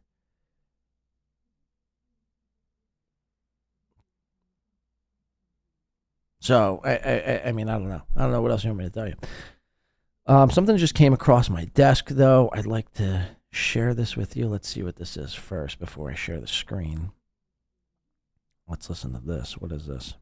Remember 10, 15, 20 years ago, Mersh, there was still a weird thing where people fucked 16 and 17-year-olds. Like, it was a regular occurrence. But I remember 10, 15, 20 years ago, there was still a weird thing where people fucked 16 and 17-year-olds. Like, it was a regular occurrence. I was like 18, 19 at the time, and I was still doing it now and again, but like 18, 19 is different than 24, 25. No, you know? So Mersh was 18, 19, fucking 16, 17-year-olds. That's illegal. That's a pedophile. I mean, is it not? That's by definition a pedophile. Sorry, that just came across the old desk of Ruski there. But Mersh is the new. He really is, man. He's trying to ingratiate himself in all of this, which is the only thing Chad got right this past weekend when he was going back and forth with Mersh on MLC, which we're about to watch here coming up. The only thing Chad got right is Mersh has leaned in completely to the Dabbleverse, which is a verse he swore was the gayest thing in the world and must be destroyed at all cost. But now that he had his little handout from Patrick Melton, and Patrick basically, much like Patrick saved Chad's career, saved Mersh's career, now the Dabbleverse, he's trying to be the Dabbleverse sweetheart and trying to rub elbows with all of everybody in the Dabbleverse. And mind you, this is the same guy, Mersh, who notoriously, vigorously went after Anthony Cumia for doing some weird pedophilic type shit. And there he is admitting when he was 18 and 19, and when he was 20, 21, 22, you don't just stop fucking 6. If you're fucking a 16-year-old when you're 19, it doesn't stop when you're 19, man. Mersh was probably fucking 16-year-olds when he was 27. Probably. Mersh probably used to say if there's grass on the field, play ball. He's a sick fuck, man. Mersh is a sick animal who needs to be tranked. He needs to be tranked. Again, this is a guy who just a couple of months ago was begging, and still does in many cases. But, the parallels with Aaron Imholte were uncanny. And now that he's making a few bucks, he thinks he's the best ever. His ego has gotten out of control. His ego has inflated to the likes of which would make J-Mo's ego, seem tame. It's wild, man. It really is some wild shit. And the fact that nobody's calling it out, between that and the Tumblr and everything else in between, man, Mersh needs to be tranked and needs to be locked away, tranked, and then tranked again. That's just really what it comes down to. Wow. Anyway, interesting video there. Okay, let's get in some chat. So this was interesting. Lemmy's roach teeth with a Mersh tower.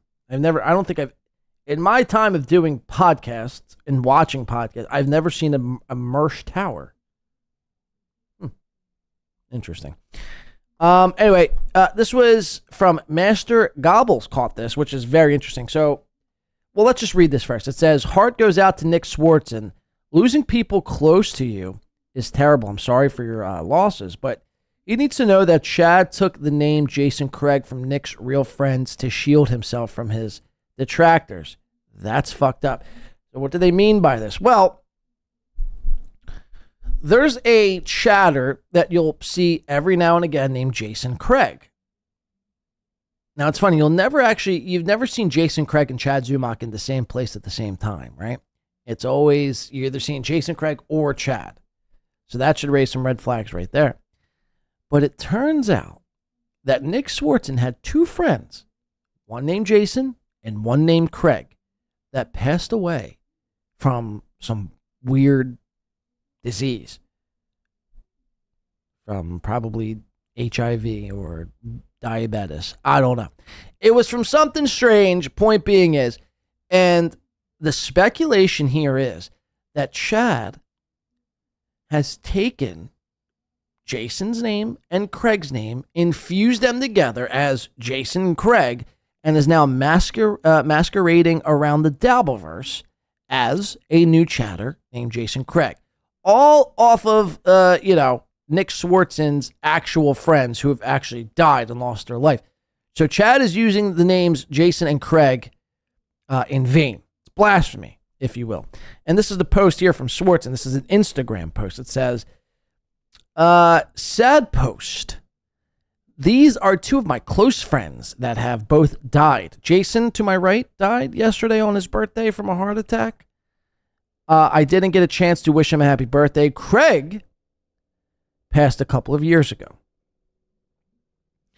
They were my yin and yang Minnesota dudes. Not trying to be a downer or cliche, but make sure that you don't let time pass with people close to you. Think about people in your life and go, quote unquote, when did I talk to them last? Stay in touch with them. R.I.P. Jason Hines. Say hi to Craig for me. So this is very interesting, man. This is very interesting. So again, there's no evidence suggesting Chad is Jason Craig, but the only thing I'd point to is it's interesting. Now, well, the evidence up until this post, I should say, has really been slim to none. And then Nick Swartzen posted this post about his two friends, Jason and Craig, who are both now dead. And now when you see the chatter around in chat rooms, Jason Craig, ask yourself, is Chad Zumock also on the, like if Chad is on the screen and Jason Craig's in the chat, it'd probably blow a hole right through that story, right? It'd probably blow a hole right through this theory. But the fact that Chad isn't on the screen at the same time Jason Craig is chatting, well, one can only speculate that Chad is, in fact, stealing the name of dead people and going around with using their names in chat rooms. Wow. So Chad steals from the dead. Got it. Chad also has taken this new approach to podcasting because, well, let's face it, folks, he's got nothing else. He's got nothing else really going. He doesn't really, Chad's basically all out of ideas. The hype train's begun to become stale. The 70s Spider-Man bit, no one really cares for. Everything is just dog shit and just repetitive in Chad's show. It's the Wacha sound effect, sprinkled in with the air horn sound effect, sprinkled in with the Rocky sound effect. It's all pretty much the same every show. And Dan from Nice Podcast Stupid and now Shmuel Buckman have basically thrown Chad a life raft in giving him content. Now, at first, it did seem like a good idea because it seemed like both guys, Shmuel and Dan, were going to hold Chad's feet to the fire. Now, I will say Dan did expose Chad for a multitude of things, and maybe one day we'll watch it, but if not, go back and watch the episode yourself. Basically, Dan exposes Chad for not having a real girlfriend, admitting that he was an actual stalker, and admitting that he, in fact, probably sucked Nick Swartzen's dick a handful of times. And that's all facts, by the way. That's all in that episode. Dan got him to admit that. It was a form of concern trolling. It was a form of lighthearted trolling. But as far as blood sports and internet blood sports go, there was none. There was really none. Then we fast forward to the Shmuel Buckman Chad interview. And Shmuel, I mean, I don't really know what to make. I don't think we needed another debate. And first of all, these aren't really even debates. There's no moderator. It's just basically an interview. When you really boil it down and when it comes to brass tacks, all it is really Shmuel Buckman interviewing Chad and then Dan interviewing Chad as well. Now, Dan, I think, did a better job in the sense that he gained Chad's trust and then sprinkled in and peppered in some of the questions he wanted to in turn ask. Where Shmuel Buckman really had no idea what was going on and was just being fed information from who I like, Chad Zumock and many other people. But Shmuel really didn't, like, he doesn't really have any bone to pick with Chad. Like, there's not a history there. So it's just like, I'd caution anyone moving forward to do a debate with Chad. I know Chad wants to posture up and call you a pussy, and he's going to get you in a technicality because he'll challenge you to debate. And if you do it, it's content. You're in a lose-lose because if you do it, it's content for him, and if you don't do it, you're a pussy. Who cares? All I know is I didn't run from Mersh on a stream. That was Chad. So Chad isn't in a position to call anyone pussy anymore. He has lost the title of the mud shark.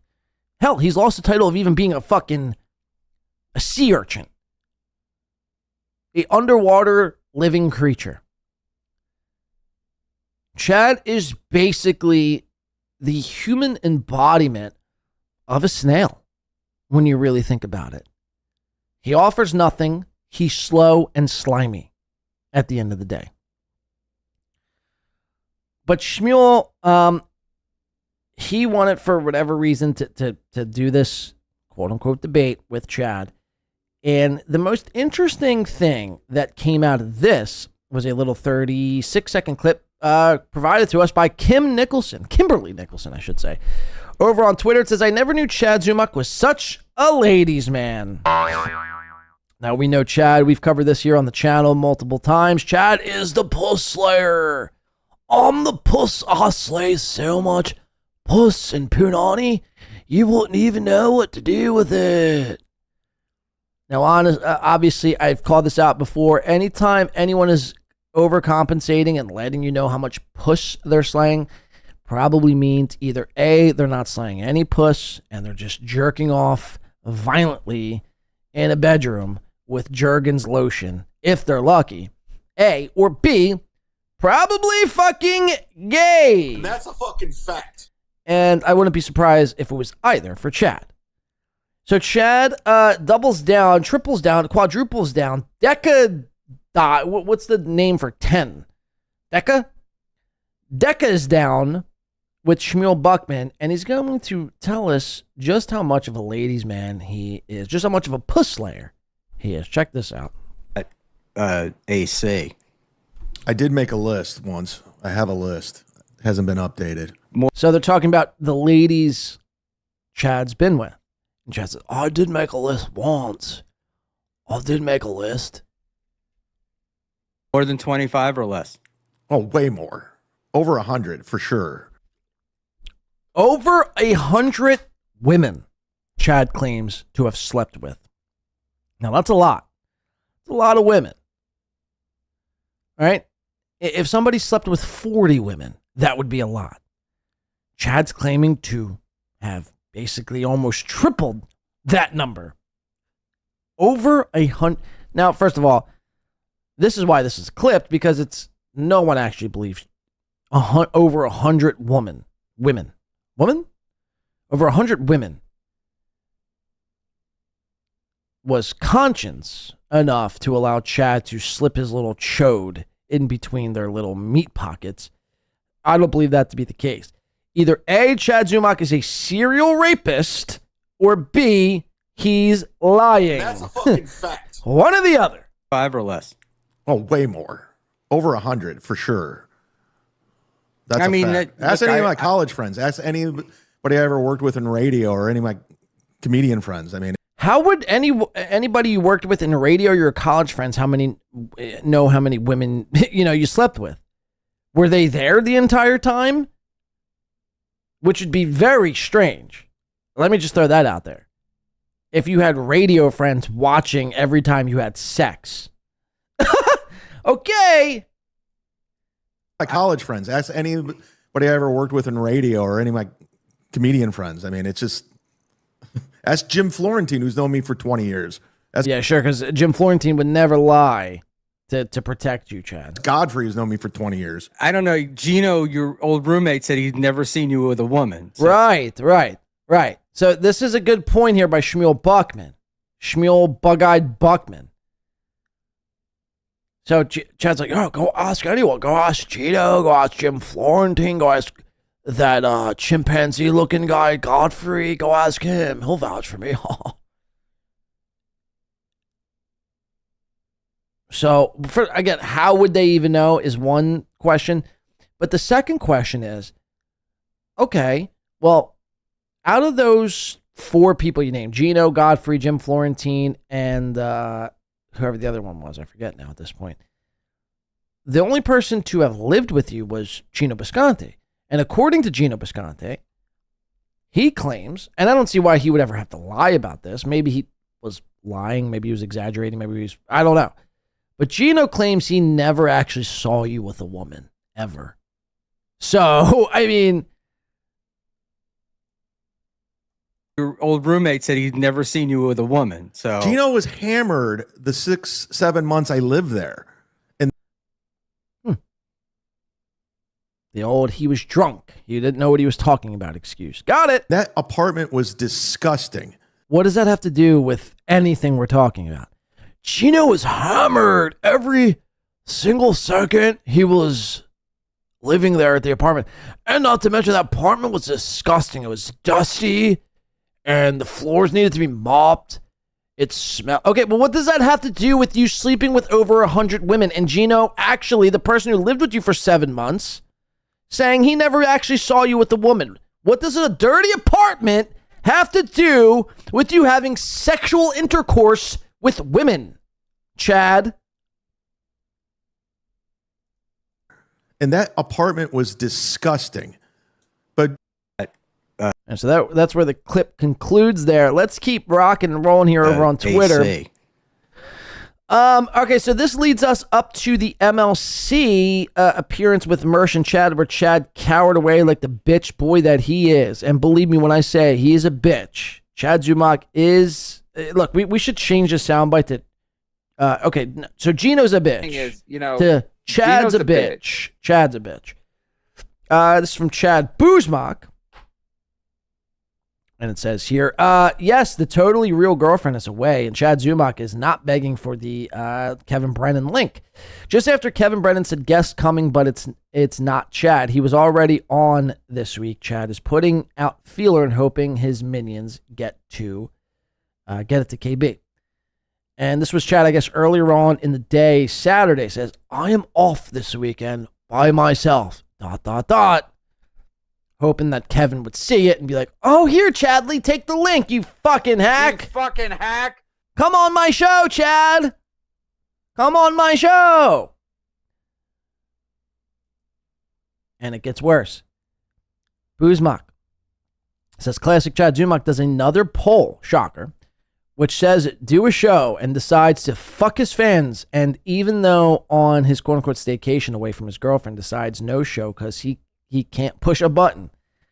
After the failed mute bit yesterday, in attempt to not have the face-to-face with Mersh, Chad backs out again. This is from Chad. Chad says, dude, this is, by the way, responding to Mersh. Dude, you're so intimidating to the point where I had to pretend my mic was not working last night. It had nothing to do with me drinking at my neighbor's. Okay, so Chad's going to claim he was at a cookout this past weekend. That's why he was so drunk, and that's why his microphone all of a sudden didn't work. It was because he was at a gay cookout with his neighbors. It had nothing to do with me drinking and my neighbors cookout all evening and not knowing I pushed the wrong button on the roadcaster. It comes down to I'm scared of you. And then this was in response to, it's almost sad at this point. I'm so tired of beating Chad Zumock. Give it up. And then Chad puts a poll out, says, I'm having a staycation this weekend with the place to myself and zero responsibilities. Let's play Choose My Sunday Adventure.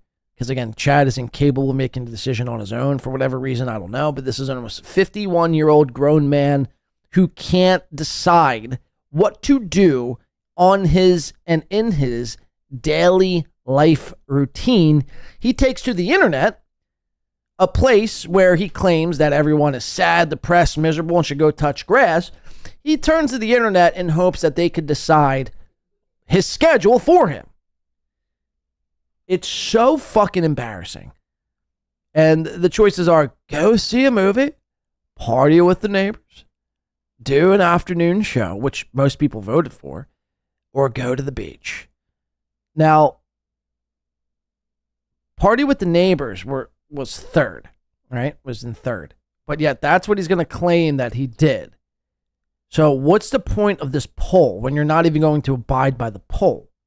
People wanted you to do a show followed by go to the beach. Zumock continues, I should have known better than to think Chad Zumock actually came to a decision on his own. Asked on Insta first, should do a show. No one paid, so then he announced not doing a show before asking how people stream all the time. Chad stupidly knows no bounds. Okay, so this was Chad on Instagram. Should I go live today? Again, incapable of making a decision on his own. And then Chad again on Twitter says, how do all these people have so much time on their hands to stream? I seriously don't understand it. And then just a couple hours later, he posts, World War Z won't be airing today. However, here is the new episode of... How many people are actually listening to By Chad with Sam Tripoli and Chad Zumock? Which isn't even in like podcast form. It's just a phone call recorded. It's a conversation recorded over a phone call. Like these motherfuckers are so lazy they can't hook up to their own board and record their audio through a Zoom meeting. They actually just call each other and like stick a mic up to their phone. It's so like, who is listening to this besides Dick Fitzwell and Fernham? Which, by the way, we found out Fernham is into creeping on some internet fucking, some internet fucking bait out there. Fernham likes to follow chicks in bikinis and get real freaky. Get real fucking freaky. All right, let's see real quick. Read a couple of these chats that are coming in. Where the fuck is my... Hold on. All right, I guess I can't pull that up. Shout out to Waver for $2. Blade killing it 5 hours. Thanks, Blade. No, thank you, Waver. Thank you. Nice podcast. Super for 2 says Blade versus Chad debate show when not gonna happen. I'll play Chad in a game of basketball before I do a gay debate. I'm not interested in doing a debate with Chad because again, the point of a debate is to try to like come to some sort of common ground with the person you're masturbating with. But there's no common ground. Chad has crossed so many lines with me personally, where it's not like I take it personal and if I ever see Chad, I'm gonna fuck him up. I'm not saying that. I'm just saying it's past the point of talking. I just want to embarrass Chad. Look, and not to mention either, I don't want to give Chad that satisfaction and the content because he's all out of ideas. And again, when a guy like an Aaron or Chad are out of ideas, the worst thing to do is to give them content. So then they could leech off that for the weeks to come and their shows, that follow it. So that's why I won't be debating Chad. There's not, I used to I was in a place a couple months ago. I was like, yeah, I'll fucking hop on with Chad. I'll tell him how it is. I'll tell him to go fuck himself. I don't give a fuck. But, after, first of all, he basically denied, and because he was scared of me at the time when I was sniping him. I was sniping him, and I was like, dude, I'll go on right now and tell Chad he's a fucking piece of shit to his face. Chad was like, oh, dude, that guy he's just on my nuts, dude. He's just on my nuts. Okay. Got it. $2 hype train, says Waver. Thank you. Well, Waver's on the hype train. Thank you very much. Waver. Nice podcast, Stupid Dan. $2. Chad's cookout is hot dogs on an electric stovetop. Yeah, Chad's probably the type of guy who boils. He probably still boils hot dogs and makes like instant mac and cheese, and that's his idea of a cookout. Or it's probably worse. He probably just makes a peanut butter and jelly and eats or he probably makes Uncrustables. He probably doesn't even know how to make peanut butter and jelly. I'd venture to guess Chad don't know how to cook. Anything that's not microwavable, TV dinners is the extent of Chad's cooking knowledge. Insane, man. Thank you, Waver, and thank you to Dan for the 2, 2, 2, and 2. Kudos to me. Kudos to Win by 2 Radio. Chad Zumock on Twitter continues on, says 100. He's already going with the excuses. So I just want to show you the excuses before we get into the actual episode. Dude, you're so intimidating. Okay, sorry, I think I already read this. To the point where I had to pretend my mic was not working last night. It had nothing to do with me drinking at my neighbor's cookout all evening and not knowing I pushed the wrong button on the Roadcaster. It comes down to I'm scared of you. So, okay, he is admitting that he pushed a wrong button on his Roadcaster.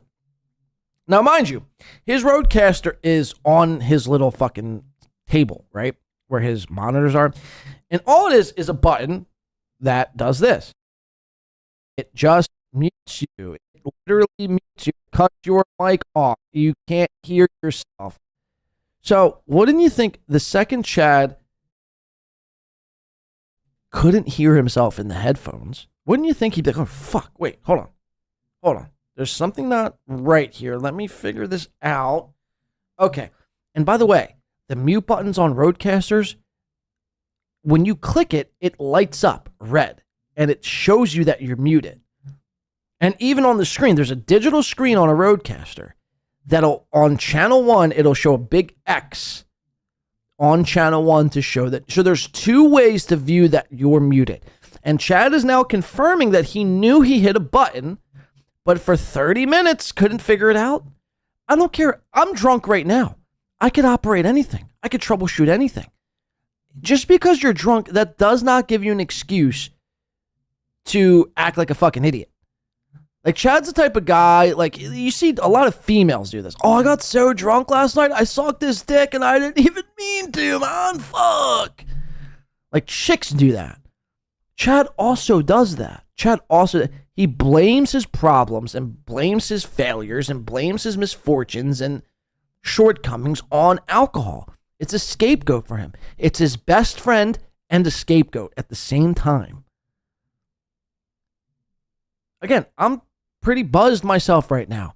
If I muted myself, within seconds, I'd know I was muted. Within seconds. It might take me 30 seconds to figure out what the problem is. Because in my case, it might be the board, it might be the software. I got to double check. I got to make sure everything's running. Chad, all he has to worry about is StreamYard. Unmute on the board. Make sure StreamYard still has your audio input and output source running in.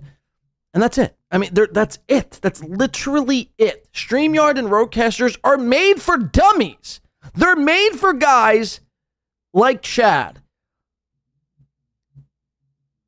But yet, still, he can't figure it the fuck out. Could you imagine that? So, okay, his excuse was he was at a cookout. Now, I think he's going to out himself here and let us know that he actually wasn't at a cookout at all in this clip. This is Misery Loves Clips. Again, I know everyone was watching the Doom clip. Misery Loves Clips, I believe, was the better of the clips. We're going to put this on like 1.25x speed just for the sake of time because I still want to get to some Melton here after this to show his complete turning on yours truly. Not only turning, but Melton's basically not only a Win by 2 fan now these days, he's basically given me the apology video that I sought out for. Let's listen to the MLC. Hey, there he is. Howdy, boys. What's going on? What's up, Mersh? What's up, Chad? Why are you running from me? I'm funnier than you. When are we going to do this joke off? You know, if you were half as funny as Matt Mead was good at beating women. Right. He does come in hot, huh?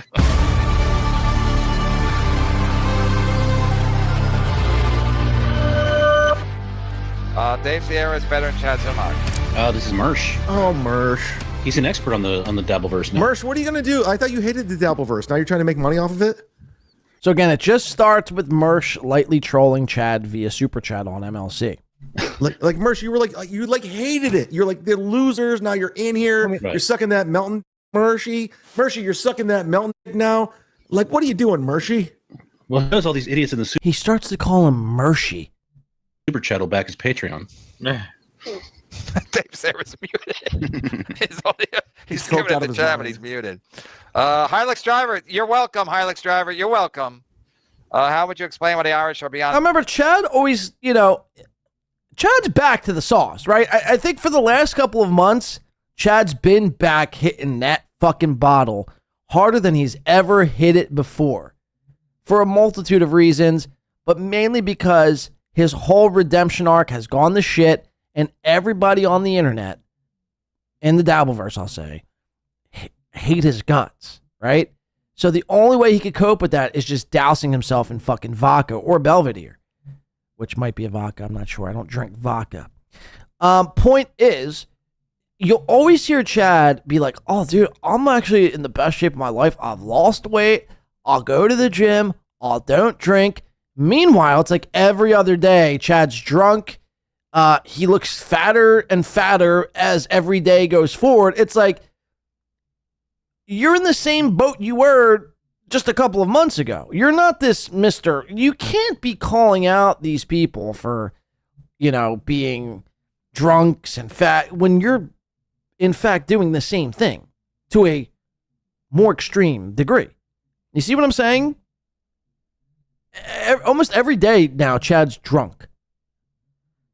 He might not be drunk on World War Z. He might have enough fucking, discipline to wait after his World War Z appearance and make sure he doesn't get that link from Kevin Brennan that day. But once he knows he's not getting that link and the schedule is cleared for the rest of the day, you better believe he's hitting that fucking bottle. Chad's not absent from alcohol. He's more entrenched in his alcoholism, in my opinion, than he ever was before. And again, money's down. MLC appearances are down. public sentiment on Chad is at an all-time low. What does this do to a self-conscious man like a Chad Zumock? It gets him all fucking stir crazy. It gets him all up in his feels. And what does that do? What does a guy like Chad do? Well, he can't sit in his feelings. He's uncomfortable sitting in the here and now and sitting with his thoughts. So what does he do? He needs something to numb that pain. Like a baby to a papa. Chad is hitting that bottle nonstop all day, every day, 24/7. Facts. And unfortunately, it's probably going to be the thing that kills him. And I don't want that. I mean, you know, I can't say I wouldn't have a few chuckles, but, you know, even with Geno and all these people, like, you know, it's just, is that really how you want to die? In pain? With cirrhosis of the liver? On your deathbed? Like, I mean, in agony, just complete agony. Holding your side and just hoping that God just takes you out because, I mean, the pain that you're suffering here in this life is just so much that you can't even handle that. Not even morphine, Dilaudid, or fentanyl can even cure that fucking pain. That's how you want to go out, man? I mean, then so be it. Look, I have a few drinks on my show, but that's really the extent of it. Alcohol to me does really nothing. It loosens me up on the show a bit, but I'm not a big drinker, to be honest with everyone. I tell you if I drank. I used to smoke pot a lot more, but I don't even like to do that anymore. I don't really like to do things that alter my mood. If I'm on the show, it's one thing. Outside of the show, I mean, every blue moon, maybe I'll have a beer. But it's like, to me, it makes me tired, lethargic, hungry, and I don't know. I feel like shit, to be quite honest with you. Sorry, I'm always fascinated to see how people like Geno or Chad, how they're affected by alcohol and how and Mr. Kill Everything. Like they're almost like, it's almost like they're on Xanax. You ever see a person on Xanax like slurring their words and they don't know where they are. They don't know what they said the day before. It's like I drink alcohol and again, I feel like shit. So, I mean, are we drinking? What are we doing different here? I don't see a black girl tolerating Chad's DT's fake black girlfriend. That's a fake girlfriend just in general. Chad Buzmak says, Brian, not going to dox myself to make Chad money. And that's another thing. And the schmuel, we're not going to go over this, but Buzmak saying here in the chat room, let's go to our chat room right here. Buzmak saying, Brian, not going to dox myself to make Chad money. I have good questions and points, but he will answer nothing, deflect everything to Melton. So that's the only way. And I've said that this is not even like an original take. I think I heard Melton saying this yesterday, but it's an observation of how Chad operates, right? Because a guy like Chad Buzmak, a guy like Cardiff, how they're effective is because Chad doesn't know who they actually are. He doesn't know what Chad Buzmak looks like. He doesn't know Chad Buzmak's name. He doesn't know what Cardiff looks like. He doesn't know Cardiff's name. And therefore, he has nothing. And in turn, Chad Buzmak and Cardiff and OJ and everyone else who's a filter or an anonymous twat, you always hear Chad say, they're creeps, they're weirdos, and they don't deserve the time of day. And the only way Chad will give them the time of day is if they show up on Chad's show with their real face, their real name, and everything else in between. So in turn, Chad could use that against the anonymous twats. And again, the only reason why Chad wants people to expose themselves, which again, you'd have to be a real idiot to expose yourself to Chad just to prove some sort of internet point. But the only reason why he wants that done is so he could have that information against you, because that's all Chad has. Chad's not a quick-witted, funny stand-up comedian. He doesn't have quick comebacks. He's not sharp thinking. He's not sharp on his feet. The only thing Chad has is to yell aggressively over top of you, deflect everything to Melton and why Melton did him wrong, backdoored himself into this universe, or doxing. He's done it to me several times. And he'll do it to you. He's done it to Sketty, to John. He's done it to multiple other people. Because that's all he has. And that's all he ever will have. So Boozmock, I know you, and I know Cardiff, and I know everyone else would wipe the floor with Chad. But the stipulation is you got to show yourself. The juice ain't worth the squeeze. Simply. Chad knows if he debated Boozmock would, I mean, literally make Chad look out to be a complete and utter fucking moron. And I think it comes up, I think it was in another clip Boozmock had posted. I think this was the only other good thing Shmuel in Chad's debate. The only other good thing that came out of is I think Bachman had asked, why was it okay when Franklin Sheckler was making fun of Ray, and then you piled on with Franklin Sheckler to make fun of Ray? But when Boozmock does it to you, it's weird, it's creepy, it's, you know, it's not funny, right? And Chad's response was, well, because Franklin Sheckler was funny. He did like an NFL style voice. Boozmock isn't funny. It's like all Boozmock does is just post clips of you. I mean, that's literally all the guy does. No offense. I'm not saying that to like, but I mean, that's what you do. You post clip of a Chad show. The Wet Brain Folly series is of a Chad episode prior, sprinkled in with either clips of Chad or clips of other shows that, you know, whatever. But the general overarching fucking point to a Wet Brain Follies is Chad. That's why it's called Chad Zumock's Wet Brain Follies. It's not called, you know, Kevin Brennan's Wet Brain. It's Chad Zumock's Wet Brain Follies. Even though I'd probably watch Kevin Brennan's Wet Brain Follies. But that's not the point. So, you know, it's, again, rules for thee, not for me. When it's done to Chad, everyone's weird and a creep. But when it's not done to Chad, well, he'll partake in the pile-on. He's a giant hypocrite, folks. He's a giant hypocrite. He's lost. He's a 51-year-old nothing, no prospects, no savings, no girlfriend, in a Section 8 apartment. No, his fucking fridge probably isn't filled. No, nothing in his pantry. He's got maybe 2 pairs of shoes. That's it. He was going to go car shopping. What happened to the car? Oh, it turns out you probably don't have money to buy a new car. Got it. You lie about everything. You dox everyone. You rob credit cards. You rob liquor. You're the human embodiment of a piece of shit. Envision what a piece of shit looks like, and that's what you are. Stalker. And now you're running from Mersh? You're running from Mersh, a guy who just admitted on screen that he was like fucking 16-year-olds when he was 19. You're running from that guy? To do a joke off, which, by the way, was, I think, your idea. You're a pathetic weasel of a man. Literally, you're pathetic. You're a sad excuse for a human being. And quite honestly, you hog up all of our oxygen. You're taking up oxygen I could be breathing. That's how I feel about it. I mean, let's be real for a second. I don't think Chad has the right to exist, if we're being honest.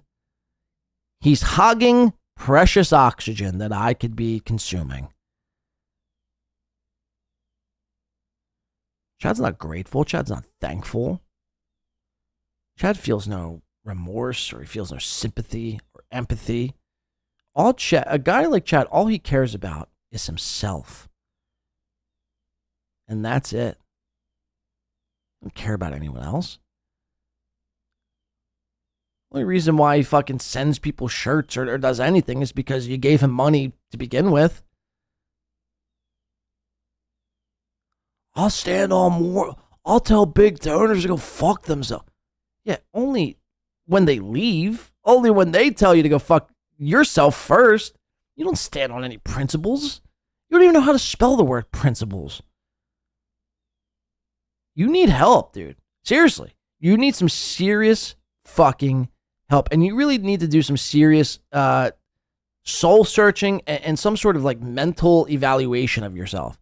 Because again, man, you're going to wake up. Again, time flies by. I'm going to wake up. I'm going to be 34 this year coming up. Where does my life go? Luckily for me, I have time, a little bit of time on my side. Chad, the same can't be said for you. You're going to be 51, dude. What the fuck do you got going on for yourself? You're running from Mersh. Enough said, man. Enough said. Let's keep listening.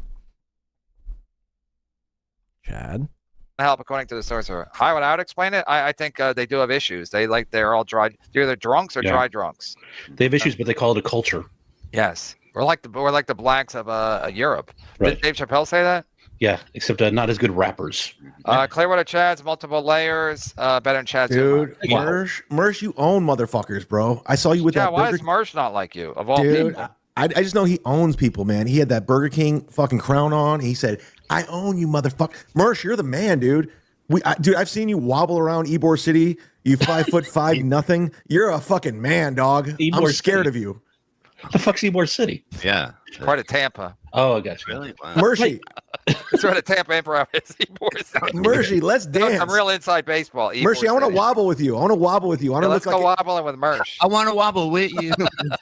You ever catch his DJ set at Gallagher's Tampa? Mershie, he was a former strip club guy. He knows what's going on. We all are. We're all former and current. Mershie's trying to make some money off the Dabbleverse. He came in, I'm going to make some cash like Melton did. And then he'll go to another community.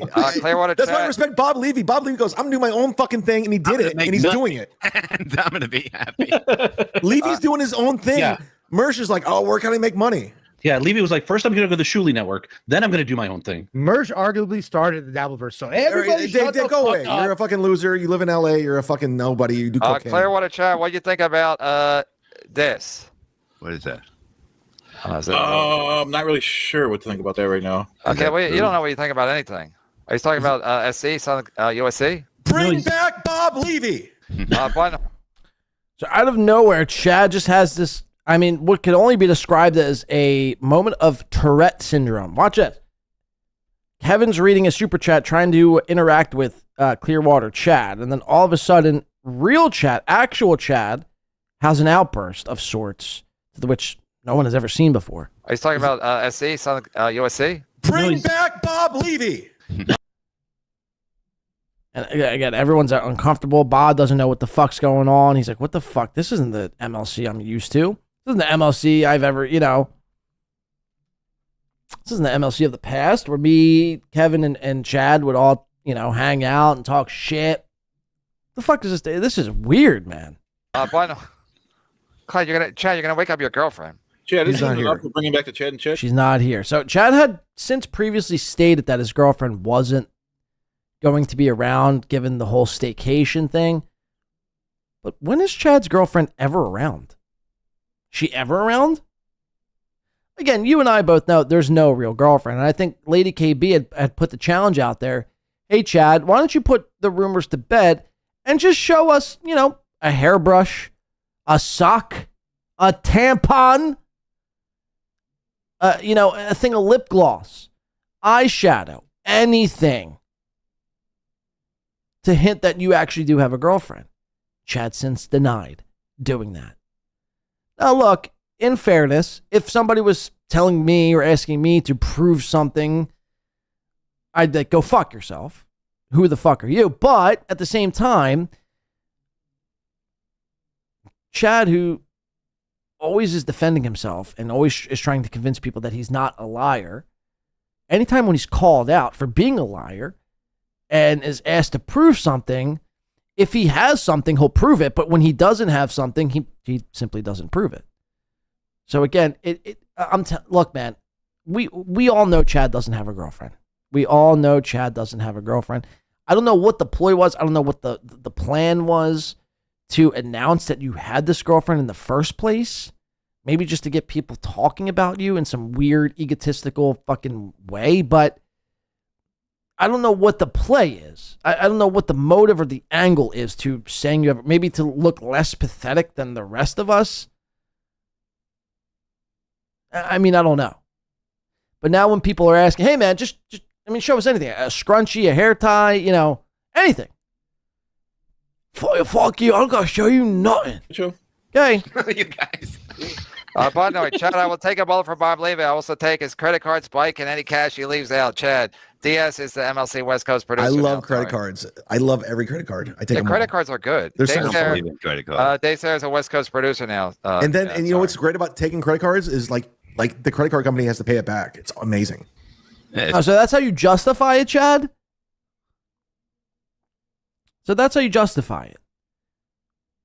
So you steal other people's money, and because they don't actually have to physically pay it back, and the credit card companies do, well, therefore it's okay. I mean, do you see this thought process? How sick it is? This is a sick man. And again, he's drunk. So a lot of this is what he's saying is the way he actually feels. And actually, he wishes he could say this sober. So the fact that people don't actually have to pay out of their own pocket to pay this money back, but the credit card companies do. That's why it's okay to steal credit cards in Chad's mind. I mean, this is spoken like a true Newport. What's great about taking credit cards is like the credit card company has to pay it back. It's amazing. Yeah, it's a wash. Yeah. So go ahead, guys. Just go steal all the credit cards, guys. Who cares? Go steal credit cards. Who gives a fuck? You don't got to pay it back yourself. The collapse of Tower 1 is better than Chad Zumock. Jesus Christ, man. Come on. Mersh. He's doing topical stuff now. $2, bro. Mersh, Too soon.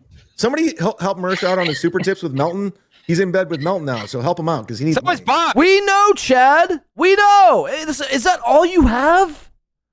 Somebody help Mersh out with the super tips because he's in bed with Melton now. He's a Melton guy.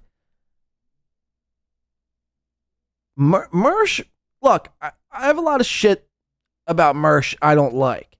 But Mersh exposed Chad for being a 2-bit, as Kevin Brennan would say, hack. You fucking hack. This weekend.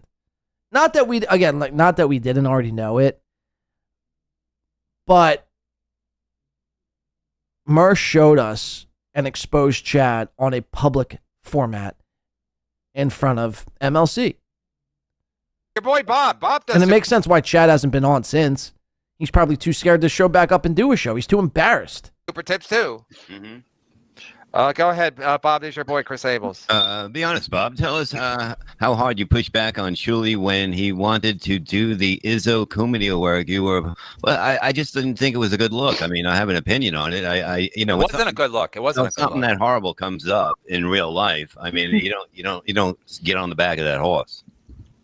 Let it die. But, yeah. Right. Tim Sotelli, tell Liam who Buzmak is. This is Dabble vs. Royalty.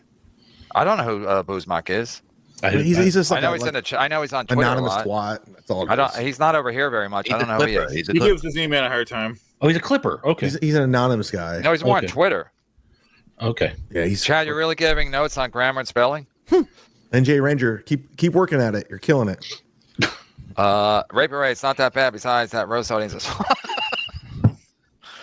It's not that he's talking about the Chad roast at the Kevin Brennan roast. It's not that bad. Besides that, roast audience is full of Melton ball washers. Chad probably. Here's the thing about Mr. Raper Ray. He's a funny guy. We can't deny that. Yeah, you can't deny it. Thank you. He's funnier than Ray. So whatever he says. See, man, how much nut milk? Remember that. Mr. Rapey Ray is a funny guy. Whatever he says, I'll take. Remember that. What do you drink in a given day? Nut milk. None. None. The answer is none. Look at Dave. There's cracking. Oh my god! No, fucking Chad. Oh, give it up to Mr. Rape Ray. WWE wrestling. Here we go. None. The answer is no nut milk. But Chad, you hate the Alvarez too. You're still here. Right. He's here for Bob Levy. I'm here before Bob. There's Kevin bailing out Chad again. Kevin, just let Chad answer for once, man. So Chad, yeah, you say Mersh hates the Dabbleverse and he's just trying to make money, but you also say that very same thing and also tried to make money off the very thing you say you hate. I mean, it's also very confusing. Really, I mean, it's like you need a fucking Venn diagram to keep track of all this nonsense tomfoolery here. But again, Kevin just picks up fucking for Chad. It makes, to me, it's just wild to see. And then when people call Kevin out for running cover, why I don't run cover for Chad? I don't, you're gonna get my show taken down. Okay, Kev, whenever you say. Milk. But Chad, you hate the Delvers too. You're still here. No, he's here for Bob Levy. I'm here for Bob Levy and Kevin Brennan. It's the fucking formula that won over the internet. Bob, sup with Chad's fucking lips. We're gonna go back to that. You started that, you motherfucker. No, I mean it's it's like it's okay. I mean, Chiller lips. Chad, one item belonging to your girlfriend. Show now. Now remember, he just was basically singing Mr. Rapey Ray's fucking praises. Dude, whatever Mr. Rapey Ray says, I endorse. Now, Mr. Rapey Ray is like, Chad, just show us one item to your girlfriend. Show now. Chad says this. Sure, I got you, buddy. No, Lady Rapey Ray, Lady KB saying just one item to prove you have a girlfriend. Sure, and I'll show you my bicycle serial number, too. I just have to show you guys, you anonymous twats. You just said Rapey Ray. You stand with Rapey Ray. I love Mr. Rapey Ray. Show me your name, and I'll show you an item. Show us a tampon. Show us a tampon. How about you show us an item first, and then we'll show you our names. Just one. Show us an old Hey, it's Mersh got $5. He's killing it. Mersh got $5. You challenged me as a joke up and ran, Chad. I own you like I own Matt Meats. Oh, Jesus. Yeah. Christ. Dude, Mersh, I'm scared of you, dude. Like, Mersh. Now Matt Meats going to get mad, and I'm going to send him the link. Mersh, I know you're watching right now. Mersh, I'm scared of you. You're so terrifying. I can't handle you. Thought on Baby Bomb Myers players. I think that's an actual admittance. Like, I know he's trying to make it seem where he's joking and leaning into and like playing it down. Mersh, I'm intimidated. I think he's actually afraid of Mersh. Like, I really do think Chad stays up at night, all hours of the night, and has sleep paralysis over Mersh. He lives in fear over Mersh. Nightmares over Mersh. Could you imagine? I mean, I guess, in fairness, Mersh is kind of a scary looking chap, isn't he? His eyes are pointed in either direction. You don't know what the fuck he's looking at. That could be a little bit scary. He's a little 5'5", little fat hobbit of a man with eyes poking in either direction. That could be a little scary. I mean, I do get that. But as it pertains to a joke off, which Chad, I think, originally challenged, and now he's backing away and running away like the coward bitch that he is. It's not a good look for Z-Man, and I think he really is, admitting, even though he's drunk, I really think it's an admittance of how he really feels, scared and intimidated by the one they call Shalai. Thought on Baby Bomb Myers players. Let's wobble. Somebody's named Bomb Myers. Is he talking about Tom Myers? He's talking about that's Tom Myers in the picture. Yeah, but thought on Baby Bomb Myers players. Bob, true Burt Band, Tampa Chad from Jim's Super Bowl party. Wait, hold on. Wait a minute, Bob. True Burt? Who's Burt? Burt Kreischer. Burt Kreischer. And I have no idea. Yeah, you do. You know, I have no. Yeah, you know all the information, Bob. I don't know any of this, really. When was it? Was this a long time ago? Who's he, Jim? Jim Florentine? I don't know. Chad, whose Super Bowl party? Jim Florentine's been throwing the same Super Bowl party for the past 4 years. And I go do it every single year. Burt didn't ban you. How'd you get banned? How did Burt ban you from Jim? He's never banned me. It's a lot. Because of Joey Diaz? Yeah, Joey Diaz banned me. Whoa! Okay, calm down. Why you guys are like orphans? You can see a red Super Bowl, you fucking panic. Biscuits for dinner. Hilux driver, glad to see Bob back. Bobby ate the pool delusions. Under control. I don't know what that means, but you have to respect Liam. Liam's actually a comedian. He's done like things. He actually has Dave credits. Series on Kill Tony. It was terrible. I'm a middle, stupid. Yeah, big deal. We're both. You're not even a middle. You're not even a middle. You're not even an opener. You're a nothing. You're like, dude, go watch Dave Sarah's open Kill Tony. It's the worst I've ever seen. It's the worst I've ever seen in a comedian ever. It's the worst. Again, meanwhile, this is the whole. I forget if Misery Loves Clips leaves us in there, but earlier on in this MLC episode, Kevin, before any of the guests popped on, was showing footage from the roast of Kevin Brennan where Chad notoriously goes on that dais and completely fucking lays a fucking egg and bombs. And Chad throughout this episode, I'm not sure if it's in this clip, but Chad in this episode, it's like, dude, I actually watched back that my roast set for the first time in like 7 years. And I just want to say that it was actually pretty good. It was better than I remember. It holds up. And Kevin just co-signed it and greenlit it. I mean, again, anyone who's watched Chad's Kevin Brennan's, the roast of Kevin Brennan's set, Chad's set at the roast of Kevin Brennan, whatever, knows that Chad, I mean, completely fucking bombed. It's not a troll take to have. Everyone in the audience knew it. Aaron Berg, Mike Brochetti, Kevin Brennan, Geno. I mean, everyone. Go ask any one of those people who were at the roast of Kevin Brennan now. Go ask him now who did the absolute worst at that roast. And I guarantee everyone would tell you Chad Zumock. Even Barry Ribs had a better set. I just got to laugh. Wait, KB, can we have Dave back on and ask who he middles for? Yeah, Dave, who do you middle for? Who do you middle for? You middle for Sam Tripoli, baby. Dave, who you're middling Sam? I'll call Sam right now. He hates currently you. Middling.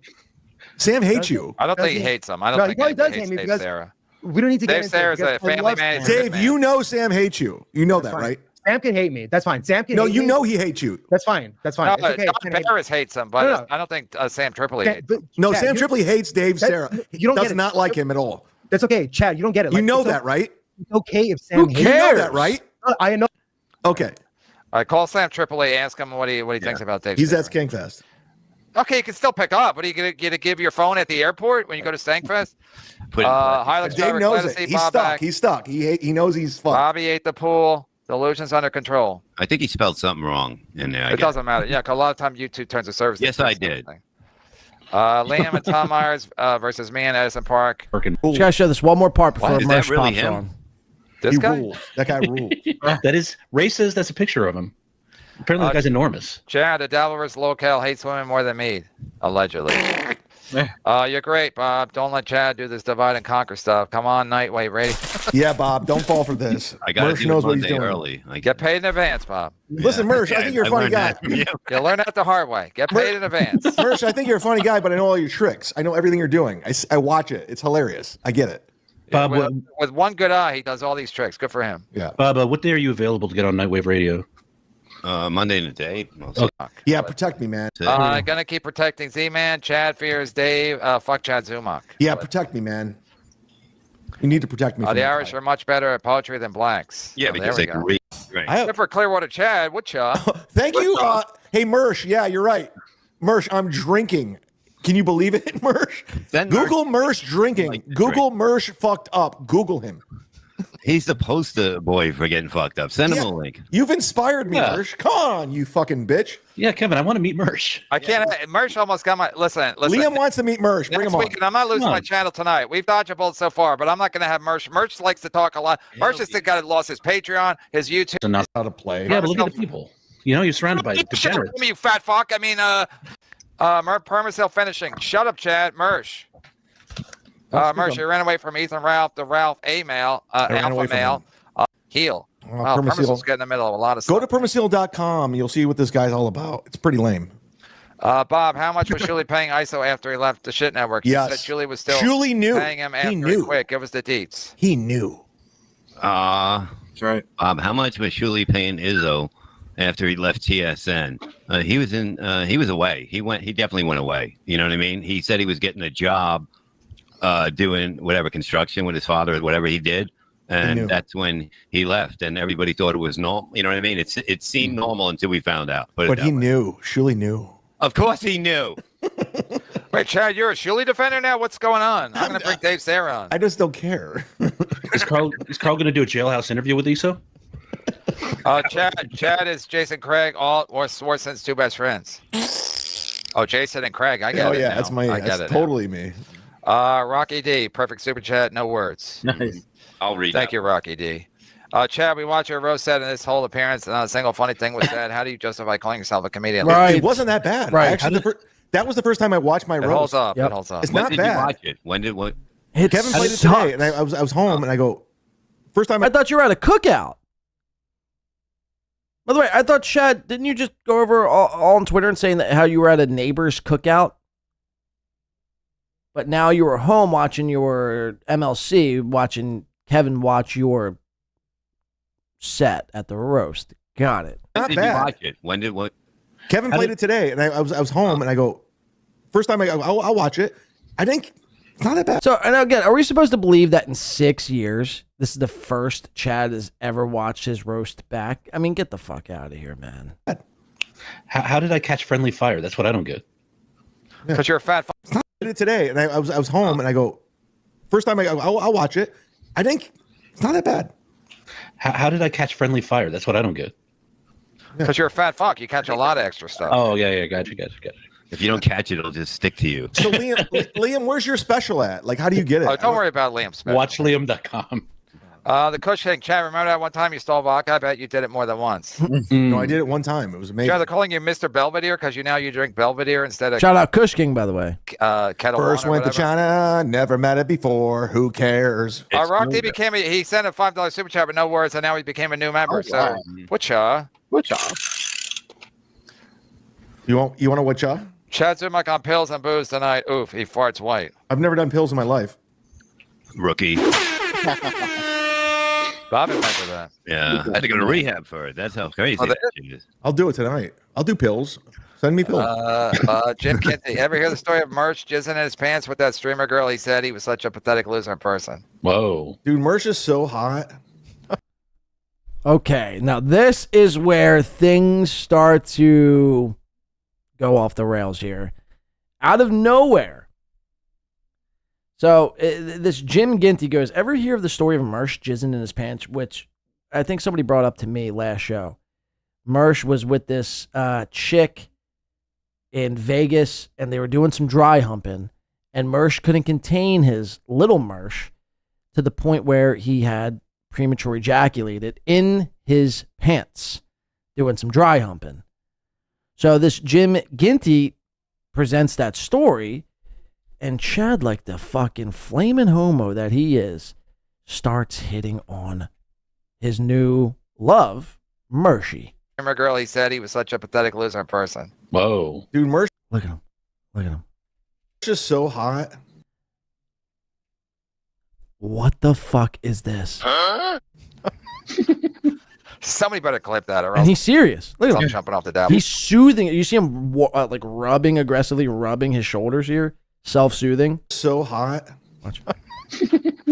Somebody better clip that, or else I'm jumping off the devil. Dude, he's hot, dude. He's so Oh, he's hot with one good eye. Chad, Sam hates you, and we all hate you, Z-Man. Allegedly. Dude, Mersh is so hot. He's like so hot. I love Mersh, ma. He's so hot. Yeah. Chad's here for Bob Levy, so I'm here for Bob Levy. It's about I'll take a bullet for Bob Levy. What time are you gonna say Let me it? get a bullet. Shout out Daylight gifted a Win by 2 radio membership. Hopefully Daylight doesn't think Mersh is hot. That would be very alarming. I'm working on it, Chad. NJ Ranger, I'm working on it, Chad. Your last public show from 8 days ago has 300 more views than ours from 3 days ago, and you have 8,000 more subs than I do. You're doing it, dude. NJ Ranger, you're doing it. Yeah, but NJ Rager has Mr. Panhandler on chat. Yeah, he's got firepower. No, but he does the show with a Flimsy. Flimsy's a good egg. He Give me NJ He saved Ranger. me in New Brunswick. Yeah, give me Panhandler and let's see what happens. We're rolling your. Nothing would happen, by the way. Daylight gifting another Win by 2 radio membership. Stop the fuck out. Killing it today, man. All right, let's get to where Mersh jumps on and Chad completely runs like the coward bitch that he is. Watch this shit unfold. We'll watch a little bit of this. And Daylight joining the Stubtoe Win by 2 radio army here. Shout the fuck out. Kudos to Win by 2 radio. Welcome and thank you, Daylight, for those 2 gifteds and a join. As Permasil, Mersh's net worth plus Chad's net worth equals 2009 Celica. 2 months later, it'll be repoed. With Go all due ahead, respect to what's your Mersh, take? Hey, there he is. Howdy, boys. Okay, so Mersh joins the screen as Daylight gifts another Win by 2 radio membership. And then Chad, thank you, by the way, for that, Daylight. Chad immediately goes radio silent. Check this shit out. It'll be repoed. With Go all due ahead, respect to Mersh. Watch this all unfold. Mersh. Hey, there. Look, he sees Mersh. Watch. We got to watch this slowly. 2 months later, it'll be repoed. With Go all ahead, due respect to what's your Mersh. take? Hey, there he is. Howdy, boys. Let's go. Looks right down at that board. What's up, Mersh? What's up, Chad? Why are you running from me? I'm funnier than you. When are we going to do this joke off? You know, if you were half as funny as Matt Mead was good at beating women. Right. He does come in hot, huh? He is issues. De La coming in for 22 months says, don't mention it. You're welcome. Oh, thank you, De La. I will mention it for 22 months. What's that? 3 gifteds and a join. I do got to say something, man. We're in this. Oh my God! I already got a strike this week from Matt Mead and Geno Bisconte. He's got a better playbook than Belichick. Oh my God! My God! I can't even. I mean, what did I do? I got to go get more cigarettes. Hold on. Go to Chad Zumock Comedy, see what he's all about. Who? Chad Bisconte? Sam hates Dave. Let's count everyone who hates Chad. Tripoli? I am funnier than Chad, but not funnier than Clearwater Chad's layers. Thank you. Yeah, Go ahead, seriously. go Hey, ahead, Chad, Carmen. what's the matter? Every time you lean in, you look like me when I was sleeping at my desk in high school. Like, come on, wake up. Let's go. I'm here, brother. I'm here. It's the fucking main event. Let's wake up. Chad, when are we going to do our little thing? Come on. When am I going to prove I'm funnier than you? Let's do it right now. I mean, I already do it on the internet. When are we going to do it on stage? What about Matt Mead, though? Chad, you're muted. He beats and he's a predator. So Liam has now mentioned this 1 or 2 times. Chad, you're muted. I don't think Mersh heard Chad's That camera. seems like a night. Look, Chad, we can't hear you. Twice. There's 2 times. We can't hear Better if Chad. we can't hear Chad. Oh, okay. Remember Matt's Chad's a big court man. case with the I mean, hung you with met the flag? Matt, right? You met Matt. Yeah. He's a nice fella. Can't hear you. KB, you keep missing jokes. Take yourself off. Chad, we cannot hear you. You're muted. 3 times now. Bob, I met you. And instead of Chad trying to, troubleshoot the problem at hand, he's just waving his arms like a fucking stupid mime. Chad, we cannot hear you. You're muted. Bob, I met you hate Mike Marsh. You never left Stop it, anything man. said. You seem to genuinely dislike him. Bob, I think this is a real Chris Abels. He sounds like he's spitting truce. Vince is the best. Chad, you're on. Chad, you're on. We can't hear you, Chad. You're muted.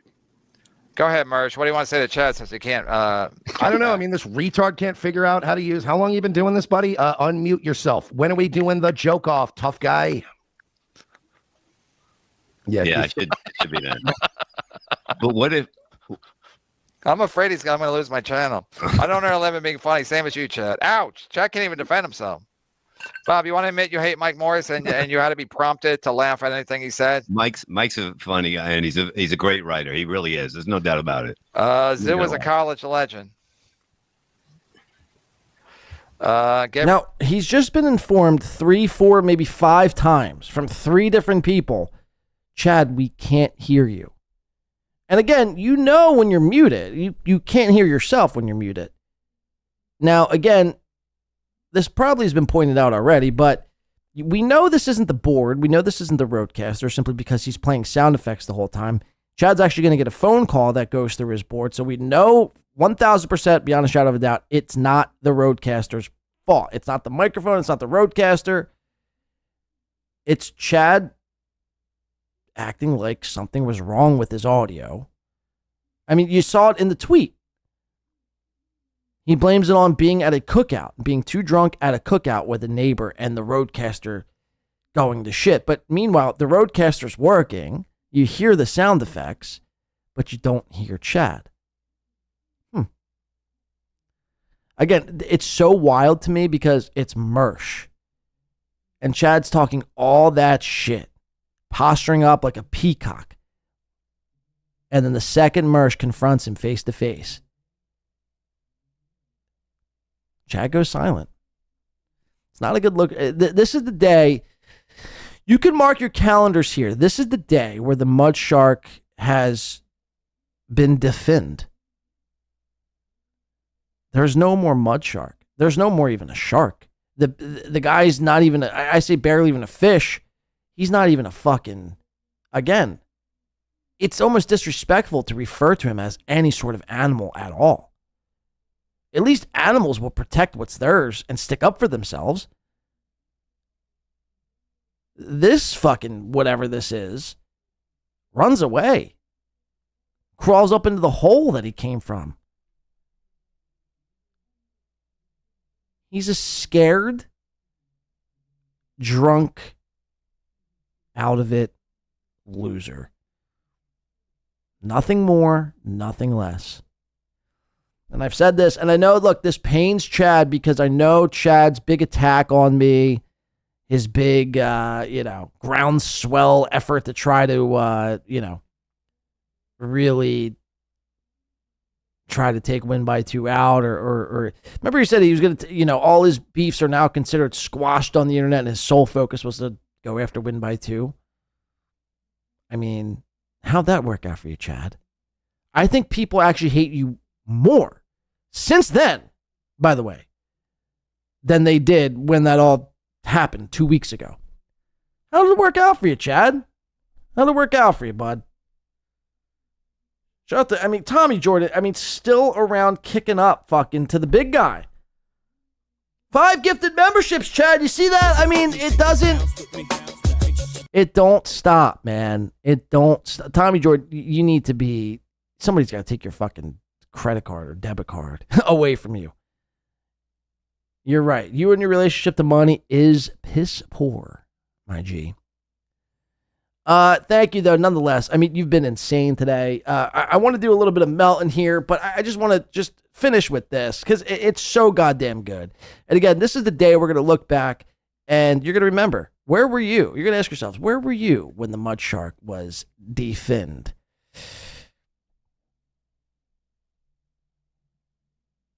Chad Zumock is the biggest bitch this world has to offer. He's not a man. He has no morals. He doesn't live by any code. It's all projection. It's everything that when he ever makes fun of people or tries to make fun of people, I should say, and tries to call people out for living by a code or not, for lie. It's everything that he feels about himself projected outward. That's it. And you see it time and time again from guys like Chad, guys like Aaron. They're only capable of projecting outward on either how they feel about themselves or what others think about them. And then they project that outward as well. So this, again, an embarrassing look for Chad. Runs away from Mersh because he's scared to, I guess, talk. Because in his brain, Mersh would wipe the floor with him verbally. Ray Knight on. Yeah, I think, and Nancy, his wife, Nancy Lopez. We got it both on. Get Ray on. Ray's not doing anything. Chad is faking audio issues to run away. Chad, are you faking? Mersh, is he faking? He's faking. He's that. By the way, I didn't hurt your channel. Geno did. So stop fucking muting me under this weird pretense, Grandpa. Okay, but you make me nervous because you don't pull. I didn't get your channel struck. You fucking hard.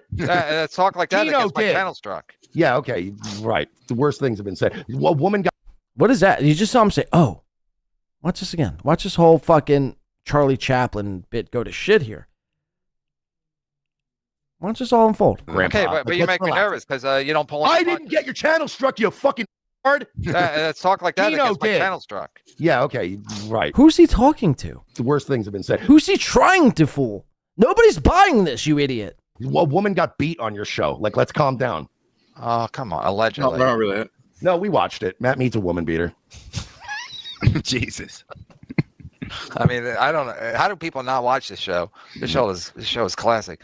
Rape ran with Chad. Stepdad would clothesline him for handing him cold coffee. We all grew up with that story. Everybody loves a good coffee. I understand it. Yeah. Hey man, before you have your first cup, you're kind of mean. That's all it is. Yeah. Can we get Matt Mead on to defend himself? Yeah. Not now. I'll have him on tomorrow. Liam, it's not. I already did 5 hours. It's barely midnight where you are. Fuck you. I don't give a fuck. I started. Ladies and gentlemen, the biggest pussy in the Dabbleverse, Chad Zumock. It's not. I already. I present to you. Running away away from Mersh. All right, we have to unfortunately move on. I could sit there and cover that entire fucking thing, though. I mean, it was so goddamn good. I mean, there's still other great parts in that I didn't even get the chance to get to here.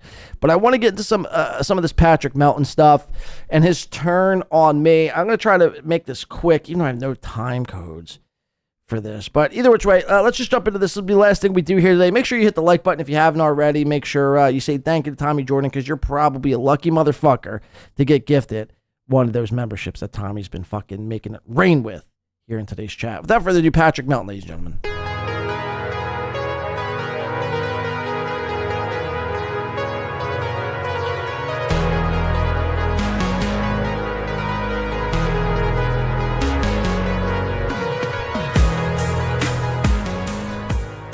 All right, I'm going to try to make this quick because I'm feeling a bit queasy, and yeah. So basically what you need to know, in short, I'm going to try to make this very quick. Oh, God. Is, again, Patrick, 2 weeks ago, was putting out clips that, again, was trying to besmirch the great Win by 2 name. And within 7 days, he's completely flipped. So much so, he is now gone on his show. And I think really what did it, too, is because he saw Chad. I think it's twofold. I think, one, he saw Chad running around like a chicken with his head cut off, acting like it's some big, glorious victory. And how Chad thought, like I called out to when this all happened, that Chad thought that he was going to gain the respect back from a guy like Patrick and a guy like, Rocco or whoever else, Carl. He really thought, Chad really honestly believed that there was a scenario where those guys who clown on him on a daily basis would then be like, oh, dude, since, Win by 2 is going through some shit, we could all look past all the fucking dog shit things you've ever done. And now we'll just be, we'll be cool again. Yeah, Chad, fuck yeah. And that wasn't the case at all. If anything, again, it's just made everyone double down on their efforts in making fun of Chad. Now, I think that's a big part of why Melton has gone this way, because, again, it was giving Chad a bit of a win. And two, because I will be with some of Melton's good friends in Las Vegas this December. So I think that this is the two reasons why he's gone the way he's did. He has gone, I should say. Now, again, I have none of this clipped. Maybe I should have clipped it. We're just going to skim through it, though, because I just want to show you a couple key points here and correct the record on a few things. We got to get out of here. Oh, Steel Toes live. Let's see what he's up to. Oh, John's live. Let's see what he's up to. Can I make that prediction? I have not seen this, Chad Zumock. I can't imagine watching Chad live. Also, he spent all that money on that new studio design, and now he uses a green screen? Got it. Oh, yeah, a lot of air horn. Good call, Douglas W. How are those stickers? Shut up. It's going to be a beatdown. You're a clown. You got nothing. And I'm going to town. Clown Town. What happened to that show? God, nothing's working. You're going to want to hit that like button. You're going to want to hit that like button. Just hit it. Just hit the like button already. The level of hypocrisy in this world with these shows, with these streamers, with these chatters is on another level. You don't have... The level is on another level? Have to like me, and there are plenty of people that don't. Keep it that way. Keep it 100. I'm not vanilla ice cream, never have been, never will be. Okay, I want your opinion of me to be strong. I too have never been ice cream. And for those of you, the leaves in the wind that float to wherever the cool kids are, stay there. You've made your bed. That toothpaste is out of the tube. It's not going back in. Now, here lies Chad Zumock, scammer supreme, drunk in his Honda. I understand that we've made John from Win by 2 feel so much that he is now denying Pulper his dying wish of having me at his event. I'll be there anyway. Don't worry about it. I don't have anything against John from Win by 2. I don't have a personal vendetta against John from Win by 2. I have no issue saying John from Win by Two is infinitely more talented and does a better show than Chad Zumock. That's not even debatable. Okay. I mean, this was all so bizarre to me when I first, and even listening to this back is actually fucking insane. I can't figure out what the motive is here, if there's any at all. But this all came out of left fucking field. And by the way, look, it's not that I don't want yet fucking Pulperfest, Melton. Look, I can't keep you out of public places, but let's just say there's people who don't want you there. But this all is very insane to me. Yeah, you have to understand that. Let's keep listening. And does a better show than Chad Zumock. That is a fact, though. Right? You could take that to the bank. I do a better show than Chad, hands down. Even though right now I'm fucking struggling to get through this finish line, and I'm hoping Melton wraps this up quickly for us. I feel like I might fucking. Oh, this is gonna be bad, man. This is gonna be really bad. That's not even debatable. Okay, like there are levels to this thing. And for Chad to even pretend he comes close to Win by Two, whether it's talent, intelligence, or creativity, is insane. So, I mean, this is nuts, man, right? Again, it was like not even 7 days ago where Melton was...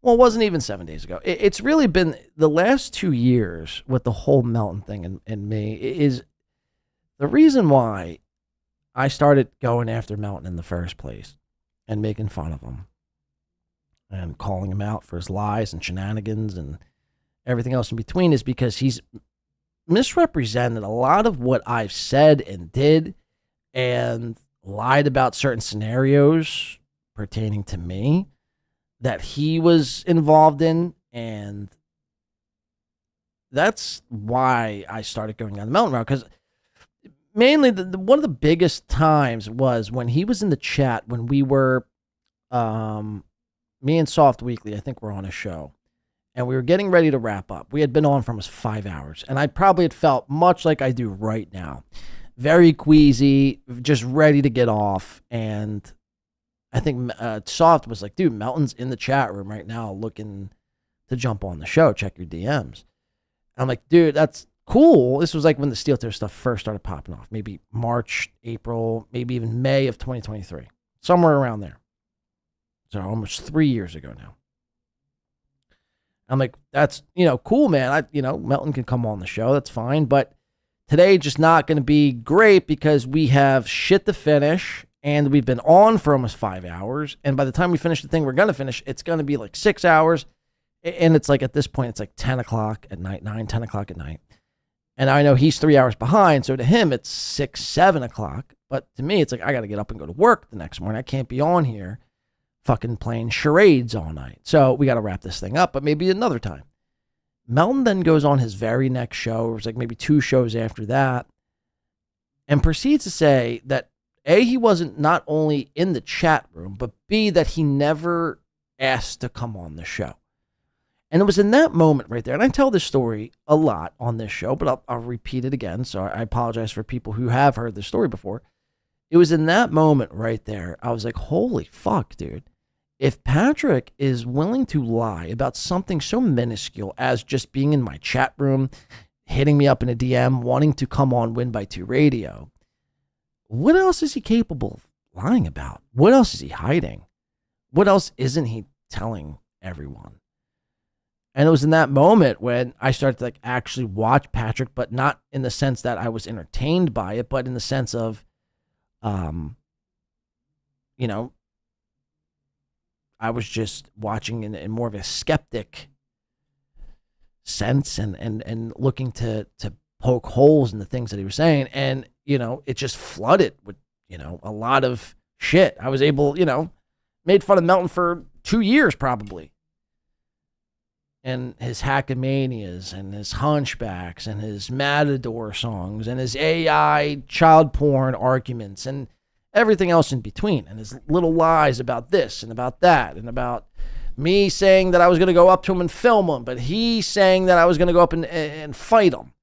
Just shit like that. Like I'm all for a bit and a goof. I do it myself, sure. But when you blatantly misrepresent what I say, as if I don't have DMs stating otherwise, that's where I'm like, okay, well, this goes far beyond the bit, and now you're just a fucking liar. And that's what I didn't appreciate over 2 years ago. But for him to do this whole 180 in the matter of like 10 days, it to me is still bizarre. Let's keep listening. That's a fact. So you win by 2 scumbags. Soft Weekly says, I filmed him. Yeah, Soft Weekly did the thing I couldn't do. Or I wouldn't do, I should say. Chatters that just donate to him out of spite because of me, my former supporters. That's your guy now. Stay there. Stay there. You made that bet. Unless you want to come back. Because I'm here on record. Public personality John Di Caprio, win by 2, is a legitimate piece of shit. Garbage person. Out of everybody in the community, everyone, including Patrick Melton, John is the biggest piece of shit who did the worst out of anyone. Way worse. And the fact that it's not getting more coverage than what... Listen to the echo in his house still. He's been living in this new place for like 3 months. He's been living in this empty apartment for 3 months. Listen to the echo. What it is just goes to show you the level of nothing that he is. Because say what you want about me, even my haters. If this were me, if this happened to me, there would be at least 15 shows covering it, detailing how much of a piece of shit I am. That's true. That is true. The reason nobody's covering Win by 2 is because nobody watches. Although I think Win by 2 now gets more views than Aaron. I'm not sure. What's an average views count for Win by 2 show? Garbage man. And again, it's like little shit like that. Maybe he doesn't act, maybe he genuinely doesn't know, but for the past 6 months, I've been getting more views than Aaron. I mean, I'm probably one of the only consistent shows who put up basically the same consistent numbers day in and day out every time I do a show, whether it be live or after the fact. It's usually somewhere around, well, ballpark, 100 to 200 live, somewhere in that range. And after the fact, it's 1,500 to 2,500. I mean, that's basically what my shows are. You know what I mean? I don't pretend to be to be something more than that or less than that. But when people actively go around like, dude, no one watches Win by, it's like, okay, so I don't know if you're retarded or you're just blatantly lying. See what I'm saying? I'd have super chatters. He's got to get a couple thousand, right? Jumping ship left and right if this was Chad Zumock that did what John Di Caprio did. That's a fact, Jack. But it's not. In fact, if John Di Caprio came out and admitted everything. I took the money. I didn't do anything. I didn't communicate. And the weekend before, I scrambled to do it. Every time it gets brought up about your credit card theft or your DUIs, you always deflect and make excuses. Your rap sheet is insanely long. Whenever people bring up that you broke into a woman's house in the middle of the night, you go, yeah, she was my ex-girlfriend. Oh, that makes it less creepy and terrifying. No, well, actually, it was, if you remember from Dan's interviews. No, dude, we were like, that was just like a college thing we did. We were all just living in college. It's like, we're just in dorm rooms. So we just break in and that's what we did. We just broke in. We're going to sit here and pretend like partners and former partners can't terrify you. We all saw the Matt Mead video, right? This were me. The story would be dying of cancer, war veteran. You just throw it all in there. They would just exaggerate the story. But because it's John, who's a fucking nobody, a garbage man who will pair up with anybody who has no convictions, doesn't stand for a goddamn thing, pretends like he's this, I'm calling out people. I'm calling out the grifters. Motherfucker, you're the biggest one out of all of us. What do you think Chad's girlfriend's doing in the other room while he screams like this over nothing? Pulper's dream has been killed, dude. You can deflect all you want, John. You can, Chad's this, Patrick Melton's this. No, bitch. You took that money and did nothing. Not a goddamn thing. Right. Good call, Chad Zumock. Yeah, Chad, you do that all the time. Remember when you sold tickets to an event that you didn't put on? Remember when you took bets on a death pool that you didn't pay out for and kept the money because you said, no, I canceled it? Right. Hey, Soft, just for the sake of time here, man, do you know the part where Melton goes over the where he's like, I think the reason why me and Win by Blade or whatever got off to a bad start was because something about, the whole show thing. Do you know the time code of that, man? I can't. I don't think I could do any more. I can't do any much longer. I'm literally about to puke. This has gone on way too long. Where the fuck is it at, man? Let's just skim through. It's for other people's problems and once. Fine. Chad's gonna fuck people over for the rest of his life. Oh, it's Super Chat. You ignore the Super Chat until Patrick Melton got that phone call from Ga. Hold up. Wait a minute. Something ain't right. Oops, I slipped up and admitted I watch Melton. I will use all of Melton's points made in the show and from his Sunday stream with B. Dabbler that I also admit later I... Tommy Jordan says, your show is undeniable. Even Melton has to admit it. Well, again, I forgive Patrick. I do. Simply because he put out a fucking apology video. I mean, you have to go back. If you haven't watched this, I feel so fucking horrible for even like being like, oh man. I feel like I've done this with all the fucking clips I've done today. But how long have I been on today? Ah, oh, Lord Jesus, spare me, please. Only 6.5 hours. That's dope. Yeah, I got to tap out Blade Shades. Cal said, yeah, we're about to tap Shades. We're about to tap. I just want to show you one clip. Thank you for the two. Tommy Soft says, I don't know the time code, but it's near the end of the segment. All right, let's see if we can't find it. Hold on.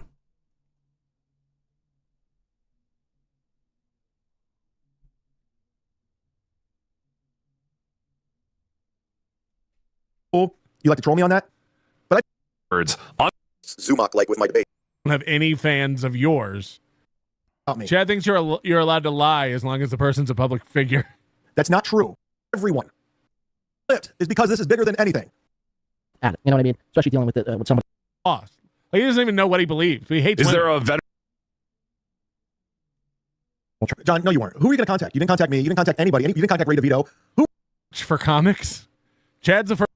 And since I have something personal with you, that's the reason why I'm covering it. I thought you did event. Snipe chat to dock somebody. Fuck that, man. Fuck that. I won't stand for it. Yeah, man. As Blade said, there was a super chat sent telling Chad to send Blade the link as he accepts the chat, and of course, you ain't that guy. You ain't the guy you pretend you are. The guy you try to sell to your simps and they buy it. Chad, you just ran away from Mersh. Hello? Mute. Charlie Chadlin ran away from Mersh. The fuck out of here, man. Joe, you're not the guy you portrayed. Chad, you literally went limp when a cross-eyed guy showed up on screen and said, hey, let's do a joke off. You're like, oh, my roadcaster. I was drinking all day. Fucking fairy, dude. And then I didn't, and I feel like that's when he got... All right, here it is, right here. Here it is, Soft. I forget. It was about Aaron, I think. He wanted me to come... I feel like he felt disrespected or something about that. Hold on. God damn it. And come on. What's going on? Have your receipts ready to go. Saw says John would never come on NLO. Please. Please, get him to. Please. By the way, I do think that, like, John asked me to go on Win by 2 one night, and I said, maybe I'm finishing up. I don't know. I was eating or something, dinner. Of course. I mean, of course you were eating, right? I mean, what else? Do you do anything else? And, like, I didn't make it before he got off. That's a good freeze for Chad. And I feel like that's when he, like, I feel like he felt disrespected or something about that, and that's when he started, like, shitting on me. I forget. It was about Aaron, I think. He wanted me to come on and talk about Aaron, and I was going to. I told him, like, yeah, if I get home in time or I have time. And then I didn't, and I feel like that's when he got weird. I don't believe you. Oh, I got weird. All my niggas not. I got weird, right? So yeah, it's just shit like this, man. And look, go back and watch the segment for yourself. I'm teetering on the line of barfing on the show here. That's not, in fact, how it happened. And I just explained what happened. But in short, again, this is an episode I was on. Patrick was in the chat room. It's verifiable because the chat of that episode is still up. It's somewhere in May of 2023. You go check it out yourself. Patrick's in the chat room, hitting us up. DM Soft Weekly to come on our show at the time. It's almost like we big time Melton.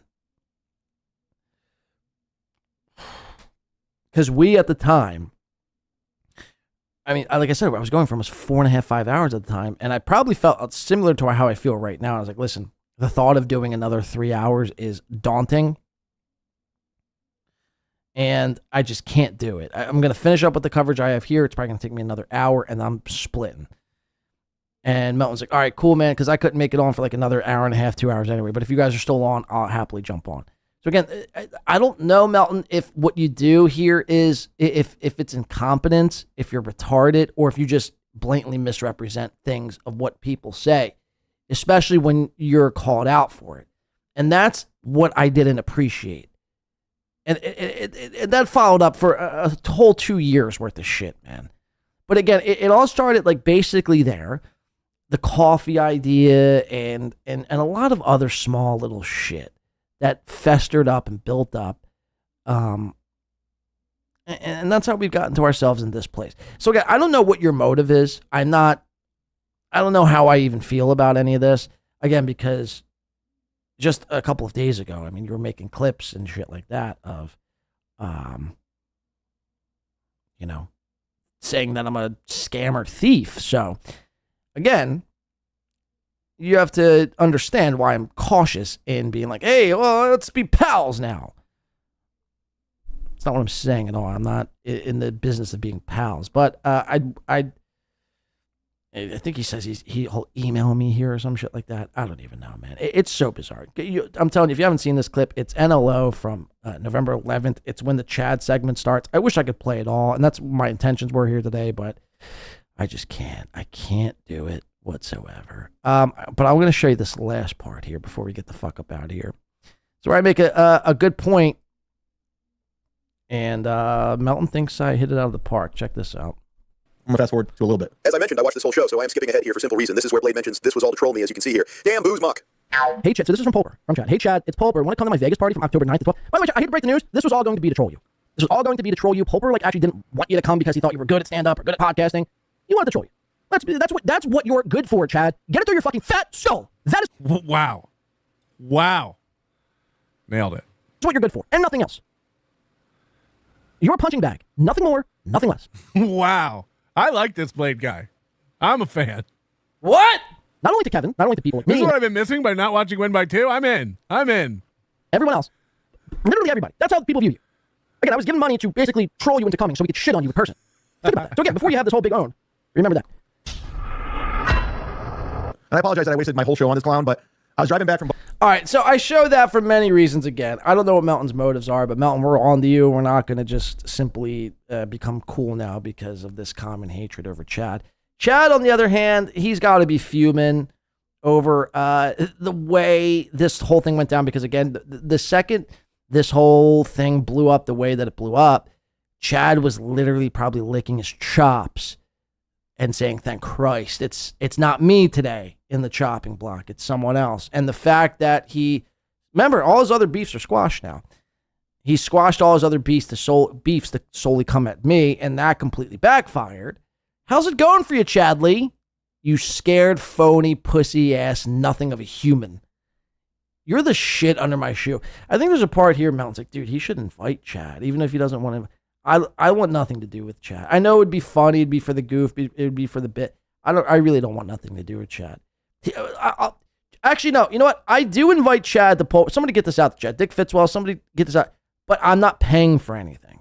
I'm not giving him. You're gonna have to fly out on your own dime and put yourself up to Pulperfest, December 18th through the 21st in Las Vegas. I'm not paying for anything, so you got to do it yourself. Okay.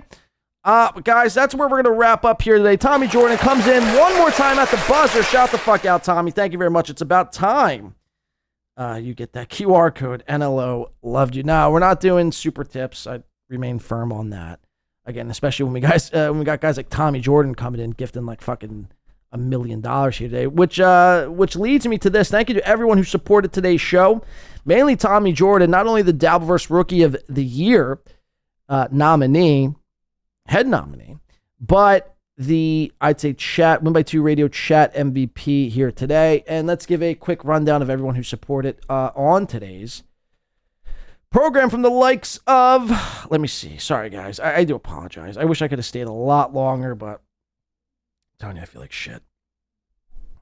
Sweaty Tryhard, thank you very much. Coming in a few times. Tons more cowbell. Nice podcast. Stupid. Quad's Daughters. Cup Holder. Tommy Jordan came in like a fucking maniac. Aaron the Rat. Kush King. Kush King again.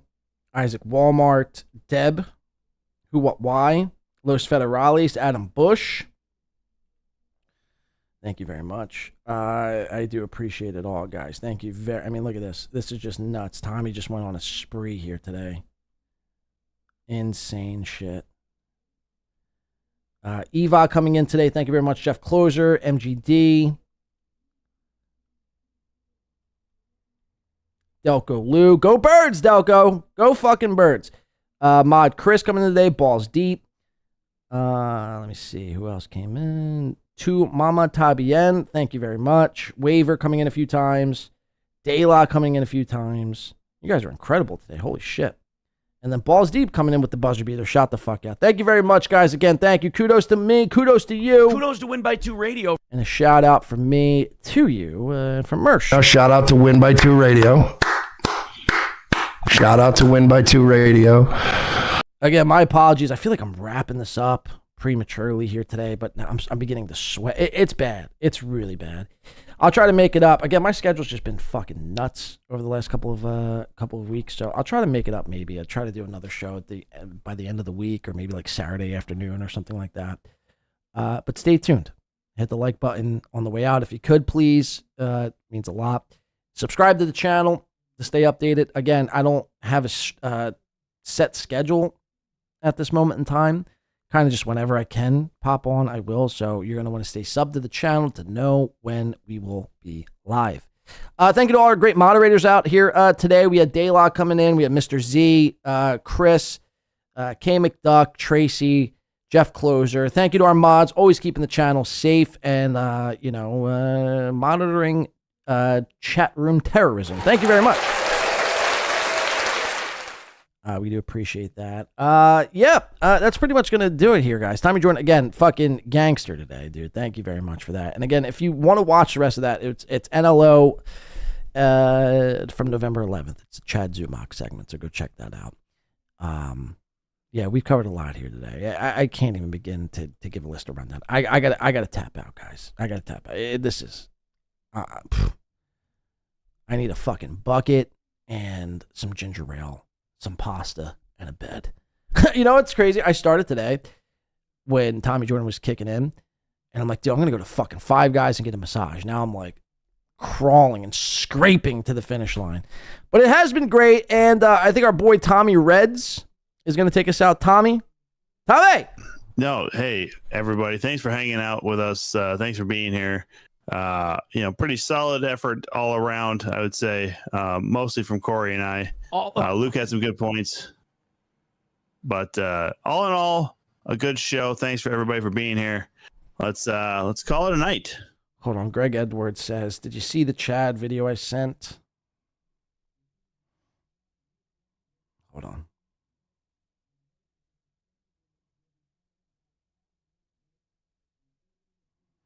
Hold on, we'll play this at the end. Oh, fuck.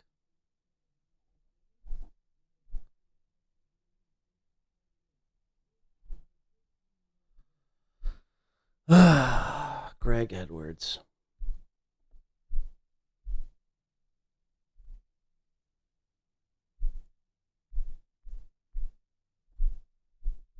Short. What's up? Chad, how are you doing a rim shot when you're not even on the show? I think it's Chad going to isn't his good. phone. I think it's going to his phone. That's why you can't hear him. Bob, admit that Shirley was. Jesus Christ. Bob, admit that Shirley was. Jesus Christ, Vince. I think it's the real Bagel Boss. I think it's the real Chris Abel. Admit that Shuli wasn't afraid of Bagel Boss. Wait, was that him speaking actually? Hold on, because that's kind of nuts. Anyway, I'll have to inspect this. Thank you, Greg Edwards. Sorry, look, I got to get out of here. I'm going to fucking die here today. Thank you very much, guys. You've been fantastic. I've been your host, Blade. Thank you very much. Again, you've been great. Stay safe. Don't do anything I wouldn't do. Don't do anything I would do. And again, Tommy Jordan, Dabbleverse Rookie of the Year. You heard it here first, and you know who brought him to you first here, ladies and gentlemen. Thank you. Patrick Melton apologizes. Where will this lead to? Never super tips. I'm a never super tipper kind of guy.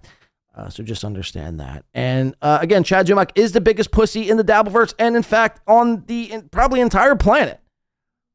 Shout the fuck out. It's been an honor here serving you guys. We'll see you on the next one. Stay black, my friends. Bye-bye.